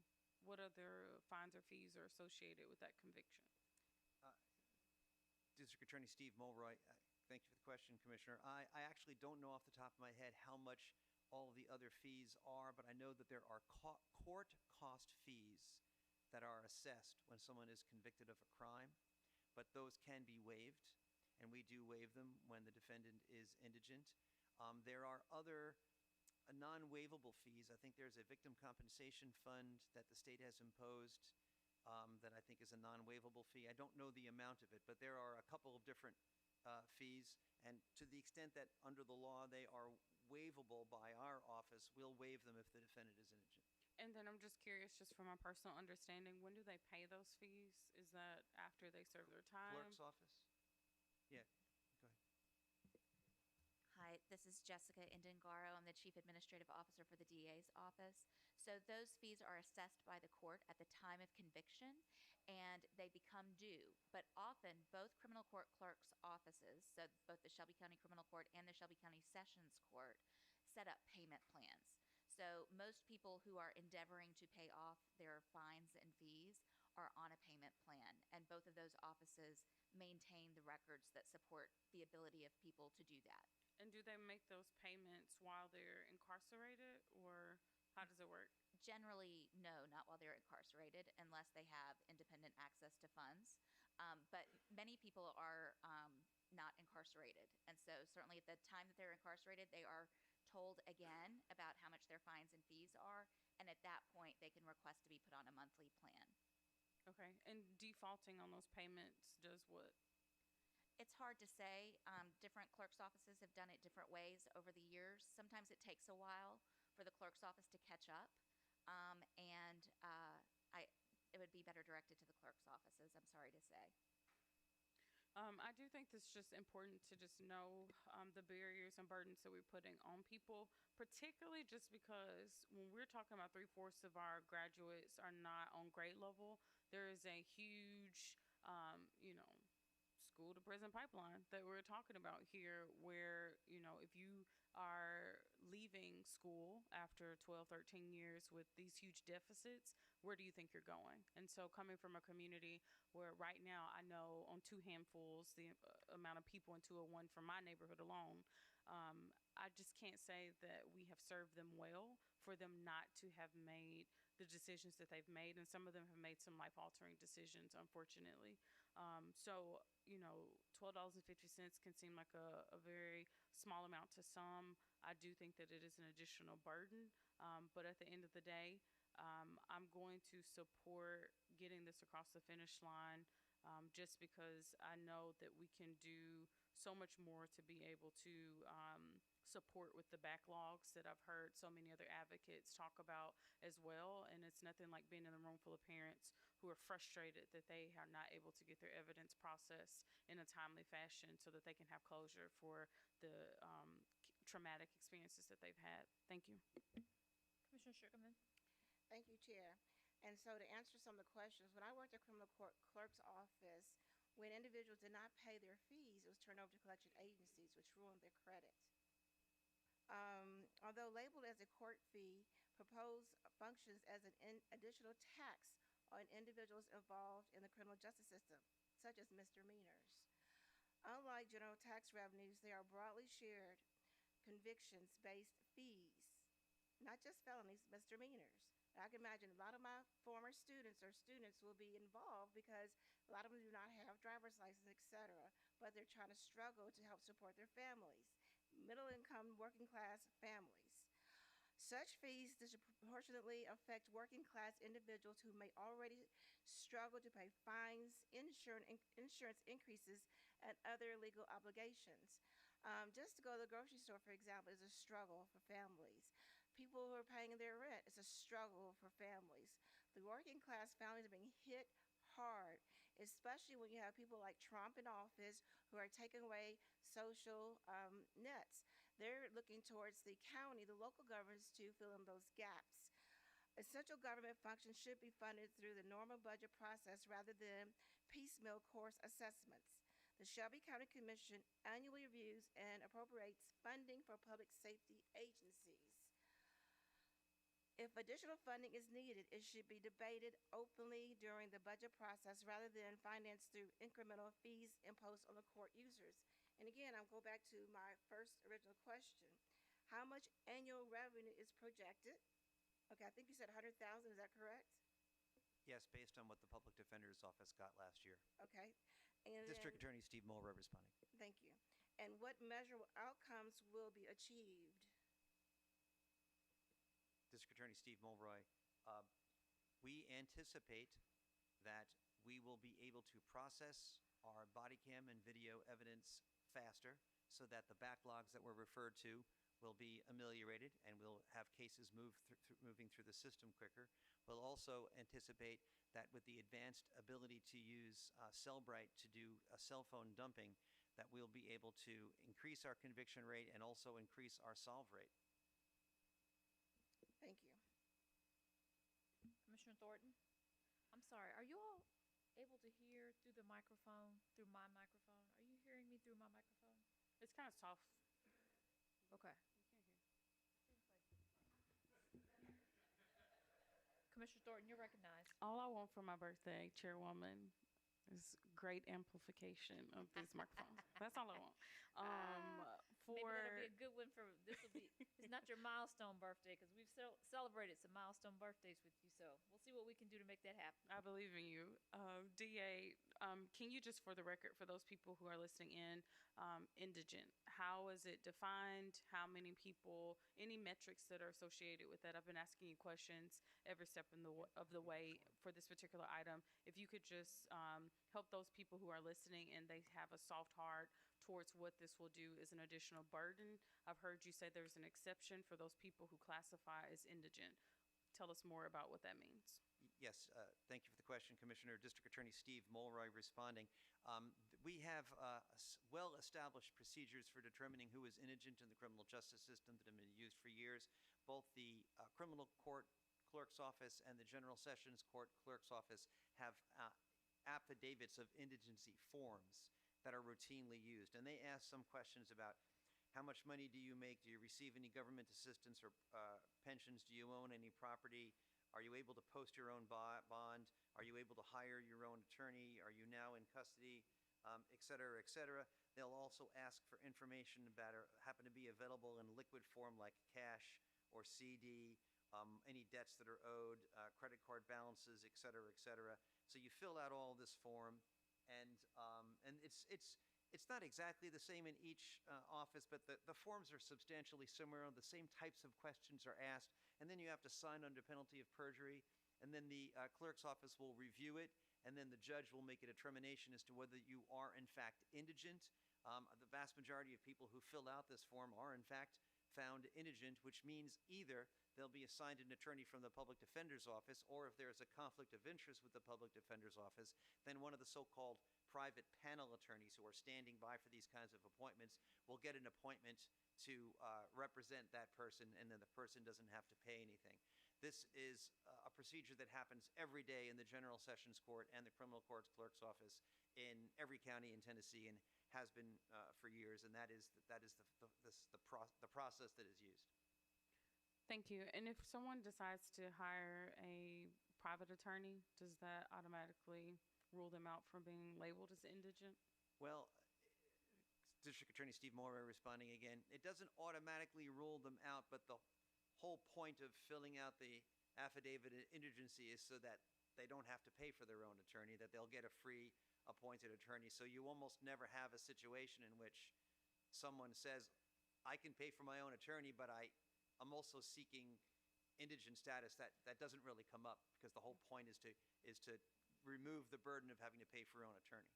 Thank you for educating us, and y'all are one of the most persistent, divisions of Shelby County. So I appreciate the way that you fight for what you need. Thank you. Thank you. I'll take that as a compliment. Commissioner Whaley? Thank you, Madam Chair. I'm just going to make a motion to defer this to the June 15th commission meeting.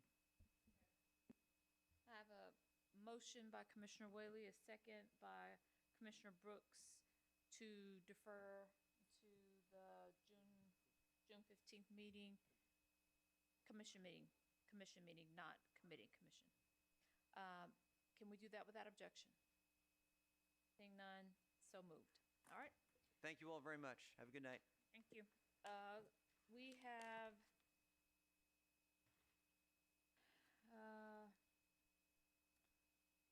Chief Lindsay's not currently in the room, so I do want to just verify that I did hear from Attorney Smith, and that particular item that we were just before us does require a 2/3 vote, so it would need at least 9 commissioners. Okay. Let's see. We'll move, since Chief Lindsay's not in right now, we'll move on to the next item. Parliamentarian, please read item 49. Item 49 comes from the General Government Committee, which is chaired by Commissioner Brooks. Item 49 is a resolution of the Board of Shelby County Commissioners approving a private act of the General Assembly of the State of Tennessee to amend Chapter 131 of the Private Acts of 1969 as amended relative to the privilege tax upon hotel occupancy in Shelby County, Tennessee. Sponsored by Chairwoman Shantae K. Avant, this item was an add-on and sent down without recommendation in May 27th, 2026 committee meeting. I have a motion by Commissioner Sugarman, a second by Commissioner Caswell. Commissioner Brooks, could I get a committee report? Yes, ma'am, this was an add-on sent down without recommendation. I think Attorney Smith, there were questions. If you could just kind of outline this particular resolution and why it has come before us. Megan Smith, County Attorney's Office. Thank you for the opportunity to present. This item was brought to you requesting a private act of the General Assembly. The General Assembly acted, and to approve that private act, it's coming back to you to accept it.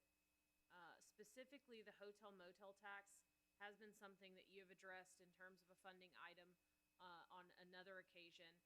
And in this specific private act, you will only see two amendments. One is to extend the funding source through 2050, and the other was to correct a mistake in the percentages that existed in a previous act. And so those are the two changes that are being brought to you. Specifically, June 30th, 2050 is the focus of this item. All right, seeing no commissioners in the queue, please prepare the screen for a vote.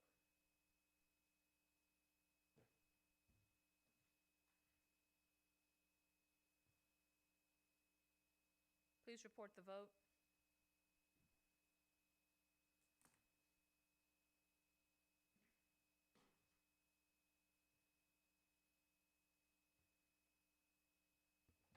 We have aye votes from Commissioners Whaley, Clay Bibbs, Caswell, Sugarman, Mills, Shalai, Wright, Thornton, Morrison, Lowry, and Chairwoman Avant. We have 11 aye votes. That motion passes. Parliamentarian, please read item 50. Item 50 comes from the Milton Community Enhancement Grants Committee, which is chaired by Commissioner Thornton. Item 50 is a resolution awarding county funds from the FY 2026 operating budget in the amount of $6,500 to the Links Incorporated, Shelby County, Tennessee chapter, a charitable organization. This item requires an expenditure of $6,500 from the Milton Community Enhancement Program Grant Fund, sponsored by Chairwoman Shante K. Avant. This item was sent down without recommendation in May 27th, 2026 committee meeting. I have a motion by Commissioner Whaley, a second by Commissioner Sugarman. Commissioner Thornton, can I have a committee report? Came down with a favorable recommendation. Thank you, Commissioner Caswell. Commissioner Lowry? Came down without recommendation. Yes, Commissioner Lowry? Thank you. I'd like to amend by $2,000. I have a motion to amend by $2,000 by Commissioner Lowry, a second by Commissioner Caswell. Can we do that without objection? Seeing none, so move to now make that, did you say 2,000? Okay, makes that 8,500. Okay, I just want to make sure to put on the record I am affiliated with this organization. I'm not paid by this organization, and the county attorney said it is not a conflict for me to vote on this item. All right, please prepare the screen for a vote.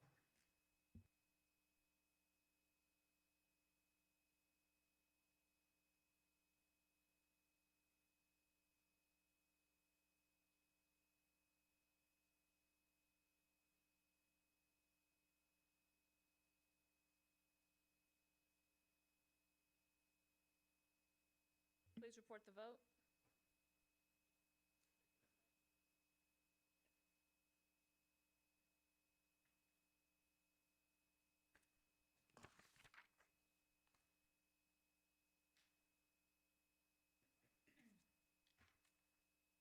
We have aye votes from Commissioners Whaley, Clay Bibbs, Caswell, Sugarman, Shalai, Wright, Brooks, Lowry, and Chairwoman Avant. We have 9 aye votes.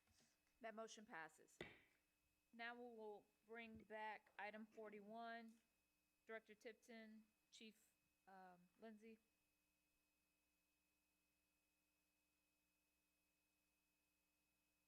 I saw smiles, I saw camaraderie. I think you guys have got it all figured out. So, 2 things before us, colleagues. We do have a motion on the floor, which was a referral, which we'll get to, but we did want to get clarity from the 2 departments about some of the numbers before we made a vote on that referral. Sure. Can you read that item back into the record? Just gonna reread that so that the public is aware of what this body's deliberating on. Item 41 comes from the Budget and Finance Committee, which is chaired by Commissioner Whaley. Item 41 is a resolution amending the fiscal year 2026 operating budget to reallocate and appropriate $18,015,000 from the general fund unassigned fund balance to fund public safety expenses, including overtime payments, operational materials, and unanticipated food service costs. This item requires the reallocation and appropriation of general fund unassigned fund balance in the amount of $18,015,000, sponsored by Commissioner McWright and Commissioner Amber Mills. The item was sent down without recommendation in May 27, 2026 committee meeting. The item was moved by Commissioner Sugarman, seconded by Commissioner Whaley. The rules were suspended, and then there was a motion to refer to the 6:14 committee meeting made by Commissioner Lowry, seconded by Commissioner Caswell. Commissioner Wright objected, and that is where we are procedurally postured. Thank you. Who'd like to go first? Thank you, Chairwoman Avant. At this time, I just think we'll probably go ahead and, appreciate the referral. And I need time to speak with Sheriff Bonner and council. With that said, am I on? Yes. Can I withdraw my objection? Can. All right, the motion to refer, can we do that without objection? Seeing none, so moved. All right, we are now the portion of our meeting for any announcements or statements. Clear Madam the Chair. screen. Chair, I think the director wants to be recognized. She wanted Oh, I'm so sorry. Yes. That's okay. Tipton, my apologies. Thank you, Director Audrey Tipton, Administration and Finance. I did want to add, thank you so much for the time that we had to actually discuss this resolution. And we did come to an agreement on what the numbers were. So we are in agreement as to what the numbers are. We just, they need more time to go through what the next step should be. It'd be great for you all to share that information, because that at least gives us a level set of what the agreement was. Okay. Okay? And All right, if thank you you. could share that via email, I can share via email. please. I will. Okay? Commissioner Lowry? Thank you. I got a motion to reconsider, Madam Chair. A motion to reconsider Item number 30, item 30. just to simply add to the total. I wasn't here. He wasn't here. I have a motion by Commissioner Whaley to reconsider item 30. Is there a second? A second by Commissioner Brooks. Can we do that without objection? Okay, before us is item 30. Parliamentarian, please read item 30. Item 30 comes from the Milton Community Enhancement Grants Committee, which is chaired by Commissioner Thornton. Item 30 is a resolution awarding county funds from the FY 2026 operating budget in the amount of $24,000 to Autism Advocates, a charitable organization. This item requires an expenditure of $24,000 from the Milton Community Enhancement Program Grant Fund, sponsored by Commissioner Matthew T. Shelby, Commissioner Miska Clay Bibbs, and Commissioner Brittany Thornton. This item was amended in May 27th, 2026 committee meeting. I have a motion by Commissioner Lowry, second by Commissioner Caswell. Commissioner Lowry, you recognize? Thank you, Madam Chair, and thank you to the body. I'd like to amend this by $2,000. I have a motion to amend by 2,000 by Commissioner Lowry, second by Commissioner Caswell, making the amount $26,000. Can we do that without objection? Seeing none, so moved. Please prepare the screen for a vote.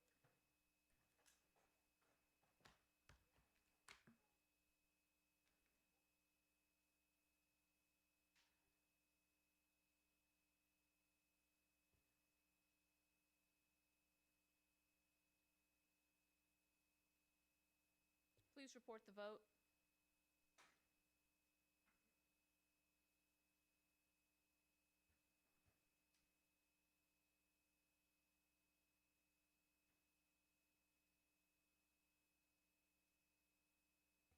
We have aye votes from Commissioners Whaley, Clay Bibbs, Caswell, Mills, Shelby, Wright, Thornton, Brooks, Lowry, and Chairwoman Avant. We had 10 aye votes. That motion passes. And now go to the announcements and statements. Please clear the screen. All right, Commissioner Lowry? I'm sorry. Okay. Commissioner Caswell? Thank you, Madam Chair. I just want to again thank this body for May the 22nd, the Hope Fest. It was I'm telling you, it was awesome because of what you all sold into. Over 3,500 people came through the gate. Despite they said it was going to rain, it didn't rain from 2 o'clock to 8 o'clock. When Mayor Harris walked up on us, he said, "What is this?" And he said, when we done this Hope Fest before? I said, no, this is the first time, won't be the last time. So the people came out in the major part. We was able to bless Bartlett Mural, the Joshua Project, other leaders from around our county.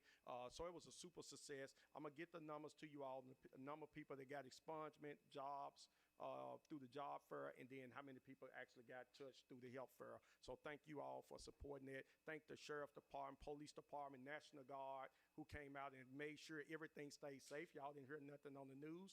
But let me just say that the rollover from that, Sunday, we got word that a young man was killed in Raleigh, and I was able to push the button, and all of those partners showed up that Tuesday in the apartments in Raleigh for that family and those children with counseling and other Alliance Healthcare and so many others to support those children who witnessed that young man get brought out in a body bag the day before. So the hope is continue to move forward, and I'm going to be reaching out to you all because we'd love to bring it to your neighborhood. Those partners are ready to continue to move this hope movement around Memphis and Shelby County. So thank you all for your support.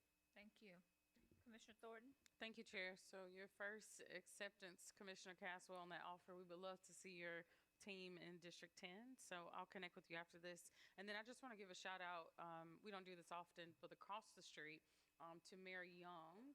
I had the opportunity to participate in the Empower the Block initiative, and it was absolutely amazing. And so I hope that that the Memphis City Council hears this and that they will just give more capacity to scale up that particular event. It was really cool just to see people win a lawnmower and immediately just put it on their lawns, and it was just mulch galore, and Lowe's did an amazing job of resourcing that event. So if you get the opportunity to choose between Home Depot and Lowe's, choose you wisely because Lowe's did us good. And I'm very grateful to have seen the impact that was made in District 10 in the Magnolia Castelia community. So thank you to Mayor Young and his team. All right, colleagues, we went kind of long tonight, but we had a heavy issue in front of us. Thank you for your time and your diligence. This meeting is adjourned until the June 15th meeting.